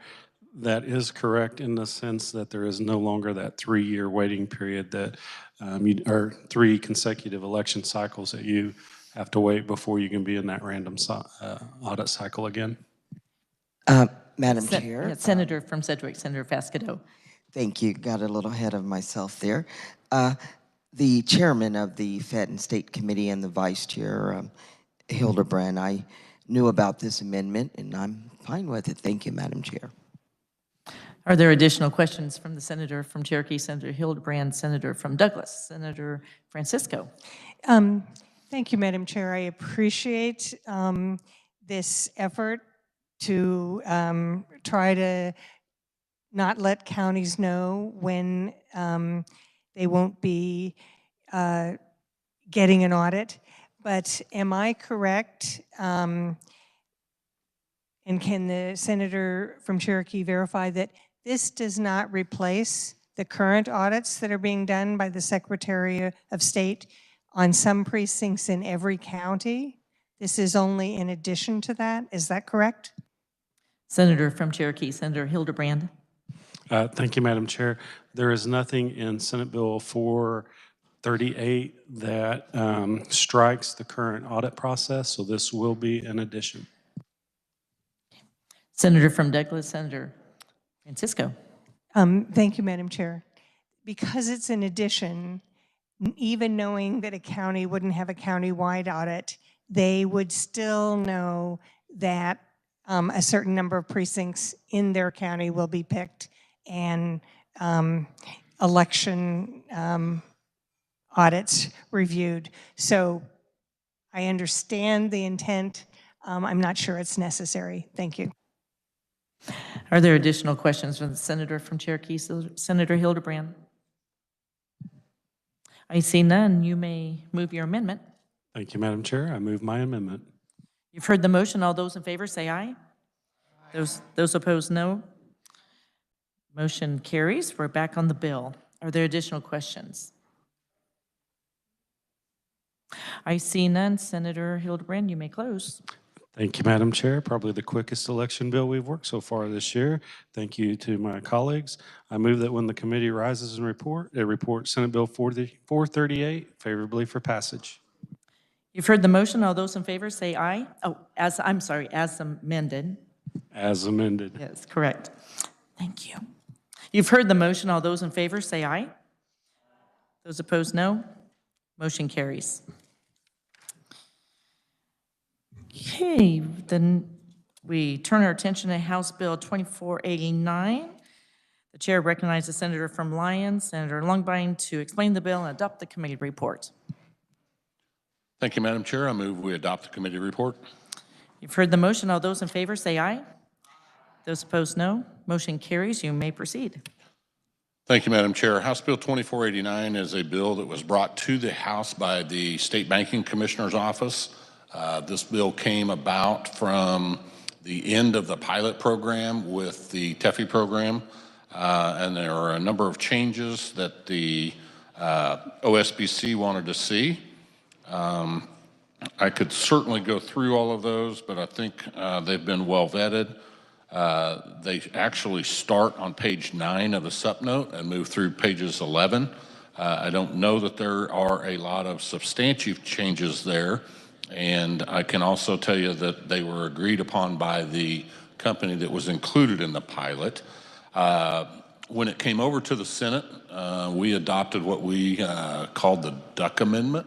In other words, if it looks like a duck, walks like a duck, quacks like a duck, it might be a duck.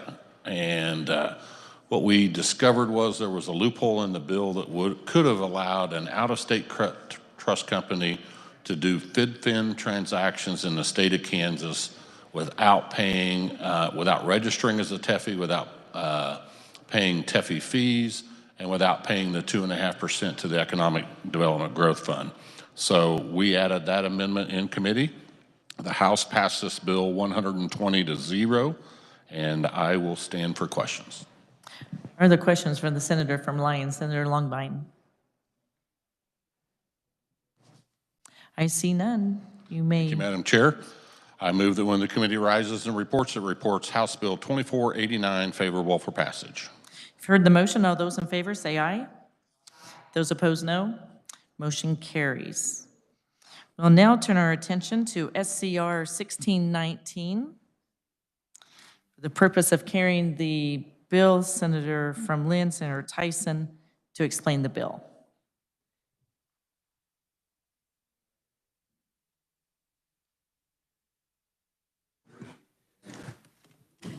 That's passed over, and we'll come back to this one. So let's move to House Bill 2476. The purpose of explaining the bill adopted in the committee report, Senator from Sedgwick, Senator Peterson. Thank you, Madam Chair. I move we adopt the committee report. For the motion, all those in favor say aye. Aye. Those opposed, no. Motion carries. You may proceed. House Bill 2476 would create 6 personalized license plates. A veteran's plate for those who have received the Bronze Star, a veteran's plate for those who have received the Silver Star. Those would be at no charge to the veterans.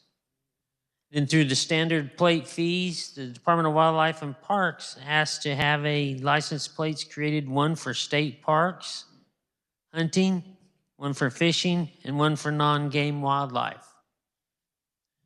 These plates would be subject to the standard minimums and the standard fee setup fees. The Wildlife and Parks, for the state parks license plate, the royalty funds would be credited to the parks fee funds. For the hunting, fishing, and non-game wildlife license plates, an amount equal to the cost of an annual park pass and recreational motor vehicle permit would be credited to the parks fee fund, and the remaining balance would be credited to the wildlife fund. Your license plate would allow you to get into the parks. That's a unique benefit. If they couldn't make this happen, they said they would just provide this same decal that they do for everybody else.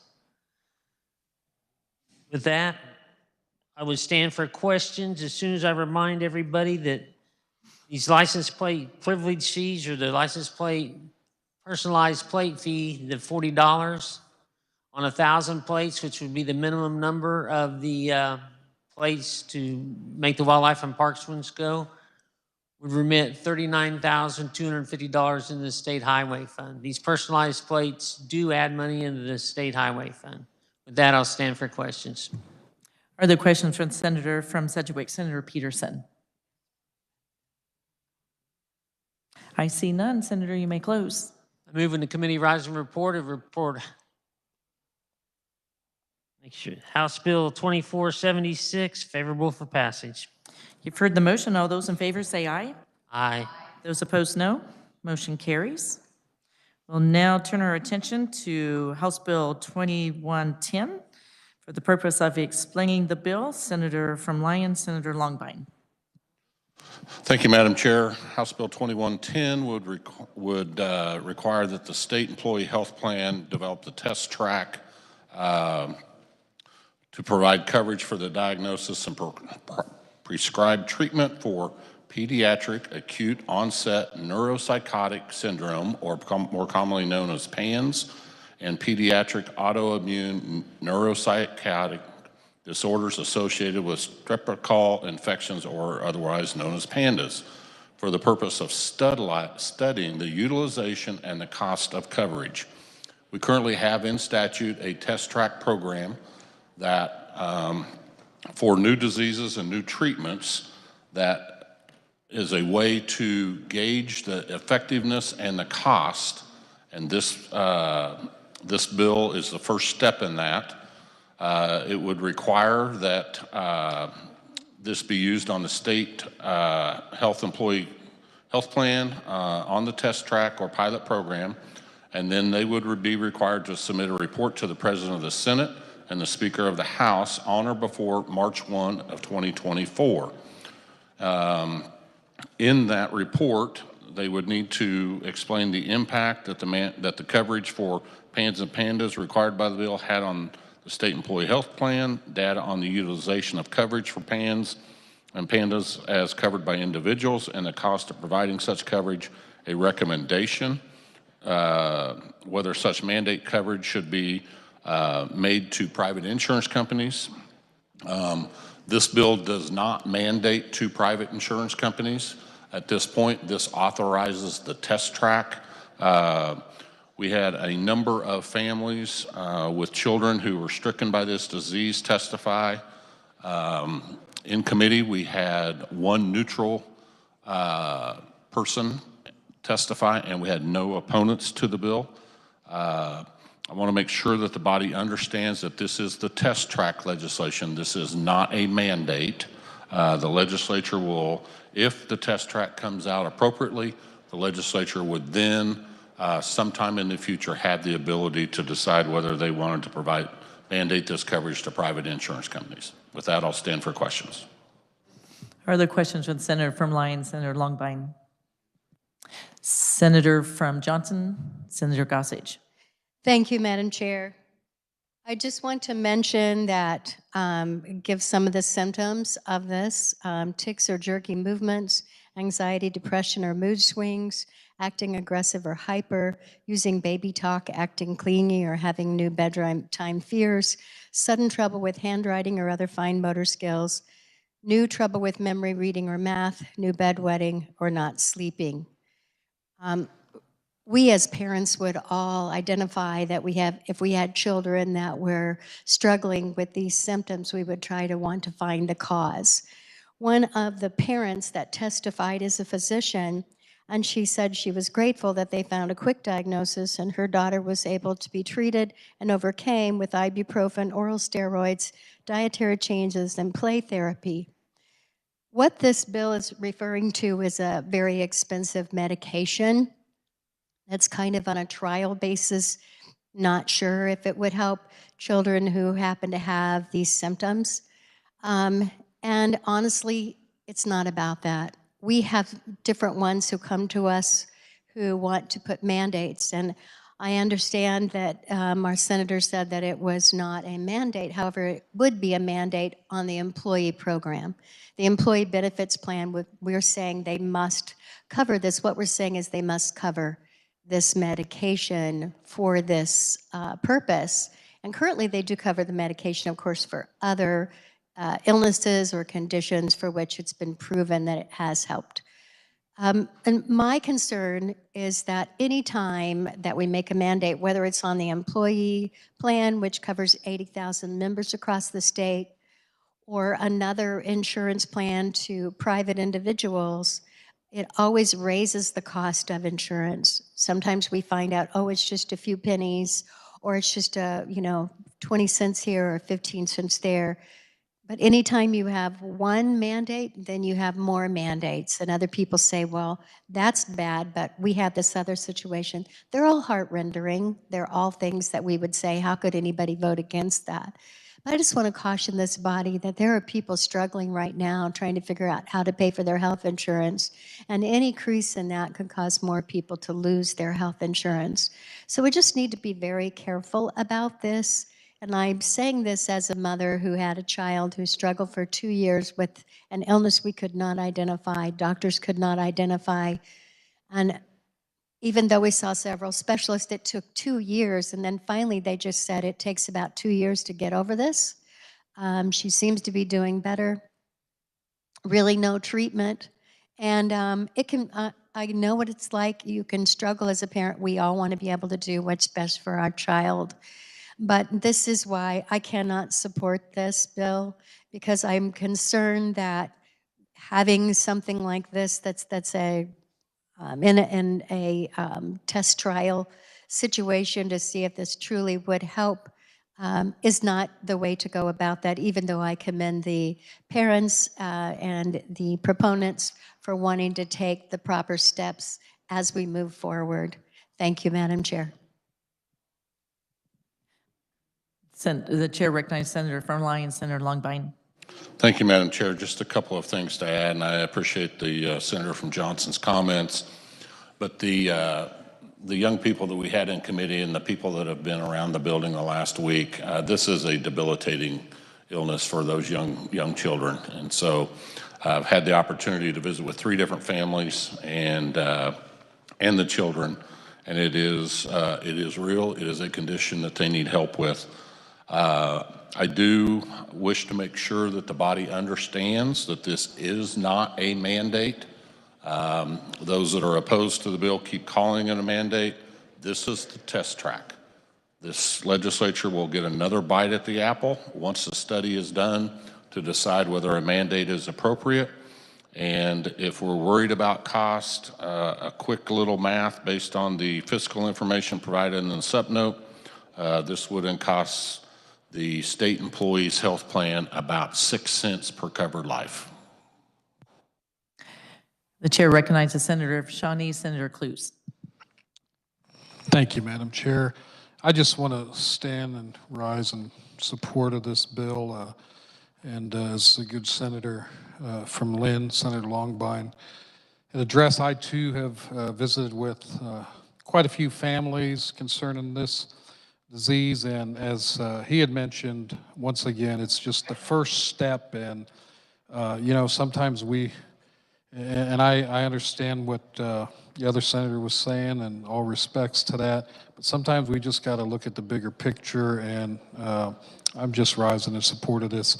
Again, it's just the first step in the process, so thank you. Are there additional questions or comments? Senator from Miami, Senator Baumgartner. Thank you so much, Madam Chair. I also rise in support of this. In fact, in the middle of the night, I received an email from a parent, one of my constituents, that said their family was turned upside down with a total unexpected diagnosis, and it has been something that the parents have dealt with. And I guess what I appreciated most from the mother's email was she said, though I know this will not directly help my family and what we're dealing with here and now, if in any way it can help other families in Kansas in the future, that's what they wanted. That was their wish. I appreciate that we do have this policy that we will study and we will use the information that we gather from the state plan before jumping in, that there is the opportunity for that second bite at the apple so that we have real data to move forward in a decision in the future. I think that it's prudent, and I think it's the best step forward. And I hearken back to the hearings that we had in Public Health Committee, where we were asked to look at new screenings for newborns. And the parents that were there with their young children, they shared, we knew nothing of this type of problem, and how blessed we were to be able to save our child because we got to a doctor that knew something about it. But if we'd known earlier, if there had been that infant newborn screening, we would have been better prepared and could have connected with the specialists. So this is all a part of that process. It's all a part of the learning process, and I appreciate that, and I appreciate the chair bringing this before us. Thank you, Madam Chair. Are there any other questions? I see none. Senator from Lyon, Senator Longbine, you may close. Thank you, Madam Chair. I move that when the committee rises and reports, it reports House Bill 2110 favorably for passage. You've heard the motion. All those in favor say aye. Opposed, no. Motion carries. We'll now turn our attention to House Bill 2605. The chair recognizes Senator from Sedgwick, Senator Christian, to explain the bill and adopt the committee report. Dan? Madam Chair, I think there's an error there. 26. You said 2605?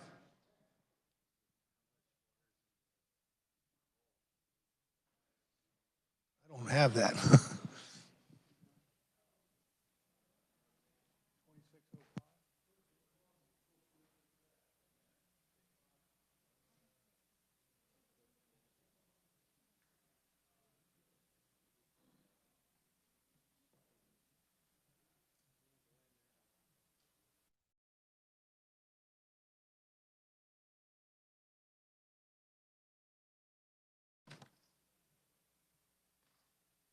Okay.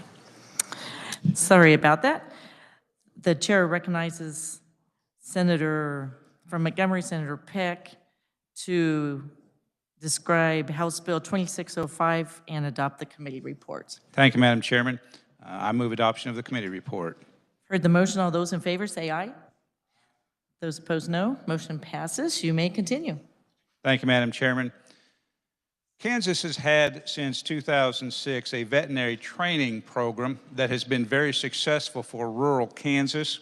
It has served about 80 different veterinary students. Senate Bill 2605 will expand that program somewhat to the benefit of rural Kansas. Currently, in legislation, there are only 5 students allowed, and they must be first-year students. The legislation would allow more students to be involved, and they would not have to be first-year students. Senate Bill 2605 would also create an advisory committee to advise the school, which would, of course, is K-State, on administering the program.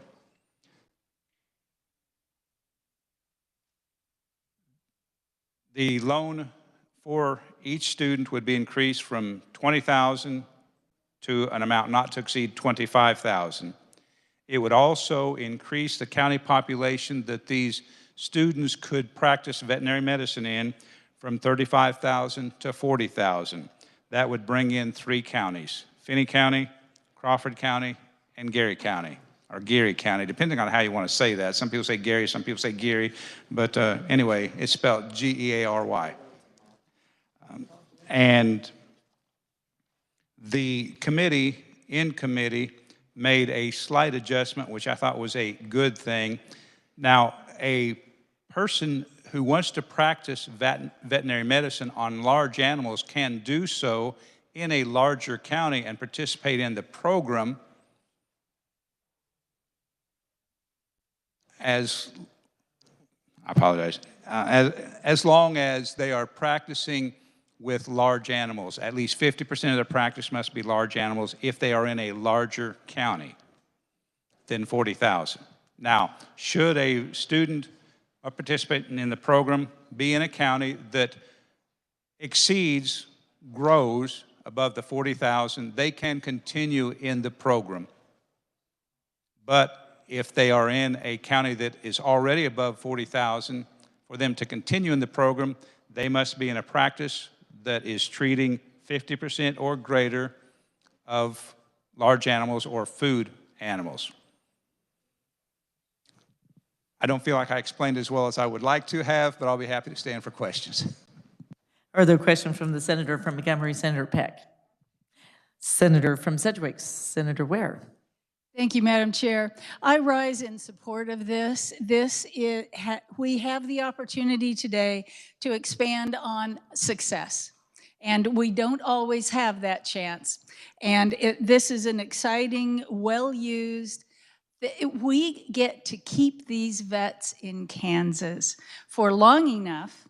The hope is that they'll realize what a beautiful, wonderful place this is to live, and they're gonna stay. And it's a good bill. Thank you so much. Senator from Wyandotte, Senator Petty. Thank you. Would the senator from Montgomery stand for a question? He will. The only question I have is that I was trying to locate in the fiscal note, it does say that the bill would not warrant any noteworthy increase in the operating costs, and would stick with what's already appropriated, but can you tell us what is already appropriated? Senator from Montgomery, Senator Peck.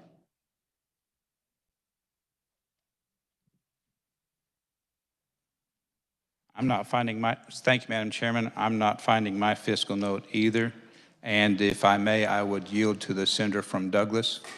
Senator from Douglas, Senator Francisco. Thank you, Madam Chairman.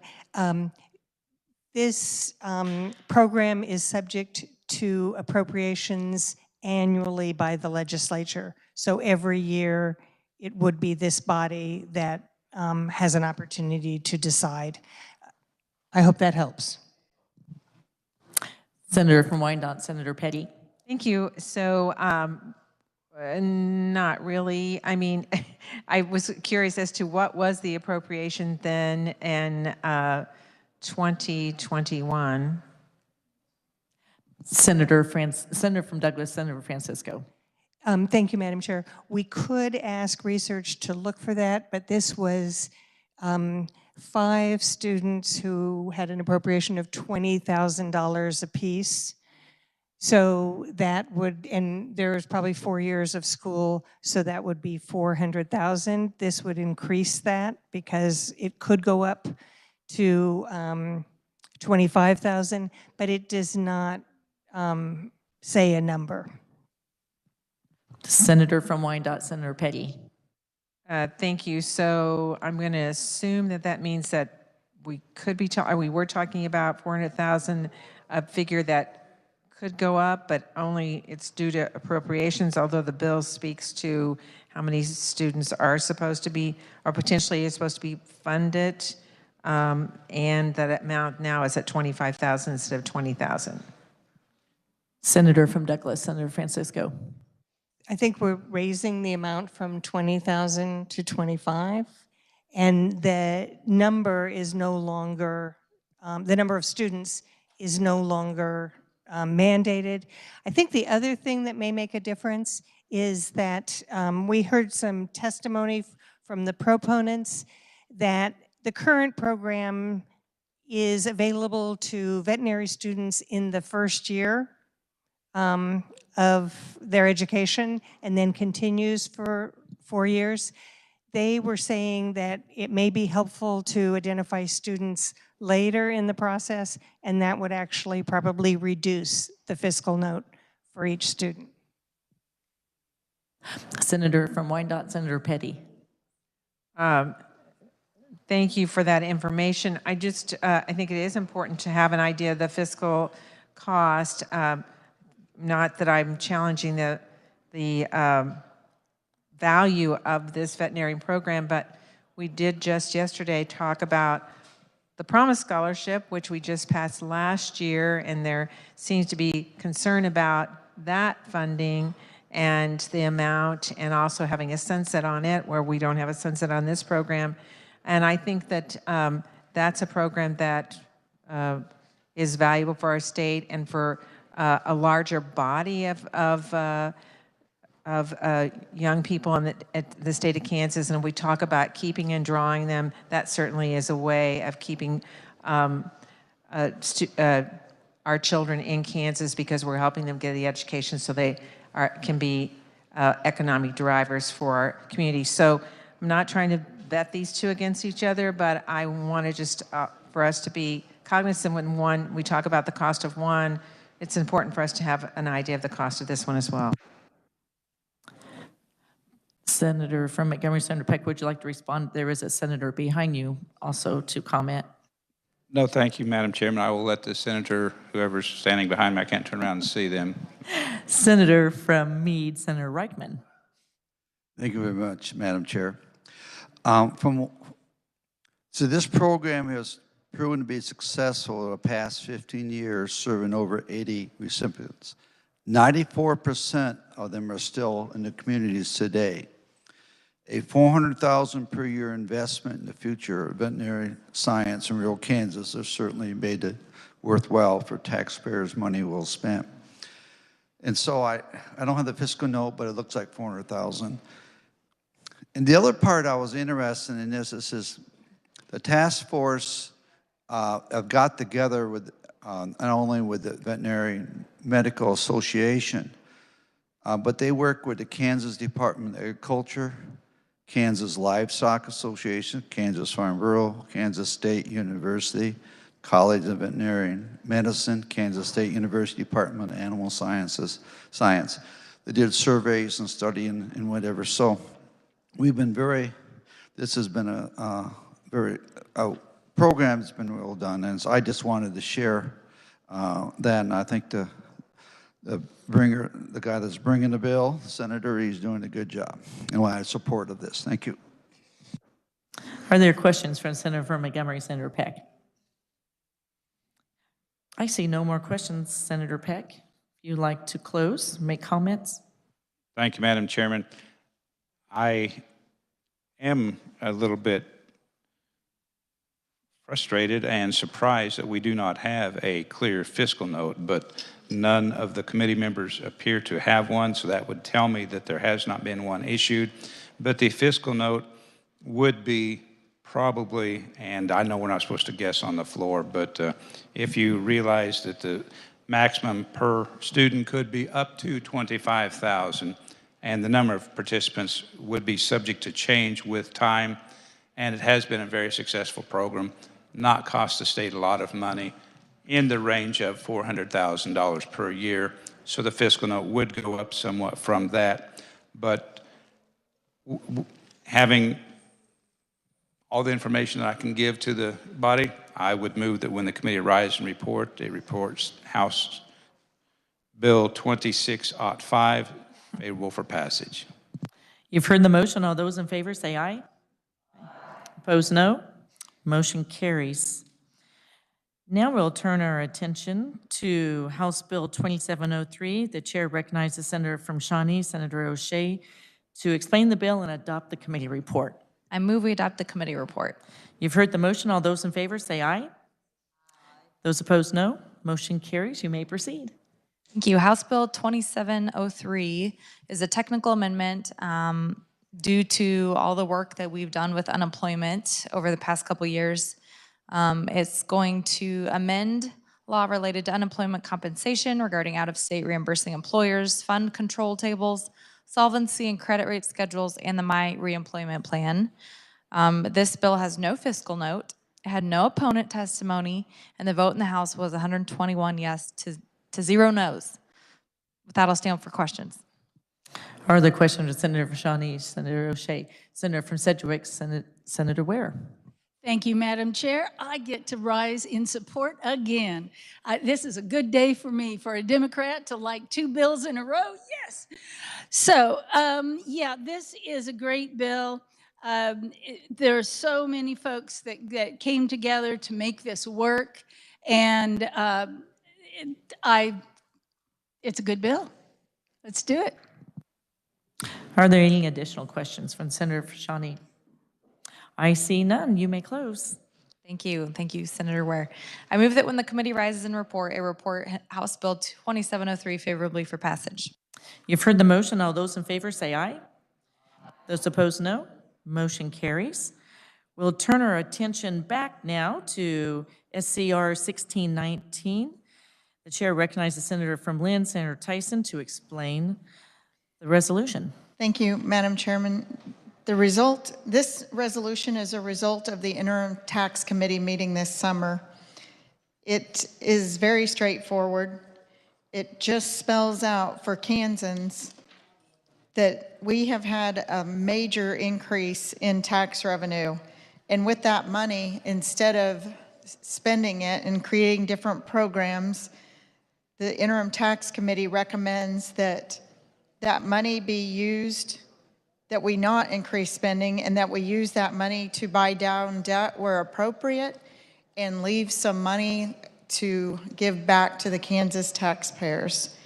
We also have recommendation that the legislature should consider constitutional amendment in the growth of government, in limiting it, and that we recommend that they consider repealing all tax credit programs that are not in use. I mean, this is just some common sense stuff that we need to take care of and some business to take care of. We also ask that the legislature review income tax on retirement accounts, consider removing it, and removing income tax on Social Security. This body has passed that twice last year. We're hoping our friends in the House will pick that up. It also recommended a property tax circuit breaker for seniors and others. We know that valuations went through the roof this year. That does not mean your property taxes are going to increase. That is still to come with the revenue neutral rate that we passed last year. But we do need circuit breakers for certain tax increases that are out of control on property taxes. It also recommends that we take a look across all of the programs that we have. We tend to pick winners and losers with our tax statutes, and that's not good for Kansas. So, Madam Chair, with that, I'd stand for questions. Do we have questions for Senator from Lynn, Senator Tyson? I see none. You may close. Thank you, Madam Chair. I move that when the committee rises and reports, it reports SCR 1619 favorably for adoption. You've heard the motion. All those in favor say aye. Those opposed, no. Motion carries. We'll now turn our attention to Senate Bill 546. The chair recognizes Senator from Sedgwick, Senator Peterson, to explain the bill and adopt the committee report. Thank you, Madam Chair. I move we adopt the committee report. You've heard the motion. All those in favor say aye. Aye. Those opposed, no. Motion carries. You may proceed. Madam Chair, Senate Bill 546 is an autonomous vehicle bill. It came to us from the Alliance for Automotive Innovation. We had a bill earlier this session, Senate Bill 379, that was brought to us by Walmart, which generated a lot of opponents. A lot of them because it didn't go far enough. Some of them because they thought it went too far.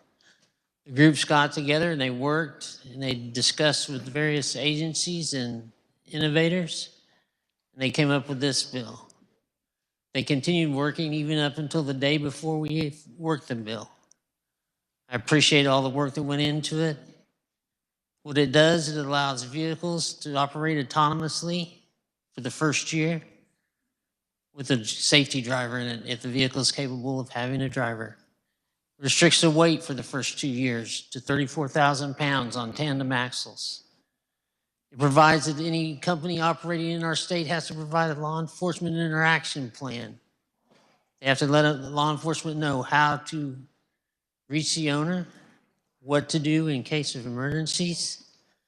It spells out basics for what the vehicle has to do. It has to be able to pull over. It has to be able to stop when it's in a crash. If it's capable, it has to notify law enforcement and remain on the scene. There's a lot of things that we did. We made an advisory council with KDOT so that we could have the group look at some of these items and see what needs to be done. We had numerous discussions over small words in committee. We made multiple amendments. I believe this bill is a good step forward. It affects hundreds of companies that are looking to develop these vehicles. 21 other states have laws similar.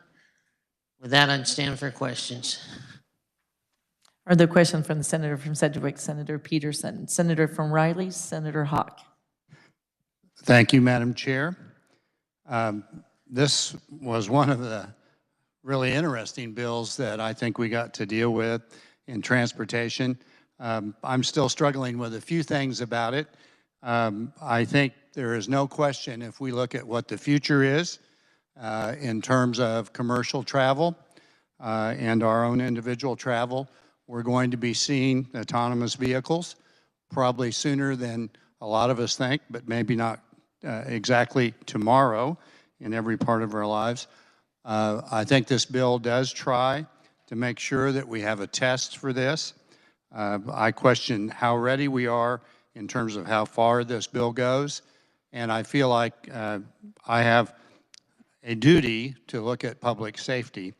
And so the part of this bill that I've struggled with, in addition to some of the other questions in terms of whether or not the legislature should weigh in again after we do the testing period and see what the advisory committee said. I offered some amendments in committee. They didn't pass. So I have another amendment I'm going to offer, and we'll see what the will of the body is on that. It doesn't deal with one of the other questions we had on liability, but it does look at particularly the transportation service for riders.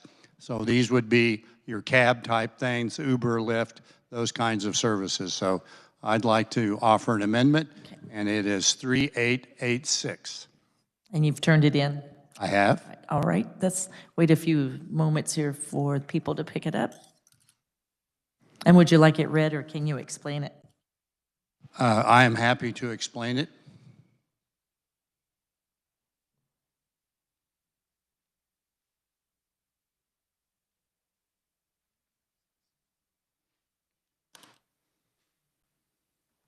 All right, go ahead, Senator from Raleigh, Senator Hawk. Yes, it mainly goes in on page 2 on line 36, and it inserts another section in there which would be relative to, as I said, these cab type passenger services or transportation services for riders. So it inserts a conventional human driver shall be required to be physically present in every driverless capable vehicle that provides transportation services for riders. And it puts, instead of the 12 months that we have for the commercial vehicles that will be autonomous, it has a 24-month period. If everything goes well in that 24 months, then it would be treated just the same as the commercial vehicles. So it gives another 12 months. And what concerned me, and maybe it's the hypothetical, I do have an electric car, and I bought it thinking it might be a driverless car that could take me to all the places I wanted to go, and I wouldn't have to worry about law enforcement. And as I get older, it could take me to the doctor's office or the rec complex, or some other places I'd like to go that I won't mention. But it occurred to me that if we had a vehicle and it turned out that after a year's time, it passed whatever muster the company might have in terms of being driverless, that one of my kids might come home and say, Dad, I need to make some extra money. I'd like to take the Tesla out. In fact, I got some Netflix here. I'm going to sit with you, and the car can go out and make us some money, driverless. And I went, ooh, I don't know that I'm quite ready for that yet. So this is putting 24 months on that. So there's time to hear what the advisory committee says, and there's also time to really have the legislature intervene if it needs to, or to give a full go-ahead. But it would automatically, it's sort of a soft sunset. It would automatically, it's not a sunset, very soft. It would automatically go into practice just like the other commercial vehicles if indeed there was no intervention by the legislature. So with that explanation, I would stand for questions. Are there questions from Senator from Raleigh, Senator Hawk? Senator from Sedgwick, Senator Peterson. Thank you, Madam Chair. We did have some discussions on this, on riders in committee and passengers. Some amendments were defeated. The proponents of this bill definitely, in a quick Bing search, will let you see that there's many people trying to develop these vehicles for our seniors to give them some extra mobility to allow them to stay at home. A lot of these vehicles require extensive mapping, so it may take a while before they actually get into service. I do know the commercial vehicles, well, that's off the amendment, the commercial vehicles that go point A to point B and do the same trip over and over take a lot less mapping and data. With that, I think I'd leave it to the will of the body if you want to have the additional 12 months for the vehicles carrying passengers. Are there additional questions from Senator Friley, Senator Hawk, Senator from Brown, Senator Pyle? Thank you, Madam Chair. I just want to rise in support and thank the senator for bringing this amendment. I think it's a good amendment. Thank you. The chair recognizes Senator from Saline, Senator Clays. Thank you, Madam Chair. I rise in opposition to this amendment. 12 months, is plenty of time to figure this stuff out. In fact, it takes far less time. These things are happening in many other states, and Kansas is no different than those states. The only thing that we're doing with these types of amendments is ignoring the fact that autonomous vehicles are the future, and it is the direction that we're headed. And in fact, we ignore it so much in Kansas that we can watch our own AV programs in our state universities drop from the top 3 in the country down into the mid-30s. We stand idly by and we decide that we're going to be last. I don't want to be the bleeding edge, Madam Chair, but I certainly don't want to be lining up in last place when it comes to autonomous vehicles and the many, many, many jobs, high-tech, high-paying jobs that they bring to our state. So I would encourage you to vote no on this. There are plenty of safety guardrails built into this bill as it is, and this is absolutely just an onerous way of killing off what would be a tremendous boom to our economy, to jobs in our state, to high-tech, high-paying jobs that could come to Kansas but are going elsewhere because we continually decide that autonomous vehicles are somehow scary when in every other state in which they are operating, they're absolutely safe. Thank you, Madam Chair. The chair recognizes Senator from Shawnee, Senator Cluse. Thank you, Madam Chair. I want to rise in opposition to this amendment, and I would echo most of what the good senator from Saline had already shared. And I believe that the proponents of this bill have been impressed with their willingness to sit down and try to find common ground. And I too am concerned with some of the safety issues, but I think we hashed this out quite a bit in committee. And so with that, I'm opposed. Senator from Johnson, Senator Sykes. Thank you, Madam Chair. I just want to rise in support of this amendment. I agree we are going to autonomous vehicles. I too have an electric vehicle.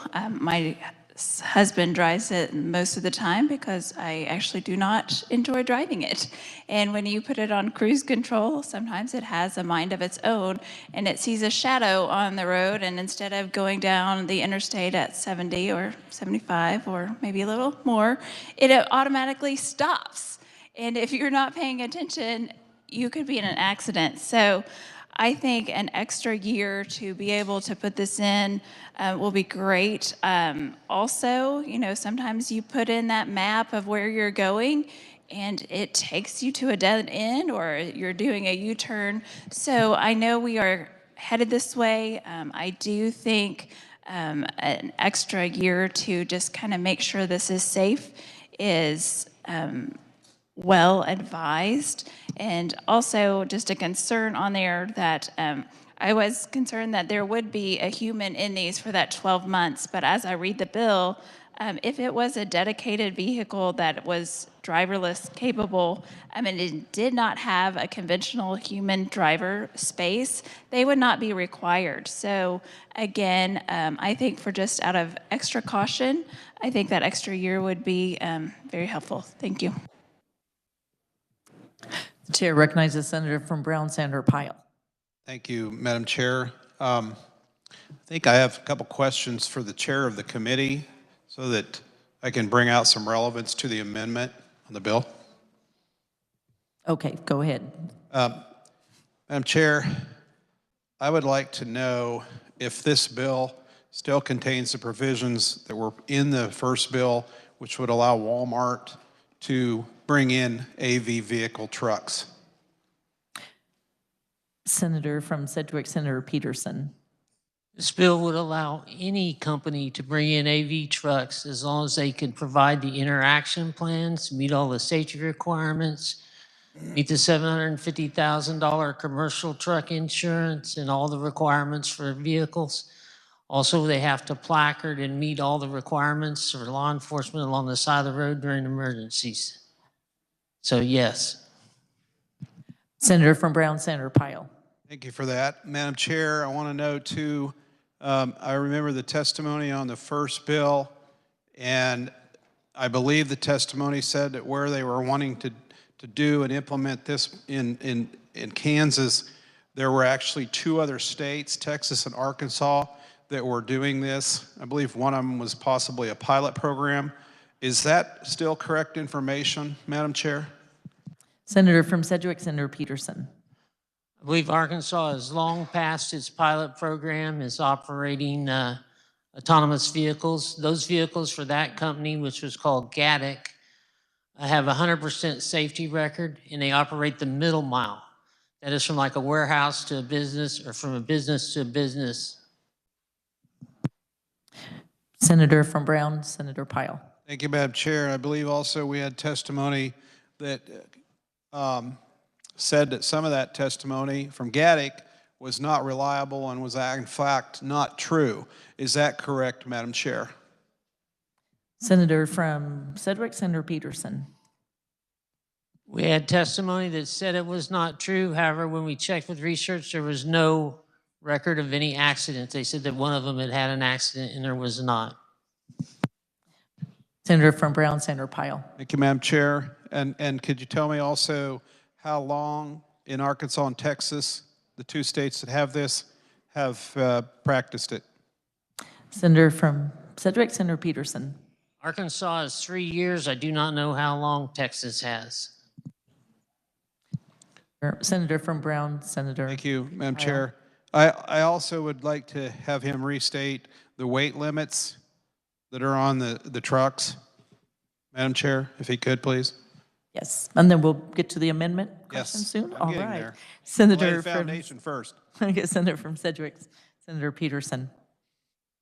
For the first 2 years, to give the advisory committee time to look at it, the weight limit is 34,000 on tandem axles. Senator from Brown, Senator Pyle. Hold on a second. I got to do the math here.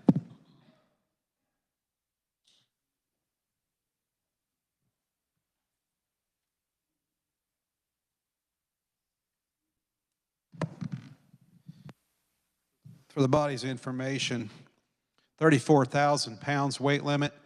That's the same as a truckload full of 607 bushel of corn. You can't stop on a dime. Madam Chair, I have another question. Remote operators, what are the licensing requirements for a remote operator for one of these trucks? Senator from Sedgwick, Senator Peterson.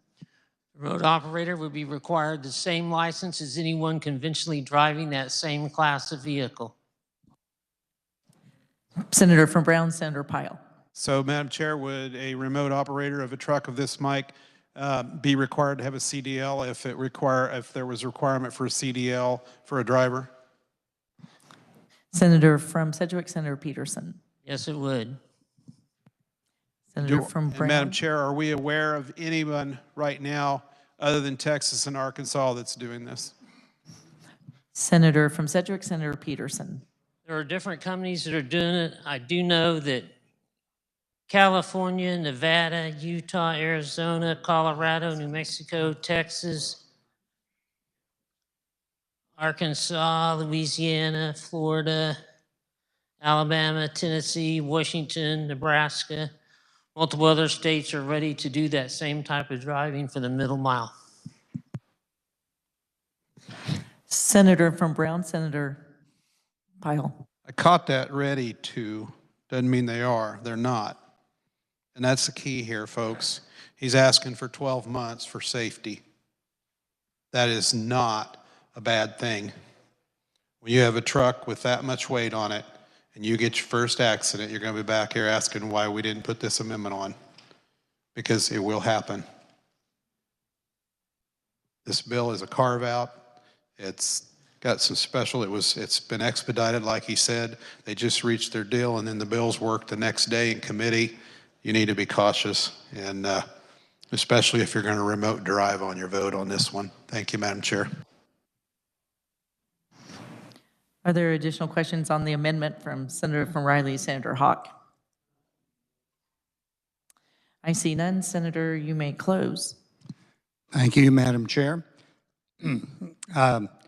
We did have testimony in committee from Gaddick and about the Walmart project, the middle mile. That's a fixed route in the bill. That's 12 months to do that. My concern is about a passenger vehicle. One we called in the amendment transportation services for riders. That would be like Uber or Lyft or some other cab, where we might ultimately get a situation where there is a driverless vehicle carrying a passenger. There's not a fixed route on this. They could be everywhere. We don't know how many there might be. I suspect many more than what we're looking at on the commercial end of it, at least initially. And there's no requirement for the testing period, whether it's the 12 months on the truck or the 24 months as I'm proposing in this amendment, to have somebody look at the data. Hopefully it should be the legislature or even the advisory committee and say, wait, time out, we're not quite ready for this yet. I don't think the technology is as advanced on the passenger vehicles and ready to be out there with drivers who may not have particular training like I saw, at least in the commercial demonstration. And as I said, there was no testimony specifically showing how a passenger vehicle would work, a car that would have automated driverless technology.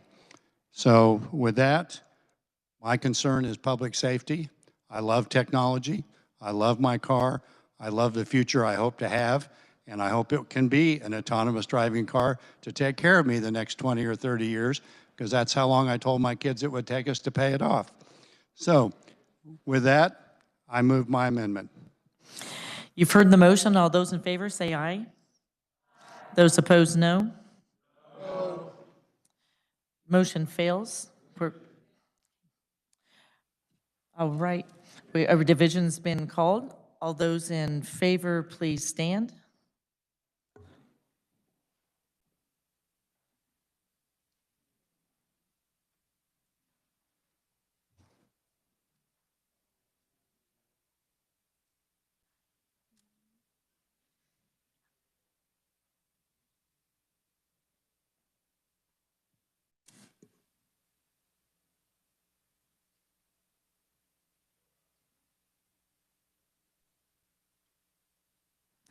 All right, if you please sit, and those opposed, please stand.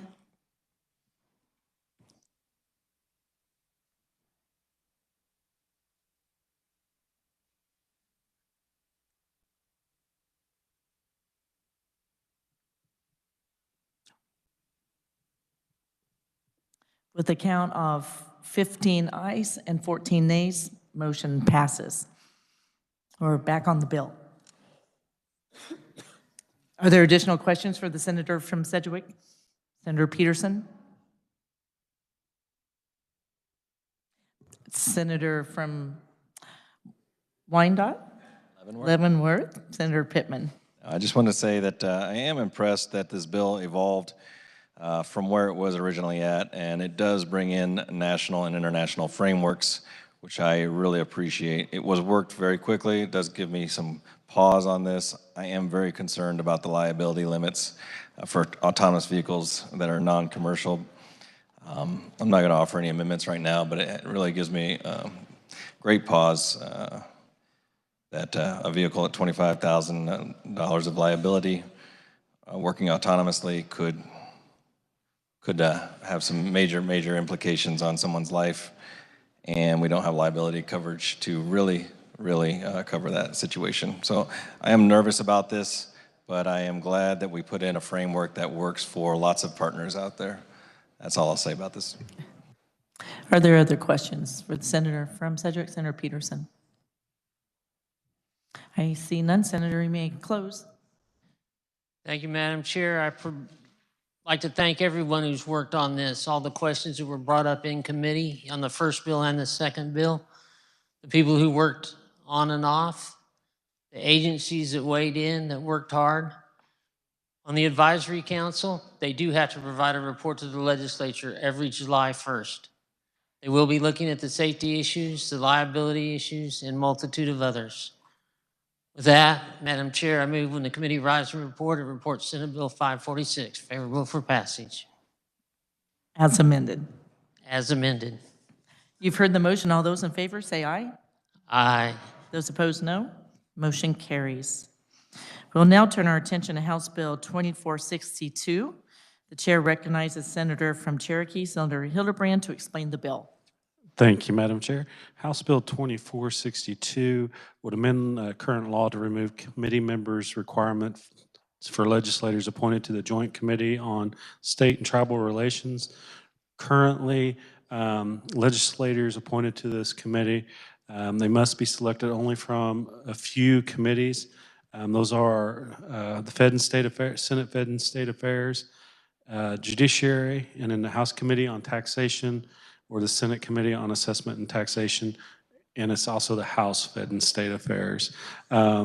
This bill comes to us from Representative Victor's over in the House, and the concern and the reason why this bill is necessary. Currently, there's 3 Native American legislators over in the House side, and to get them on this committee, they have to do a little bit of shell games to get them on a committee, then off a committee, because there's 3 of them.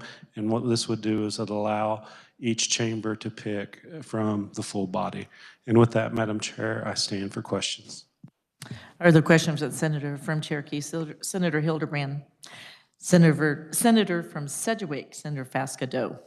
Thank you, Madam Chair. I rise in support of House Bill 2462, especially because our colleague, who happens to be the first Native American woman to ever serve in the Kansas legislature, Representative Ponkelwee Victors. So this really means a lot to her and those in the Native American community. I believe that there are 12 members on the commission. Is that correct, Madam Chair? Senator from Cherokee, Senator Hildebrand. Thank you, Madam Chair. That is correct. Senator from Sedgwick, Senator Fascadeau. Thank you, Mr. Chairman. So, and how many legislators are appointed to that commission? Senator from Cherokee, Senator Hildebrand. Thank you, Madam Chair. 10, 5 from the House and 5 from the Senate. Senator from Sedgwick, Senator Fascadeau. Thank you, Madam Chair. And so to that state tribal relations that Representative Ponkelwee Victors, during the hearing, I asked her, you know, what are the type of issues that they address? Is the Senator, Madam Chair, if he could respond to just some of the issues that they address, which until now, she said, Representative Ponkelwee Victor said, you know, it's just so many issues that I had not even thought of, Madam Chair, that the passage of this legislation would be beneficial to our colleague. And do you recall, Madam Chair, Senator from Cherokee? Senator from Cherokee, Senator Hildebrand. Thank you, Madam Chair. I did sleep a couple of times since then, but I will do my best to my best of my recollection. It was, and I actually served on this committee for a couple of years, and to be quite honest with the members of the my colleagues, we just had the reorganization meeting, and that was it. Obviously, there were some events that they would have every once in a while, but this bill, especially the importance of having Native American legislators on this committee, it brings a whole new perspective, and this is something that they had said that they understand, and they have the same issues in their tribes as what they have with the tribes of Kansas, and it just brings a whole new perspective, and they're able to, through this process, to understand and bring those issues to the state legislature. Senator from Sedgwick, Senator Fasquedo. Madam Chair, and so with that, I do want to make mention that the other representatives from the House, Representative Stephanie Byers, Representative Haswood, and Representative Tom Sawyer spoke in support of the legislation. And so, again, I rise in support. Thank you, Madam Chair. Are there additional questions, Senator from Cherokee, Senator Hildebrand? I see none. Senator, you may close. Thank you, Madam Chair. I move that when the committee rises and reports, it report House Bill 2462 favorably for passage. You've heard the motion. All those in favor say aye. Those opposed, no. Motion carries. We now turn our attention to House Bill 2481. The chair recognizes Senator from Lyon, Senator Longbine, to explain the bill. Thank you, Madam Chair. House Bill 2481 would allow and authorize members of KPNF to purchase service time credited as KPNF service for eligible prior in-state non-federal government employee. The cost of buying those service credits would be determined by an actuarial calculation based on the member's age and salary, the number of years being purchased, and the actuarial assumptions in place at the time of the purchase to make it a net zero cost to CAPERS. Currently, CAPERS members have the ability to do this and KPNF don't, so this would align the two plans. The House voted on this bill and it passed 121 to 0. Proponents were the Kansas Sheriff's Association, the Chiefs of Police, the Council of Firefighters, and there were no opponents. I'll stand for questions. Are there questions, Senator from Lyon, Senator Longbine? I see none. Senator, you may close. Thank you, Madam Chair. I move that when the committee rises and reports, it reports House Bill 2481 favorably for passage. You've heard the motion. All those in favor say aye. Aye. Opposed, no. Motion carries. We now turn our attention to Senate Bill 541. The chair recognizes Senator from Johnson, Senator Warren, to explain the bill and adopt the committee report. Thank you, Madam Chair. I move we adopt the committee report. Heard the motion. All those in favor say aye. Those opposed, no. You may proceed. Motion carries. You may proceed. Thank you, Madam Chair. I'd like to call Senate Bill 541 the Back to Normal Act. And that is because it puts in place guardrails and processes so that we can get back to normal after these last 2 years. And what the bill does is, first of all, it provides that no governmental entity or public official shall order or otherwise require a person to wear a face mask as a response to a contagious or infectious disease. It also prohibits a governor under the Kansas Emergency Management Act or any other law to order or otherwise require a person to wear a face mask as a response to a contagious or infectious disease. It also prohibits a governor from making any rule, regulation, or executive order by a governor or any other governmental entity pursuant to the Kansas Emergency Management Act that shall apply to the exercise of religion in a church, synagogue, or other place of worship. So it specifically addresses some issues, again, that we have seen in government overreach in response to the pandemic and the last 2 years, while recognizing that we will be continuing to live with the virus that has been part of the pandemic for the last 2 years. Other things that the bill does is that if a city adopts an ordinance or takes any action related to a contagious or infectious disease that limits the size of gatherings or restricts the operation of business or controls the movement of persons or limits religious gatherings, that any such ordinance or action shall not exceed 30 days. This addresses some of the issues that we saw, that cities would enact ordinances and other actions with no end date. This requires that any such action, it's not prohibited, but if that action is going to be undertaken, it shall not exceed 30 days, and any party aggrieved shall, within those 30 days, file an action with the court, and the court shall conduct a hearing within 72 hours. The bill also provides that when the court looks at the particular ordinance or action being challenged, that it reviews it to determine if it's an order that is most narrowly tailored to the purpose of the order, and it's the least restrictive means to achieve such purpose. And the court then, we saw, this is kind of a trailer bill also to some of our KEMA revisions that we made in law last session, that if the court so determines that the aggrieved party prevails, then the aggrieved party shall be awarded their reasonable attorney's fees. Regarding schools, we heard a lot from parents over these last 2 years about restrictions on students in the schools and concerns about those.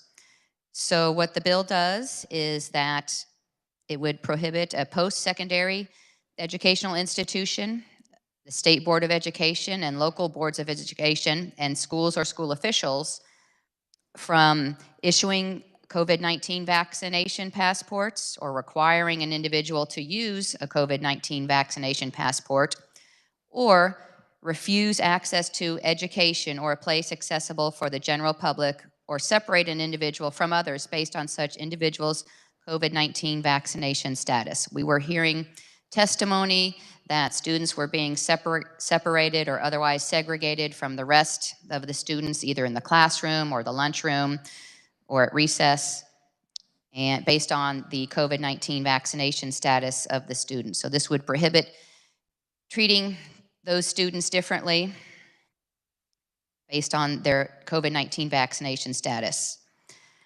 The bill also takes a look and provides that if a party is aggrieved by an order of the governor, again, if you're an aggrieved party, you can file an action, and again, 72 hours that the court has to conduct the hearing, and under the same standard of review, it has to be narrowly tailored. The order does, and uses the least restrictive means possible. This is when we're under a disaster emergency, and the court shall make its decision after the hearing is conducted without unreasonable delay. If the body will remember, last time we looked at this issue, we required the court to render its decision within 7 days, and we changed it in the bill to make its decision without unreasonable delay. And again, if the plaintiff prevails, if the aggrieved party prevails, the court shall award reasonable attorney's fees. Regarding the Board of Education or a school district responding to a contagious or infectious disease, when a disaster of emergency is not declared, the bill provides that actions so taken shall not exceed 30 days. And again, provides court review if you file your action within 30 days, and the action by the school board or the school entity must be narrowly tailored, least restrictive means possible. The court shall conduct a hearing within 72 hours, and the court shall render its decision after the hearing is conducted and without reasonable delay. Again, if you are the aggrieved party and you have prevailed, the court shall award you your reasonable attorney's fees. The same process applies to community colleges that I have just discussed. The same process applies to Board of County Commissioners. Again, these are the same provisions that we were looking at last session, and we have, again, you still have to have the 72-hour hearing, and we have changed that the court does not have to render its decision within 7 days, but the court shall render its decision without unreasonable delay. The bill also looks at the COVID-19 Contact Tracing Privacy Act that this body put into law, I believe it was in the 2020 session, and it no longer allows for COVID-19 contact tracing. That was part of a budget proviso in 2021, and we simply codified that in the bill.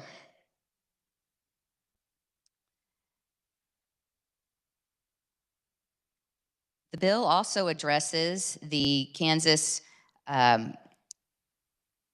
Secretary of KDHE and provides that if the Secretary takes any action related to a contagious or infectious disease, that action, again, be narrowly tailored to the purpose and it be the least restrictive means to achieve that purpose. And we have required that the action not exceed 30 days, which is new in law. We did not have that restriction prior. The bill also looks at schools in a different way, that are we going to deny persons who are being suspected of having an infectious disease from entering or not? The bill says that no person shall be denied access to any school or licensed child care facility unless there are reasonable grounds to believe that such person is actually infected with a disease suspected of being infectious or contagious, so that you are not automatically going to be excluded unless there are reasonable grounds to believe you actually are sick at the time. The bill goes on, it's a long bill, and that if a local health officer determines that it is necessary to limit the size of gatherings or restrict the operation of business or control the movement of population or limit religious gatherings, that the order will become effective if approved by the Board of County Commissioners, and again, shall not exceed 30 days. We were finding county commissioners that were not putting any time limits sometimes on their orders. Again, you have the process if you're a party aggrieved by the order that you can file a court action. You'll have a 72-hour hearing, and the court, after the hearing is conducted, shall issue its decision without unreasonable delay. And again, the order of the county commission has to be narrowly tailored and the least restrictive means possible. And again, if you're the prevailing party, the court shall award you your attorney's fees. Regarding schools, we took a look at what was happening with our schools and COVID-19 vaccinations. The bill explains further that if you have an exemption for inoculations, whether it is a medical exemption or a religious belief exemption, that if you have that proper certification, and the bill says it's either a medical exemption signed by a physician or a parent or a guardian, or you have a religious exemption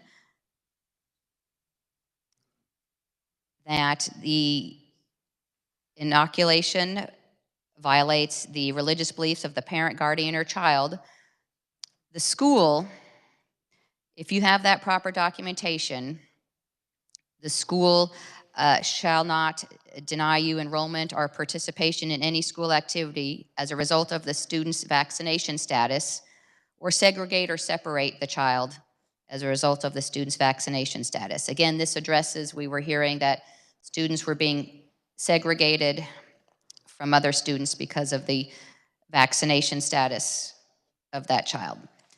So with that, it's a bill that takes a look at putting guardrails in place for the event that there is a situation like we've had for the last 2 years. We are hearing that some of these restrictions, we're hearing in the news that some in government want to impose restrictions again. I think we're hearing in Austria, they just put in place their mandates again after removing them for 2 weeks. Now they're back. So it's a bill that is timely. And with that, I will stand for questions. Questions for the Senator from Johnson, Senator Warren. Senator from Cherokee, Senator Hildebrand. Thank you, Madam Chair. I have an amendment. Have you turned it in? I have. And what is that number? 3900. Let's wait a moment while we pass it out. And would you like to have it read, or can you explain it? I will do my very best to explain it. Okay.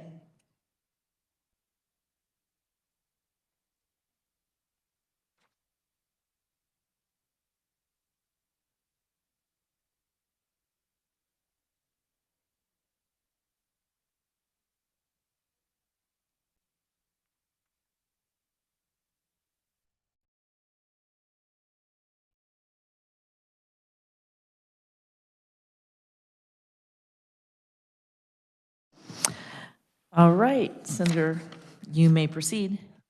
Thank you, Madam Chair. This bill has a lot of great things in it, but there's one thing that still concerns me on it, and that is the ability to shut down churches for up to 30 days.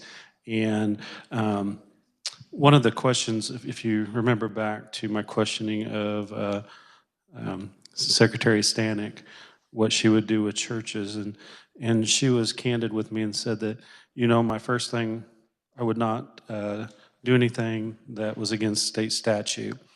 And we have this in state statute that where she could.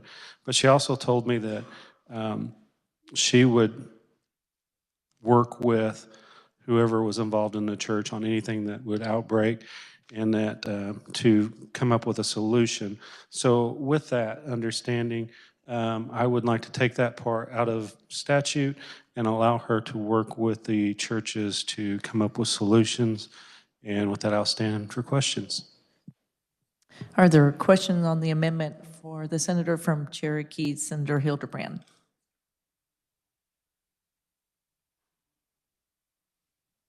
I see no questions. Would you like to move your amendment? I would love to move my amendment. I move my amendment. You've heard the motion. All those in favor say aye. Opposed, no. Motion carries. We're back on the bill. Senator from Reno, Senator Stephan. Thank you. I too have an amendment. It's been turned in. It's number 3882. Let's give a moment for it to be passed out. Would you like to have it read, or would you like to explain?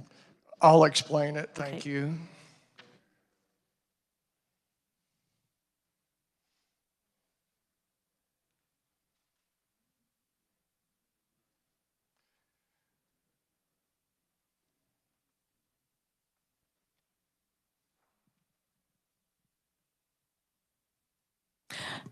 All right, Senator, you may proceed. Thank you. It is very difficult to kind of figure out what I'm trying to convey by looking at the amendment itself, but the bottom line is it is kind of putting some boundaries on the local health officer, how they can conduct themselves and when they can conduct themselves. We did have some issues with some fairly aggressive shutdowns that ultimately didn't prove to be very effective. And so what I will do is look at page 20 of the bill. I will start at line 1, and I'm going to read how it would read with the amendment. I will accentuate the changes to try to help make it clear. It says, except as provided in section 3 and amendments thereto, if a local health officer determines it is necessary for an order to be issued, limiting the size of gatherings of individuals, restricting the operation of businesses, controlling the movement of the population of the county, or limiting religious gatherings, the local health officer shall propose such an order to the Board of County Commissioners. And I'm going to skip down to line 10. It says, the order shall become effective only if approved by the board. If the board is unable to meet, if approved by the chairperson of the board or the vice chairperson of the board in the chairperson's absence or disability, and an order approved pursuant to subparagraph A shall be rescinded upon the expiration of a declared state of disaster emergency under KSA 48-924 and amendments thereto. Hold tight. An order, I'm going to back up in line 13. My apologies. This is difficult. An order approved pursuant to subparagraph A shall, be rescinded upon the expiration of declared state of disaster emergency under KSA 4892 and amendments thereto, or a declared state of local disaster emergency under KSA 48-932 and amendments thereto. and shall not exceed 30 plus days in duration at a time before such order shall be renewed, modified, and rescinded or allowed to expire. So basically, that was clear as mud. It's still difficult. Basically, we're making it very clear the local health officer makes a recommendation of an order to the county health board. And from there, if it's enacted, the shutdowns are rescinded. The order goes away if an emergency declaration goes away. So it's basically that simple, just trying to put some parameters on and help guide people in their decision making. Thank you. Are there questions on the amendment from the senator from Reno, Senator Stephan? I see no questions. Senator, you may move your amendment. Thank you. I move that we pass the amendment favorably. Thank you. You've heard the motion. All those in favor say aye. Opposed, no? Chair's in doubt. The noes appear to have it. A division has been requested. All those in favor of the amendment, please stand.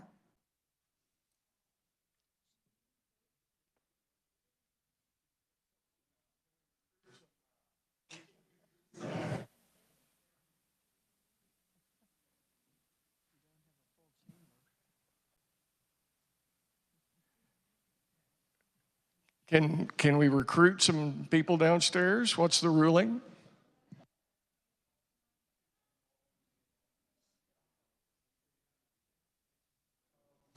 And those opposed, please stand.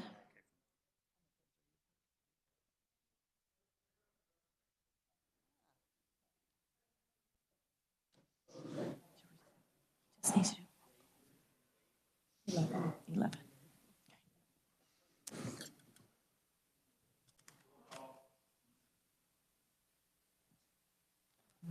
1, 2, 3, 4. Seeing 5 hands, roll call is in order. The clerk will call the roll.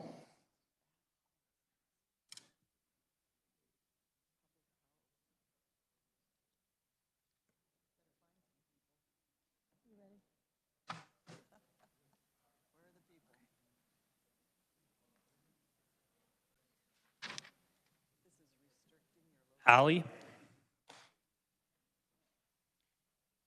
Baumgartner, Billinger, Bowers, Clays, Corson, Dietrich, Dahl, Erickson, Fag, Faust Godot, Francisco, Gossage, Haley, Hawk, Hildebrand, Holland, Holscher, Kirshen, Cluse, Longbine, Masterson, McGinn, Olson, O'Shea, Peck, Peterson, Petty, Pittman, Pyle, Reichman, Steffen, Straub, Solentrop,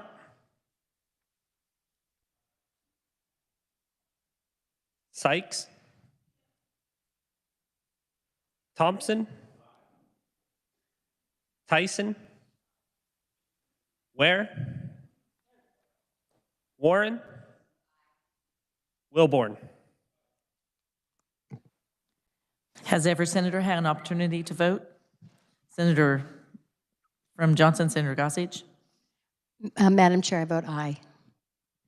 Senator from Saline, Senator Clays. Aye. Senator from Sherman, Senator Billinger. Aye. Does any senator wish to change their vote?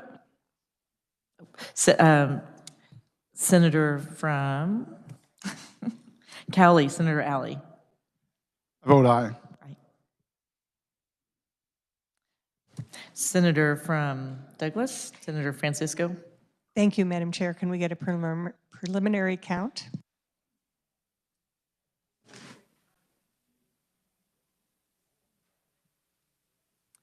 $23 aye, 11 no.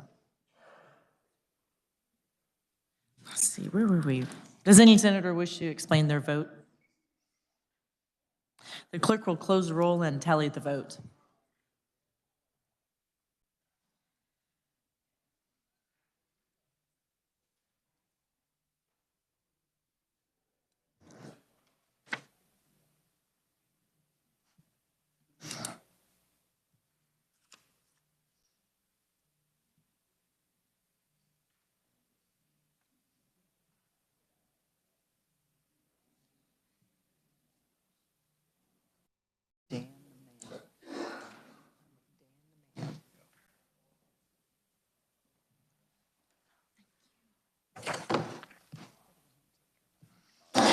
$23 haven't voted in favor and 11 against. The motion carries. We're back on the bill.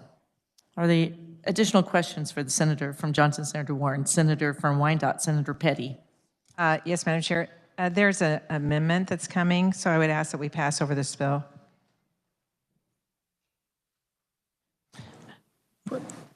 Senator from Johnson, Senator Warren. Thank you, Madam Chair. Are there other amendments while we're waiting on that one that maybe we could look at? Senator from Douglas, Senator Francisco. Thank you, Madam Chair. I don't have an amendment, but I do have a question, and is that appropriate? Yes, go right ahead. Thank you, Madam Chair. We had a lot of bills under general orders today, and so I'm looking not only at Senate Bill 541, but also at the Senate substitute for House Bill 2416. And I believe these were both considered by the Judiciary Committee. Can the senator from Johnson confirm that? Senator from Johnson, Senator Warren. Thank you, Madam Chair. We are on Senate Bill 541. Yet we did pass out favorably from Senate Judiciary Committee, Senate sub for House Bill 2416 as well. Senator from Douglas, Senator Francisco. Thank you, Madam Chair. So the new section 1 in 2416 says, each person within this state shall act and manage the affairs of such person and such person's property in any way that reasonably will assist and not detract from the ability of the state and the public successfully to prevent and respond to contagious or infectious disease. So I'm wondering how Senate Bill 541 helps in that, I think, laudable aim to ask each person in our state to respond in a positive way. So what positive ways does Senate Bill 541 include for those responses to infectious disease? Senator from Johnson, Senator Warren. Thank you, Madam Chair. Like I said, we are on Senate Bill 541, so I would ask for a point of order that we direct our questions to Senate Bill 541 if there's a question in the bill we're on. Senator from Douglas and Francisco, is your question on Senate Bill 541? Thank you, Madam Chair. Yes, I said specifically what in Senate Bill 541 is aimed at, or is there anything in 541 that's aimed at having members of the public reasonably assist and not detract from the ability of the state and the public successfully to prevent and respond to contagious or infectious disease. So in Senate Bill 541, is there anything that would address that concern? Senator from Johnson, Senator Warren. Thank you, Madam Chair, and thank you for that clarification. Senate Bill 541 addresses government overreach, and so the purpose of Senate Bill 541 is to put guardrails in place and processes so that if government is going to respond to an emergency or a contagious or infectious disease, here is the guidelines and the restrictions to protect individual liberty. So that is the purpose of Senate Bill 541. The purpose is not, as the question was directed to, about a requirement of an individual. Senator from Douglas, Senator Francisco. Thank you, Madam Chair.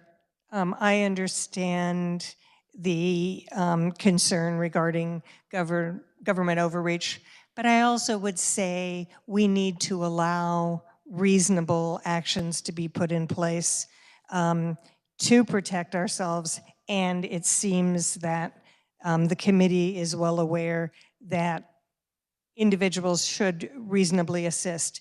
I believe there's some limitations we're putting on that don't recognize that responsibility. Thank you. Chair recognizes Senator from Reno, Senator Stephan. Thank you. If the carrier of the amendment would be so kind as to indulge me with telling or describing for the record what the intent is in this bill of the definition of governmental entity. Senator from Johnson, Senator Warren. Thank you, Madam Chair. I'd be happy to answer. I'm not the carrier of the amendment, but I'm the carrier of the bill. We're not on an amendment at this point. No, Senate Bill 541. No amendment, yes. Thank you, Madam Chair. Governmental entity is not specifically defined in the bill.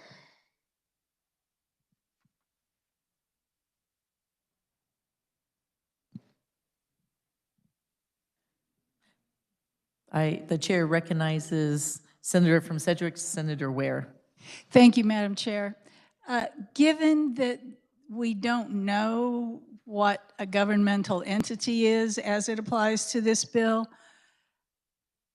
it gives me even more concern about an idea that we all elevate, that we all respect, and that is local control.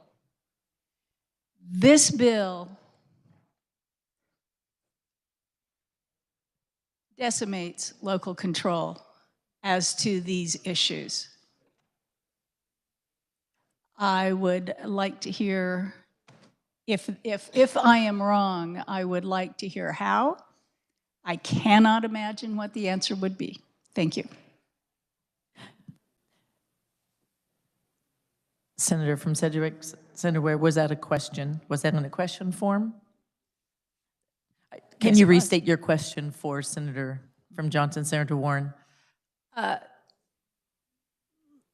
Where is local control in this? I don't see it. Senator from Johnson, Senator Warren. Thank you, Madam Chair. Local control, it allows a city to adopt an ordinance or take any action related to a contagious or infectious disease.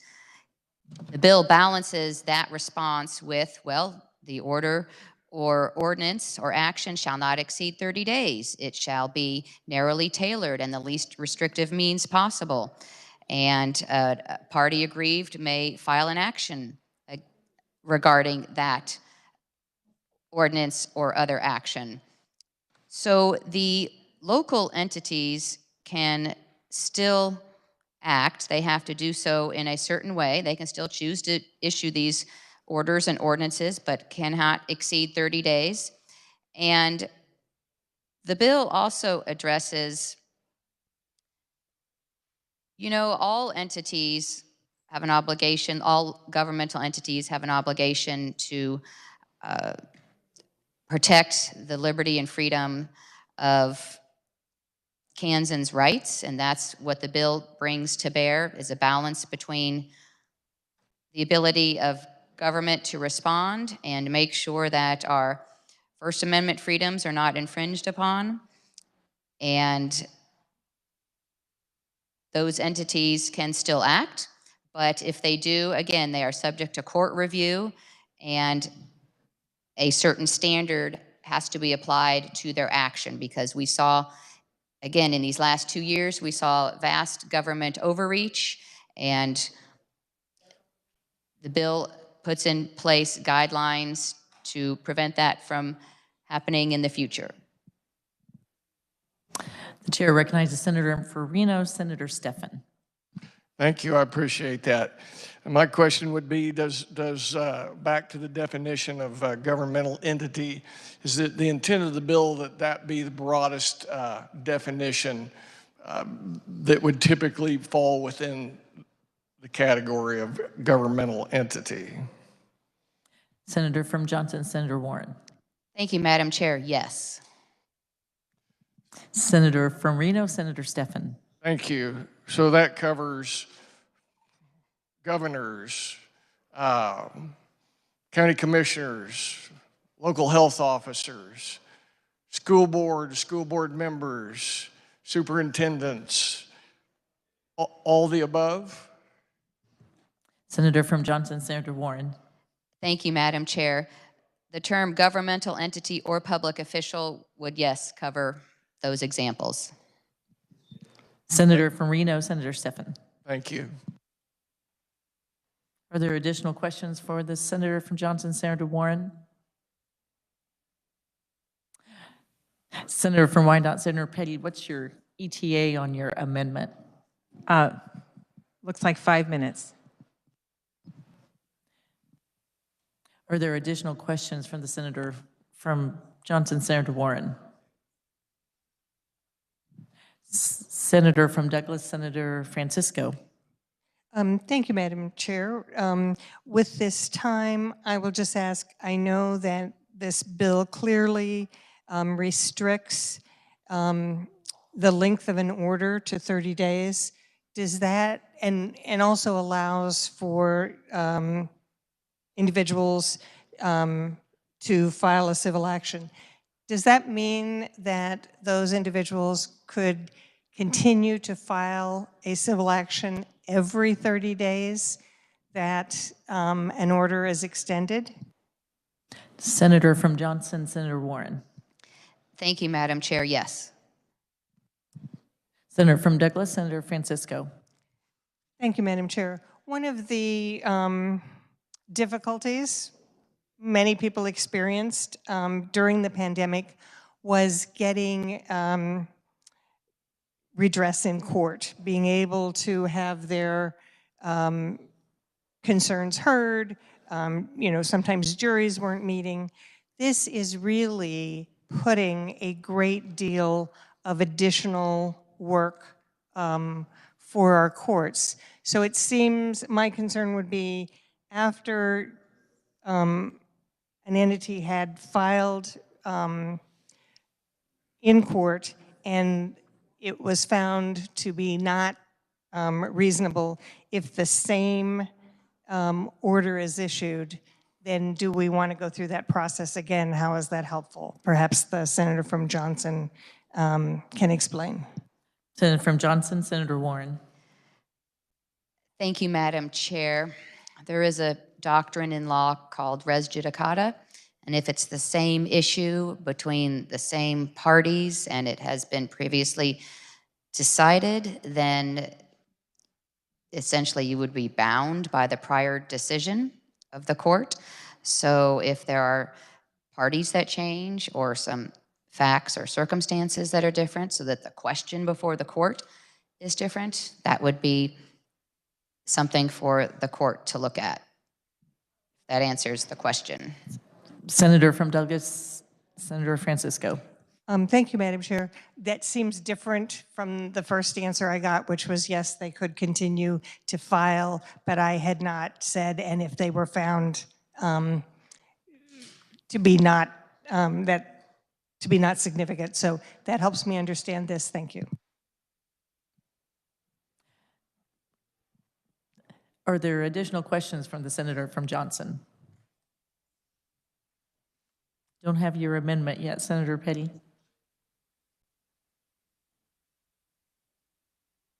Over for a few minutes. Okay. Let's keep moving here. So we will pass over this bill and we'll come back to it when your amendment, alert us when your amendment comes, Senator Petty. Thank you. So we'll turn our attention to Senate Sub House Bill 2416. The chair recognizes Senator from Johnson, Senator Warren, to explain the bill and adopt the committee report. Thank you, Madam Chair. I move we adopt the committee report. You've heard the motion. All those in favor say aye. Opposed, no. Motion carries. You may proceed. Thank you, Madam Chair. Senate substitute for House Bill 2416 is another of the KEMA trailer bills, if you will, that concerns when a business entity is closed or commandeered or restricted for use or otherwise used pursuant to a governmental action, and the destruction, use, or restriction on use of such property was ordered by a public official pursuant to such governmental action in response to a contagious or infectious disease.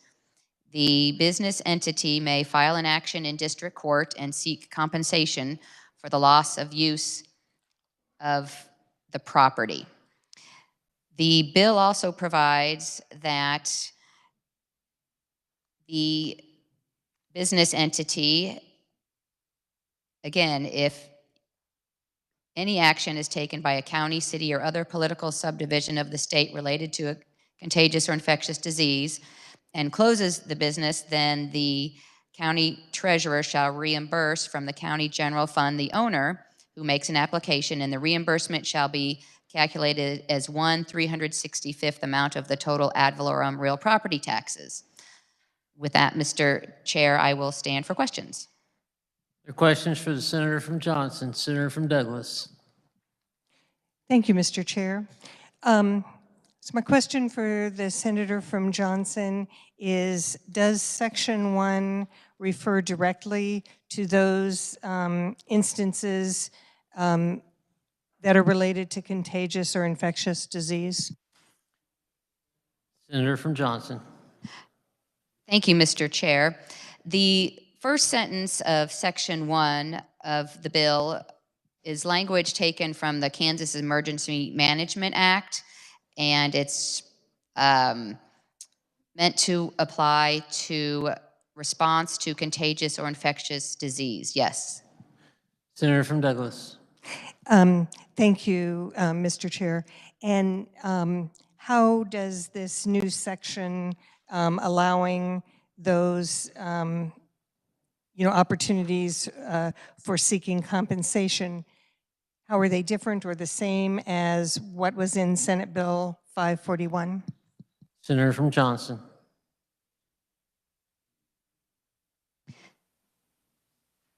Thank you, Mr. Chair. Senate Bill 541 addresses governmental entities' actions in response to contagious disease. Senate substitute for House Bill 2416 addresses compensation for businesses that were restricted or otherwise used by governmental action in response to a contagious or infectious disease. So one concerns governmental actions and the restrictions thereof, which is 541, and Senate substitute for House Bill 2416 concerns how business entities are going to be compensated when governmental action restricts the use of their private property and the court action you can bring to be compensated for that. Senator from Douglas. Thank you, Mr. Chair. I'm still a little confused because both of them relate to this issue of restriction of property and opportunity to file a civil action. But in accordance with Senate Rule 27, I request that the question on Senate substitute for House Bill 2416 be divided into two parts as follows. The first part contains the provisions of the bill related to requiring compensation for the use restriction on use, damage, loss, or destruction of property as a result of certain government actions. And those provisions are Section 1. And the second part contains the provisions of the bill related to authorizing reimbursement of property taxes levied upon businesses shut down or restricted as a result of certain government actions. And those provisions are in Section 2. Senator, do you have the division in writing? I do, and I've given it to the Senate Secretary. Will you give us a moment to get it passed out and distributed? I will. Thank you.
Senator, you can continue your explanation.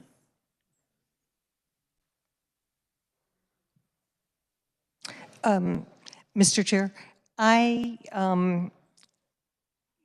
see these two sections as very different. New Section 1 is establishing an ability that is just relating to contagious or infection disease and establishing new ways to do that. Section 2 is clearly simply adding that ability for businesses and other entities to obtain reimbursements for property tax. I'm asking for the division because I do not support Section 1, but I do support Section 2. Are there questions on the division? Senator from Lynn. Thank you, Mr. Chairman. I would like to get clarification on the division. I want to make sure that the division starts on page 2, line 39 for Section 2, and continues to page 4, line 6. Senator from Douglas.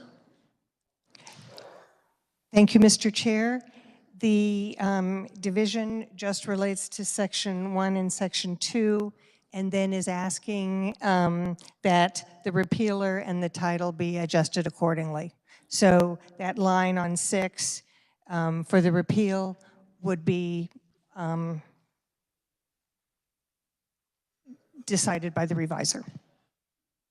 Senator from Lynn. Thank you, Mr. Chairman. So clarification, she goes from page 2, line 39, to page 4, line 5, then. Would that be correct? Senator from Douglas. My division does that, but because Section 2 is directly related to KSA 2021 Supplement 79-1614, I'm assuming that that line would also be in the division. Thank you. Senator from Lynn. Thank you, Mr. Chairman. I think that line 6 should be in the division, and I hope that the body does not retain Section 2. Thank you. Further questions or comments on the division? Senator from Johnson, you seeking recognition? Senator Warren?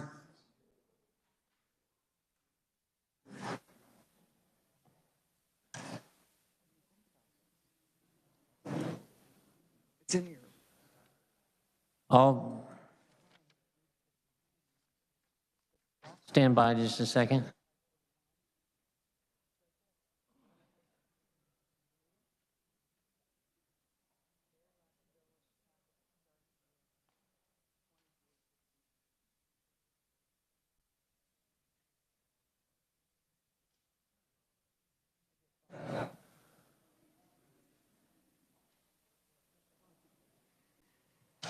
those in favor of retaining?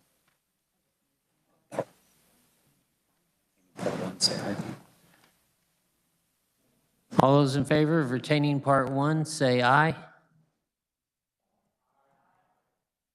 Those opposed?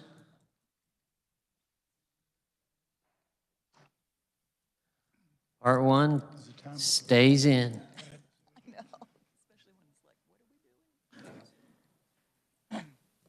All those in favor of retaining the second part, signify by saying aye. Those opposed? Chair is in doubt.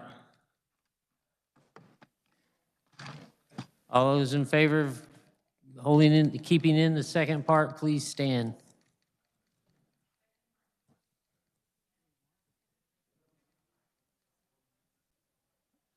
Section 2.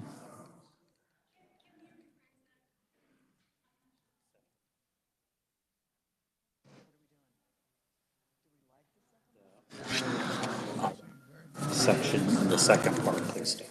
All those in favor of retaining the items included in the second part, please stand.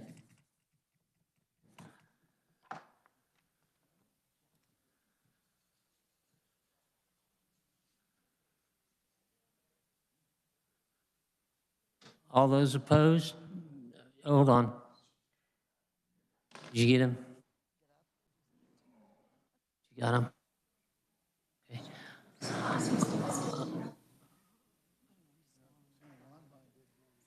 All those opposed, please stand.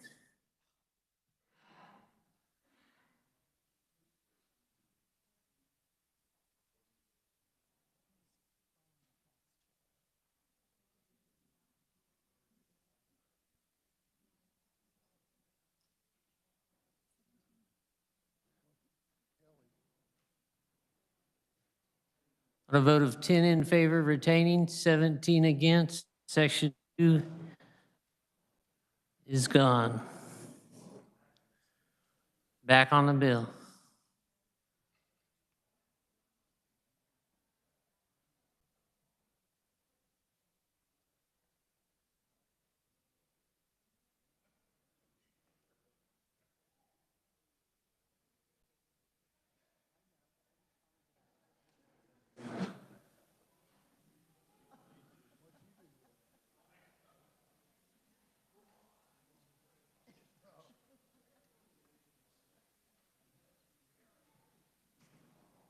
Further questions for the Senator from Johnson on Section 1? Senator from Leavenworth, Senator Pittman. Mr. Chair, I just want to make sure we're clear that we just eliminated the property tax relief from the bill, correct? We eliminated the second part of the bill that contains the provisions related to authorizing reimbursement of property taxes levied upon businesses shut down or restricted as a result of certain government actions. Okay, I just wanted to confirm that for the body. Thank you. Senator from Lynn. Thank you, Mr. Chairman. I want to clarify, we didn't eliminate any, we eliminated it from this bill, but this was put into statute last year and the final day of the final conference committee report. The good senator from Saline knows he was chairing that conference committee, and we were able to keep this portion of the bill.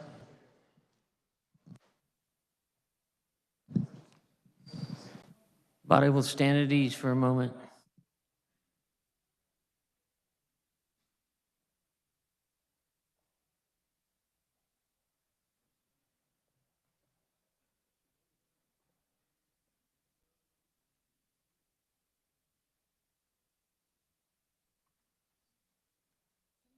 We're going to pass over this bill for a moment and return to Senate Bill 541.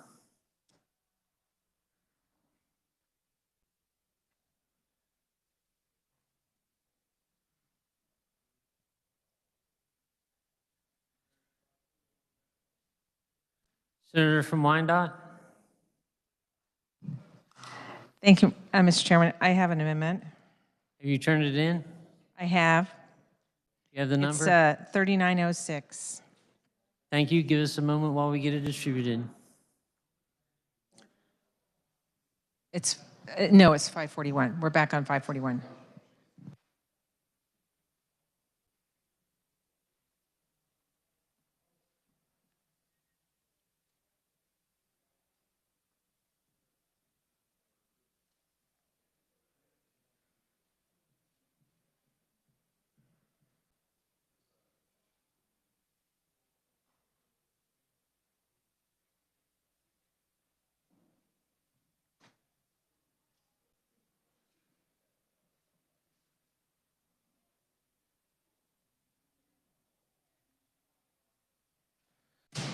Senator, do you wish to explain your amendment, or do you wish to have it read? And I'll be glad to explain my amendment. Please proceed. This is a massive bill, as the senator from Johnson spoke to earlier, and it deals with a great deal of items that are specific to local government and what our local governments can and cannot do, as well as our health departments at the local level and the Secretary of Health and Environment. But one section that I think does not fit into this bill, and this body reacted to this very thing yesterday, was vaccinations. And so that is section 15 that deals specifically with vaccinations of our children, whether they be in preschool or elementary school. And yes, and this would be all vaccinations. We're not talking about, it's not specific to COVID, it's all vaccinations. And my amendment would remove this section 15, from the bill. Comments on the amendment? Senator from Johnson, Senator Warren. Thank you, Mr. Chair. It's important to keep Section 15 in the bill, and here's why. Section 15 does not alter how schools currently recognize exemptions from parents who want to certify that they either have a written statement signed by a licensed physician stating that the physical condition of the child be such that the tests or inoculations would seriously endanger the life or health of the child. Again, this is already current law, what I'm reading to you. And it would also include a written statement signed by one parent or guardian that such tests or inoculations would violate sincerely held religious beliefs of the parent, guardian, or child. Now, this last part of what I've just read is slightly different than current law, and it merely explains and codifies the same sort of religious beliefs definition that this body codified in special session in November of 2021. So it keeps it consistent, actually, and updates it with current law that we just passed in November of 21. It also adds that as an alternative to those two types of certification, the medical certification or the religious exemption certification, which again are already codified in law, that as an alternative to those two types of certification that I've just explained, that if an inoculation or test does not have final approval by the Federal Food and Drug Administration, the student may present, again, certification from a licensed physician or a parent that the physical condition of the child be such that the test or inoculation would seriously endanger the life or health of the child, or a written statement regarding the sincerely held religious beliefs of the child. Now, subsection C of section 15 concerns an inoculation or test that does not have final approval by the Federal Food and Drug Administration.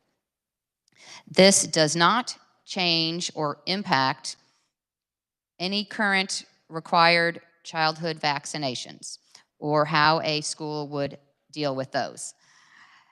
And the rest of section 15 then, again, most of it is current law.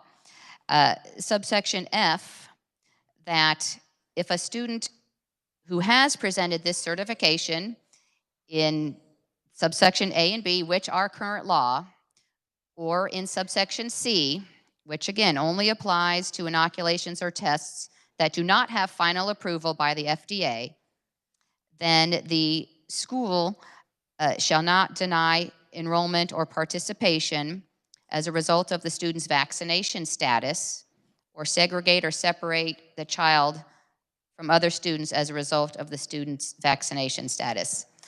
Now, we heard testimony. We had one day, a full day hearing in committee of stories from parents and students about how they were impacted by being separated in school because of their vaccination status. And it had a detrimental impact on the children who were so segregated. And I think that it's important that when we are looking at an inoculation or test that does not have final approval by the FDA, that we not deny the child enrollment or participation or segregate them because of their student's vaccination status. That's what Section 15 does. I have heard repeatedly from parents that they want to be able to be in control of their child's health and that they not be segregated or otherwise called out because of their vaccination status. So I would oppose the amendment. Senator from Wyandotte, you wish to respond? I do, thank you. The additions to this section do change current law, and the good senator from Johnson is correct that the section does bill with vaccinations, but after that, there's quite a bit of changes that have occurred, specifically dealing with the ability for limiting what schools can do or approve of when children are going to school and whether they do or do not have vaccinations. Now, if we don't want to just, go by hearsay that we've heard occasionally, I would say I've not heard of any child being segregated or seen that happen in my own career as an educator because of vaccination. So I find this kind of extreme remarks kind of concerning.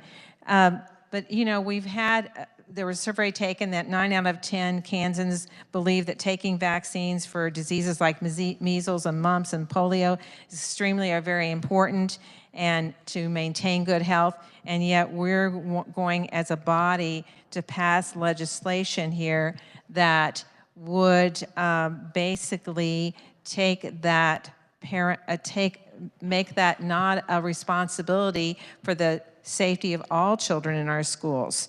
When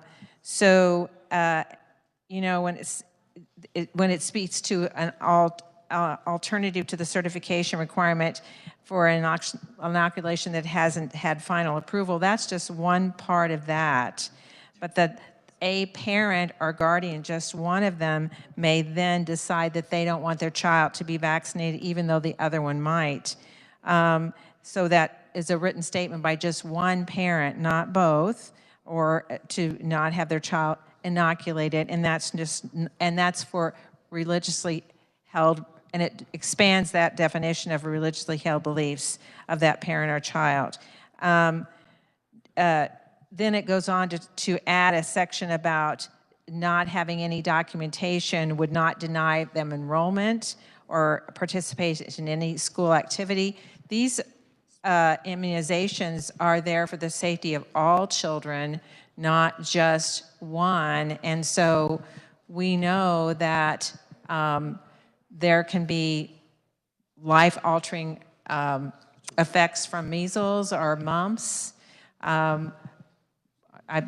If you're not old enough to remember polio, there are a number of us in the body that do, and do know people that they're permanently disabled for the rest of their lives because of polio, or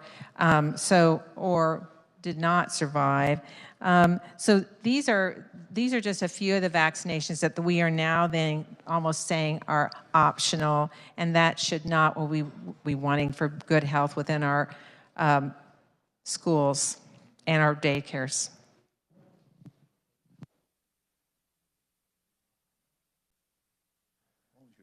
Senator from Johnson, Senator Thompson.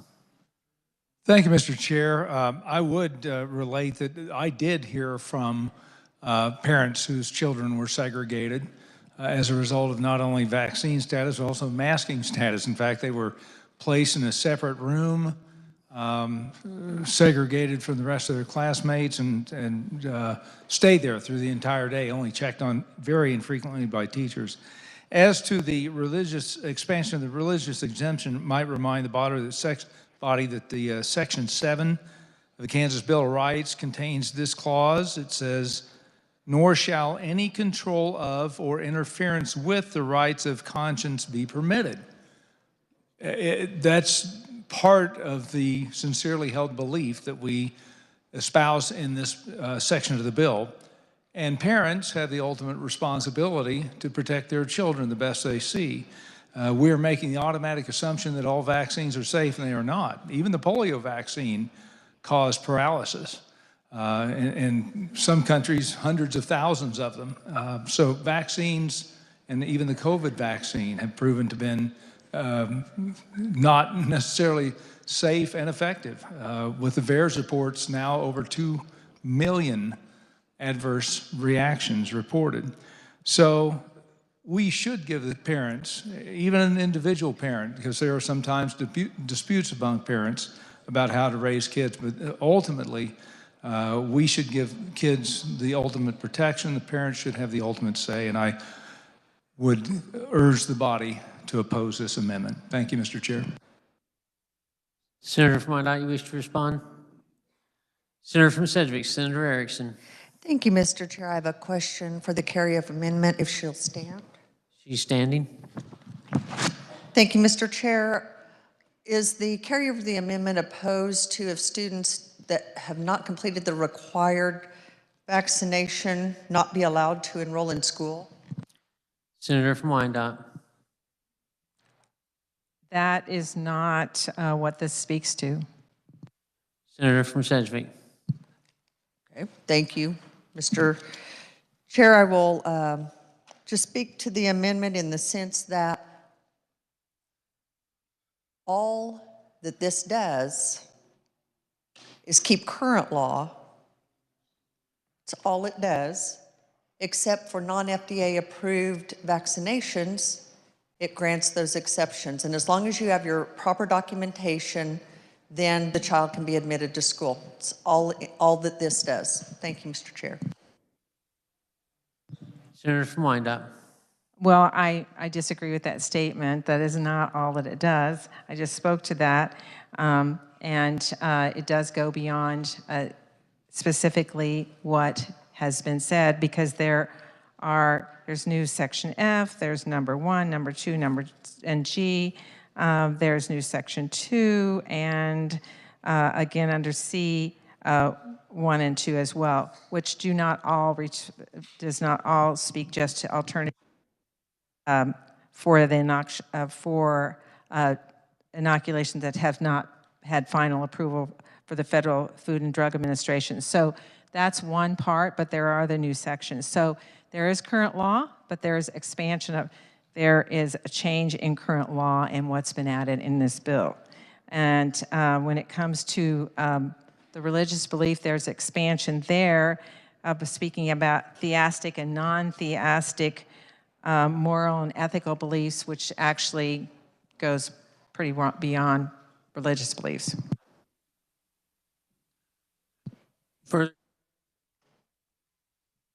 Further questions or comments for the Senator from Wyandotte? Senator from Johnson, you seeking recognition? Yes.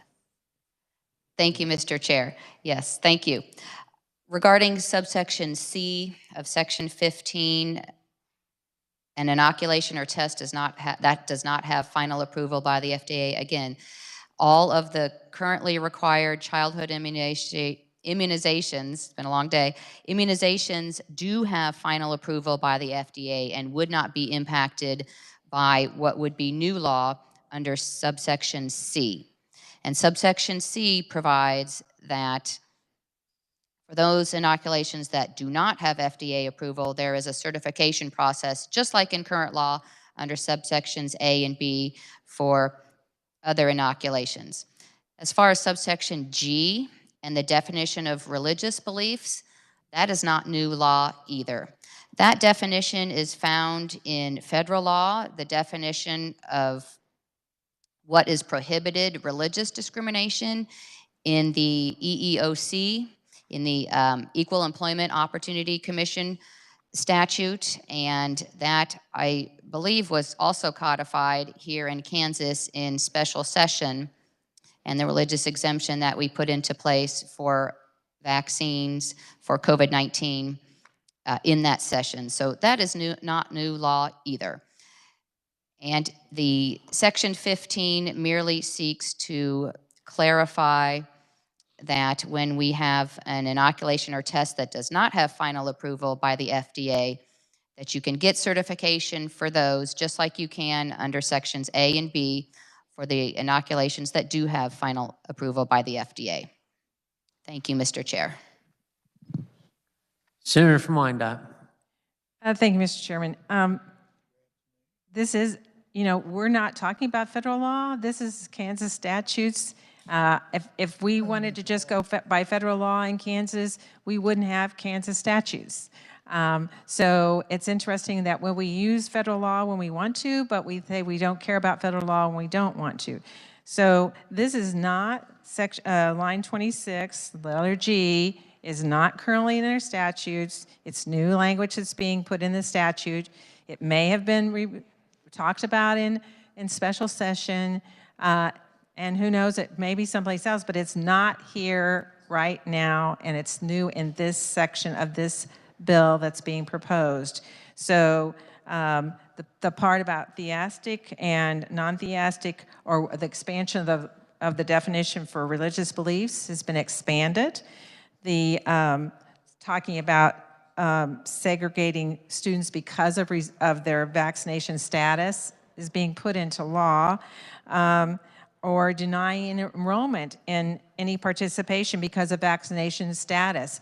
That's saying that you don't have to have them and you can do anything you want to in our schools, participate in sports, go to school, and that's being put here into this Section 15 in this bill. So we can debate back and forth. I'm with the senator from Johnson, but I can also read the bill as proposed as well. And so that's not in current law. That's being added to this into current law, or into this bill as it's written. It's also giving one parent the responsibility, as opposed to if there's two parents, a decision on vaccinations for their children. 95% of Kansas voters believe that wellness vaccinations are a good thing. I don't see why we want to put into statute something that goes against what Kansans believe should be in place for the health and welfare of our children in schools and in preschools. Further questions for Senator from Wyandotte? Senator from Johnson. Thank you, Mr. Chair. Not a question, just a clarification. I did check with the reviser, and subsection G of Section 15 of the bill is current Kansas law, and it was enacted in the special session of November 2021. So all we are doing is, again, putting current Kansas law into the bill and defining what religious beliefs means. It's not a new concept to Kansas. Thank you. Further questions for Senator from Wyandotte? Thank you. I'm glad that she checks with the reviser, and again, she just mentioned that it was changed in November of 2021. That doesn't, to broaden the language for religious exemption, and I still support the position that doesn't belong where it is now. Further questions for Senator from Wyandotte? Seeing none, Senator, you may move your amendment. I move that I move my amendment. You've heard the motion. All those in favor signify by saying aye. Aye. Those opposed, no. No. Amendment fails. We're back on the bill. Further questions for Senator from Johnson? Seeing none, Senator, you may close. Thank you, Mr. Chair. We have heard some good debate. I appreciate I appreciate the amendments that were made to the bill. And Senate Bill 541 provides important protections for Kansans from government overreach that we saw far too often these last 2 years in particular, and is needed legislation as we hear that the restrictions, the government overreach that we saw these last 2 years could be coming back. So I would urge the body to support Senate Bill 541, protect the rights of Kansans. And with that, Mr. Chair, I move that when the committee rises in report, it reports Senate Bill 541 as amended favorably for passage. You've heard the motion. All those in favor signify by saying aye. Aye. Those opposed? Motion carries. We will pass over Senate substitute for 2416, and I will need some relief in the chair. I'm too tired to stand.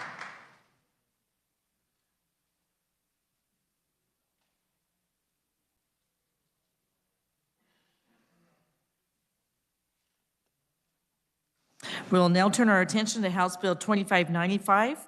The chair recognizes the senator from Sedgwick, Senator Peterson, to describe the bill and adopt the committee report. Thank you, Madam Chair. I move we adopt the committee report. You've heard the motion. All those in favor say aye. Aye. Those opposed, no. Motion carries. You may proceed. Thank you, Madam Chair. House Bill 2595, as amended, would amend the law regulating titling procedures.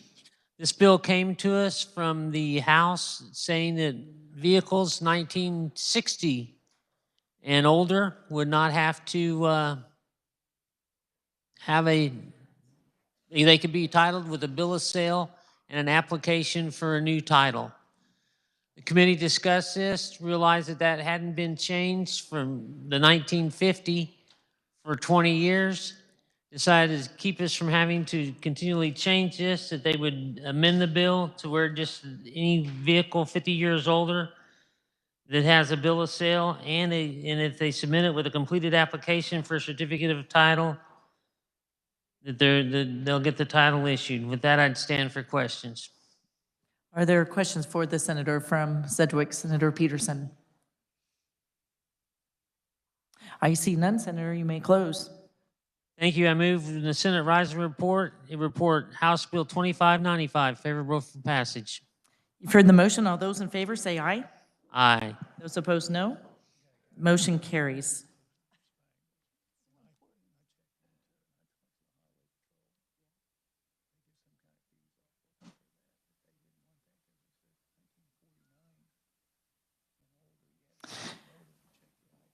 The chair recognizes the majority leader from Cali, Senator Alley. Thank you, Madam Chair. I move the committee rise and report progress. You've heard the motion. All those in favor say aye. Those opposed, no. Motion carries.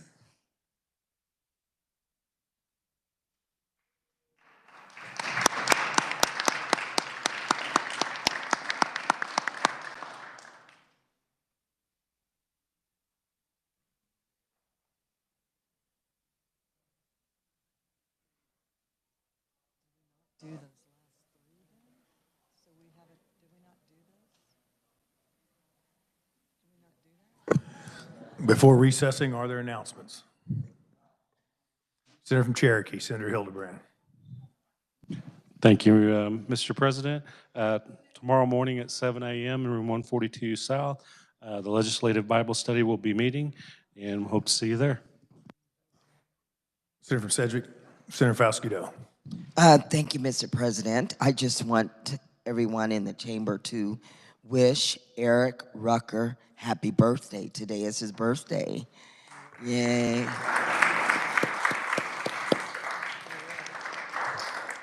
Any further announcements? Seeing none, chair recognizes the majority leader from Cali, Senator Alley. Thank you, Mr. President. Senate Republicans will caucus immediately on recess, and I yield to the senator from Douglas, Senator Falsky-Doe. I'm going to go. Okay. They do not need the yield, Senator from Cali. I move the Senate recess to the sound of the gavel.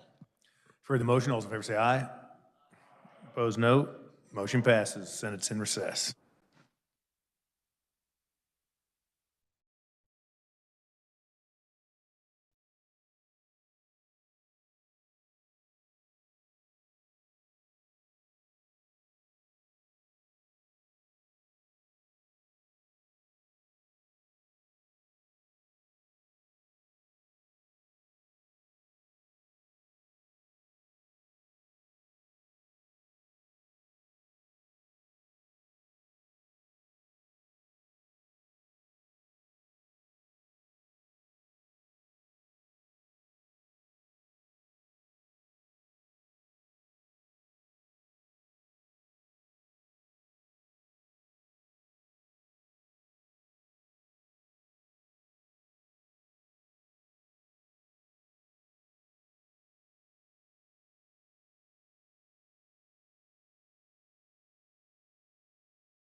Senate will come to order.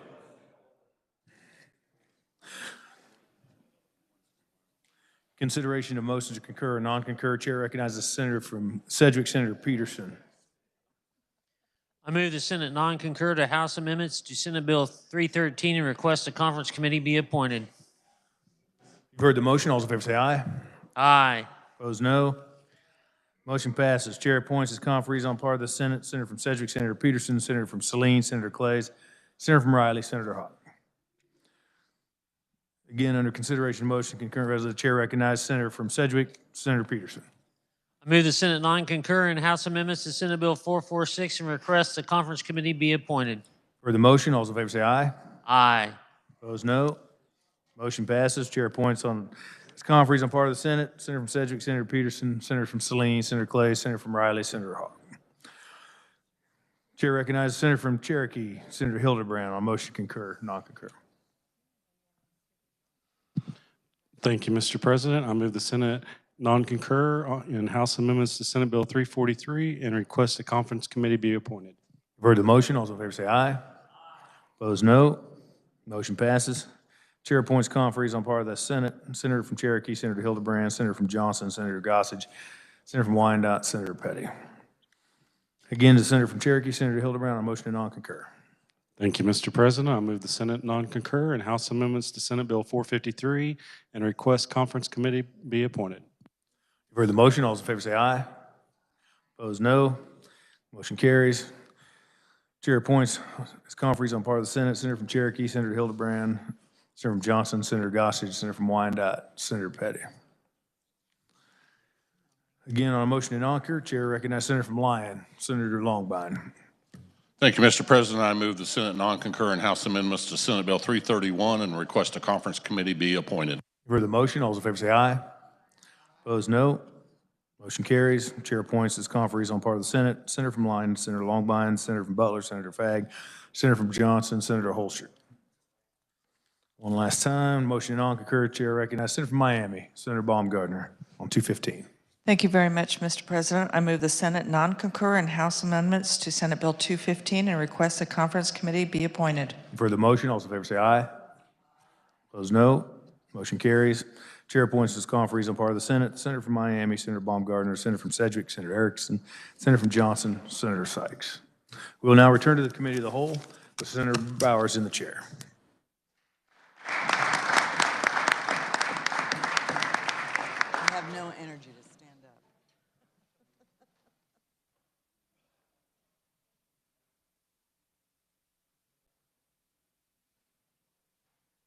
We say good morning, good afternoon, and good evening.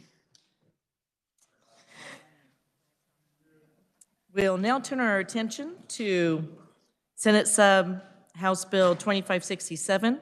The chair recognizes the Senator from Miami, Senator Baumgardner, to explain the bill and adopt the committee report.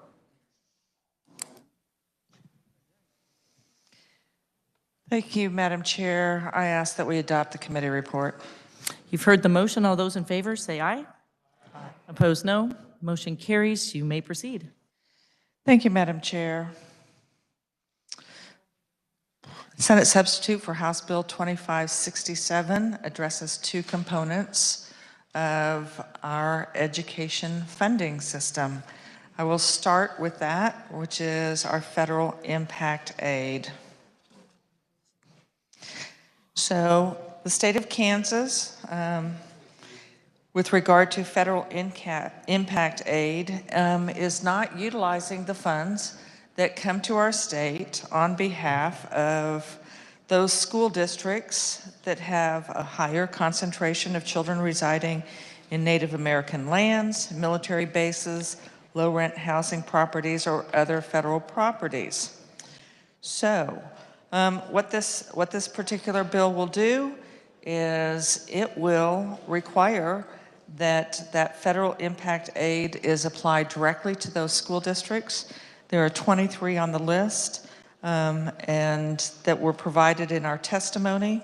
We believe it's very important that we adopt this piece of legislation for a number of reasons. First of all, we know that the federal impact aid is coming to the state of Kansas because the presence of the Department of Defense is very important to the state of Kansas. In fact, it equates to approximately $9 to $10 billion a year. We know that the Department of Defense is one of our largest employers in the state by employing more than 41,000 people. And we have more than 170,000 jobs in Kansas that are supported directly or indirectly by our defense-related employers. It's very important to us that we maintain our military population in the state of Kansas, not only for the economic benefit, but also we know that the military is constantly looking at base realignment and closure. In 2012, Fort Riley lost an infantry brigade. That brigade has not been replaced, and that was a loss to Kansas. So it is important for us to have that funding in addition to the state funding that we provide those 23 school districts. I'm going to pause right there, and I'm going to allow the senator from Lyon to speak a bit more, since he does represent one of our bases. The chair recognizes Senator from Lyon, Senator Longbine. Thank you, Madam Chair, and thank you to the Education Chair and the Ways and Means Chair for their work on this bill. I want to briefly talk about federal impact aid. I've had the pleasure of serving on the Governor's Military Council. I was appointed by Governor Brown back in 2014 and continue to serve today. Our executive director is retired General Perry Wiggins, a retired 3-star general who at one time was the commanding general at Fort Riley, had numerous military assignments after that, and thankfully decided to retire back in Kansas, lives outside of Chapman. I think he enjoys a lot of hunting and fishing, but he is also very, very connected to the Department of Defense, and he understands the military very, very well. Two issues that the Military Council has been very, very concerned about for the last 4 or 5 years. The first was reciprocity of military spouses and their licensing. With the amount of movement that occurs within the military, it was very, very important to the military that those military spouses who were licensed in other states were able to gain gainful employment in Kansas as soon as they arrived. Thank you to all of you for your work last year and the year before on that particular measure. The second measure that is extremely important is the way federal impact aid is distributed in the state of Kansas. Currently, I'm going to simplify it. It's not quite this simple because the Department of Ed, in my opinion, plays a little bit of shell game with it. But think of impact aid. Those school districts that are supposed to receive their federal impact aid get 30% of it, and 70% of it is equalized among all school districts in the state of Kansas. That is a problem for a number of reasons. Number one, the federal government sends that money to aid in the education of military and Indian children. So we are taking 70% of that money and not using it for what it was intended to. The second problem with that is that it should be understood that military children particularly are more expensive to educate. The turnover of students in Junction City is often over 50%. They often have a more than 27%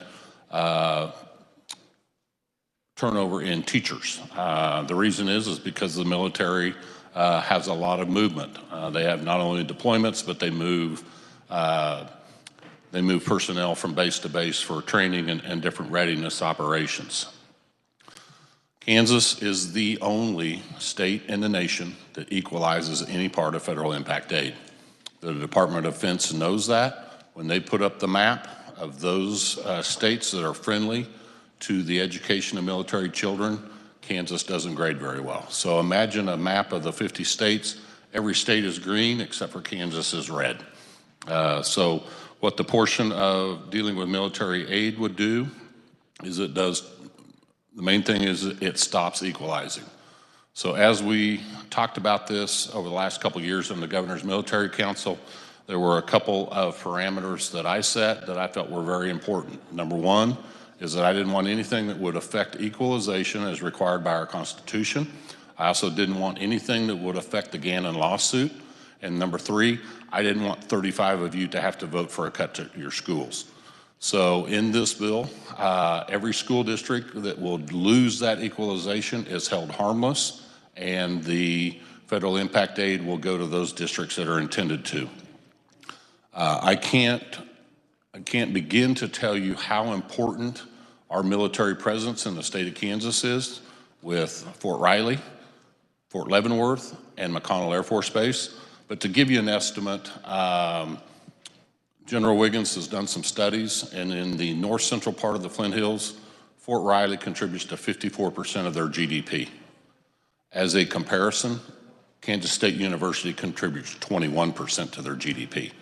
So more than double what Kansas State University does in the Flint Hills. So I think it's extremely important for future troop realignment, possible future expansions of military presence in Kansas, that we fix this wrong that was done many, many years ago. And with that, I'll turn it back to the senator from Miami. Senator from Miami, Senator Baumgartner. Thank you, Madam Chair, and I appreciate those good words.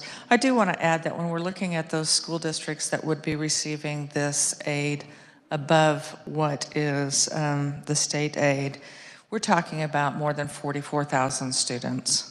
I think it's also important to remember that in the classroom setting, when we're talking about children from military families, some of them have one parent, it might be both parents that are serving in the military.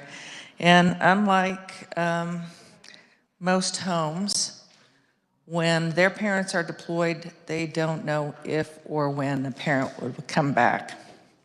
On average, those children experience during their school years at least 7 different moves. And we know that that's not a best situation for a child. And so the supports that those school districts need to meet the very special, unique needs of our military families is important.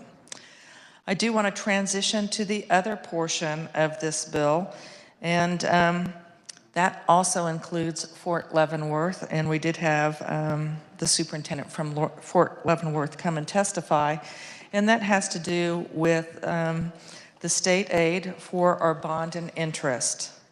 So I just want to review a few things about what it is that this bill does. This bill takes out our virtual students who never attend in a brick and mortar school from the count for school districts that are going for bond and interest. It also extends the sunset for that bond and interest aid that was built into original legislation. It removes those school districts that receive 0% of state aid from the cap that is in place. And I think now would be an appropriate time to just kind of review what is the whole process with regard to that state aid for bond and interest. So in existing law, what we do is we take every school district and we determine their AVPP, their assessed valuation per pupil.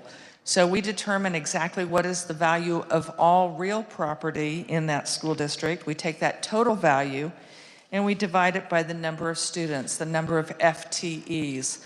That again is why it's crucial that we pull out those students that are never in those actual buildings, those virtual students. And that is how we determine the AVPP. Now, in the system that was established in 2015, the placekeeper for the highest current capital improvement state aid was Fort Leavenworth. And I'm going to simply say it's kind of a facade as far as a placekeeper because Fort Leavenworth School District is located on federal property. Fort Leavenworth School District would never be allowed to have a bond referendum because it's not Kansas land, it's federal land. So they have served as a placekeeper. They've served at the top position because their AVPP is right at $1,000 because there isn't real property. There's 2 buildings there and they don't draw much as far as valuation. So when we had our research, legislative research, start with the runs, and all of you do have this beautiful, we have the red light and the green light as far as the strips, and I do appreciate that. You see Fort Leavenworth at the very top, and in this bill, we are taking Fort Leavenworth out of that calculation. What we do is we go to the very next school district, which is Elkhart of Morton County, and when we removed all of the virtual students, they received 0 as far as that, that aid. So we pulled them out and we went to the next school district, which is Galena, which you see on that second line. Galena current capital improvement state aid is 51%, and that is how we came up with that 51% as far as factoring out that state aid based on AVPP. I know there was some confusion. There was a thought by many, many school districts that whatever their current base aid was going to boost up 24%. That was never going to be the case. What you will see is with the listing where we look at where we are currently, the status quo, and then what's in House Bill 2567, you're going to see very little difference. Most districts might go up 1%. There are a few districts that go down 1%. So it's either up or down 1. You will see a few districts that there was a larger drop, and those are going to be districts that had that virtual student population. So the intention was to maintain the status quo because we know that school districts already are looking and considering bond requests for this next fiscal year. We didn't want any confusion. Now, we do have a cap as far as bond requests, and the cap is based on what is the total value of bonds that are retired plus the PPI, the Producer Price Index, for a total of the 5 years. Currently, this last year, that was set at $429 million of the bond request cap. Why is it important that we remove those districts that receive 0 state aid? I'll simply give you an example. March 1st of this fiscal year, Olathe School District, that does not receive any state aid on any bonds, they had a referendum for $298,300,000. Now, when we're figuring the cap, the maximum, regardless of how large that referendum is, the cap is $175 million. But we had another smaller district that was potentially going to receive that state aid, and all they had was a bond. They wanted to have a bond referendum for $8.8 million, but all of those other bonding requests were already in, and there was only authority for remaining $8.4 million. So if we had removed Olathe out earlier, that smaller district with that smaller bonding request would have been in. So, Madam Chair, at this point, I will stand for any questions. Are there questions for the senator from Miami, Senator Brumgart? Senator from Leavenworth, Senator Pittman. Thank you, Madam Chair. I'll be brief. I just want to stand in strong support for both aspects of this bill. I stand firmly behind the good senator, chairman of the Education Committee, as well as Senator from Lyons. They've done a lion's share of this in terms of pushing forward good legislation that will help keep our state competitive for future base expansions, which I think is really what we need to be looking at if a BRAC comes along. This helps Fort Leavenworth. Fort Leavenworth's superintendent has been a driving force for this. It's something that they've asked for years, and I'm glad to see it happening. And I think that the bonding issue, now that we understand it better, it was a little less transparent than maybe I would have liked initially, but I fully appreciate the work we've gone through in the last couple days to understand how it actually improves the formula, makes it more transparent with the removal of the virtual aspect of it, with the removal of Fort Leavenworth that can't have bonds, as well as taking the artificial increase that's happened to our cap. I think both the senators explained that very well, and I stand in full support of this bill. Thank you. Are there additional questions? Senator from Reno, Senator Stephan. Thank you. Do we have a fiscal note for this bill? Senator from Miami, Senator Brumgart. Thank you so much, Madam Chair. The fiscal note is $13 million, and that is for that federal aid that will be dispersed. Senator from Reno, Senator Stephan. When we talk about keeping all the district whole financially as we change the distribution of federal money, does that not take into account any state money? Senator from Miami, Senator Brumgart. Thank you, Madam Chair. The fiscal note is the $13 million. Senator from, I see no other questions. Senator Brumgart, you may close. Thank you very much, Madam Chair. Again, I would like to thank the hard work of the reviser, our reviser, committee reviser. Absolutely want to thank legislative research. That's how we were able to continue to do those runs. A special thank you to the Chair of Ways and Means so that we could find a House bill to put this bill into. And at this time, I move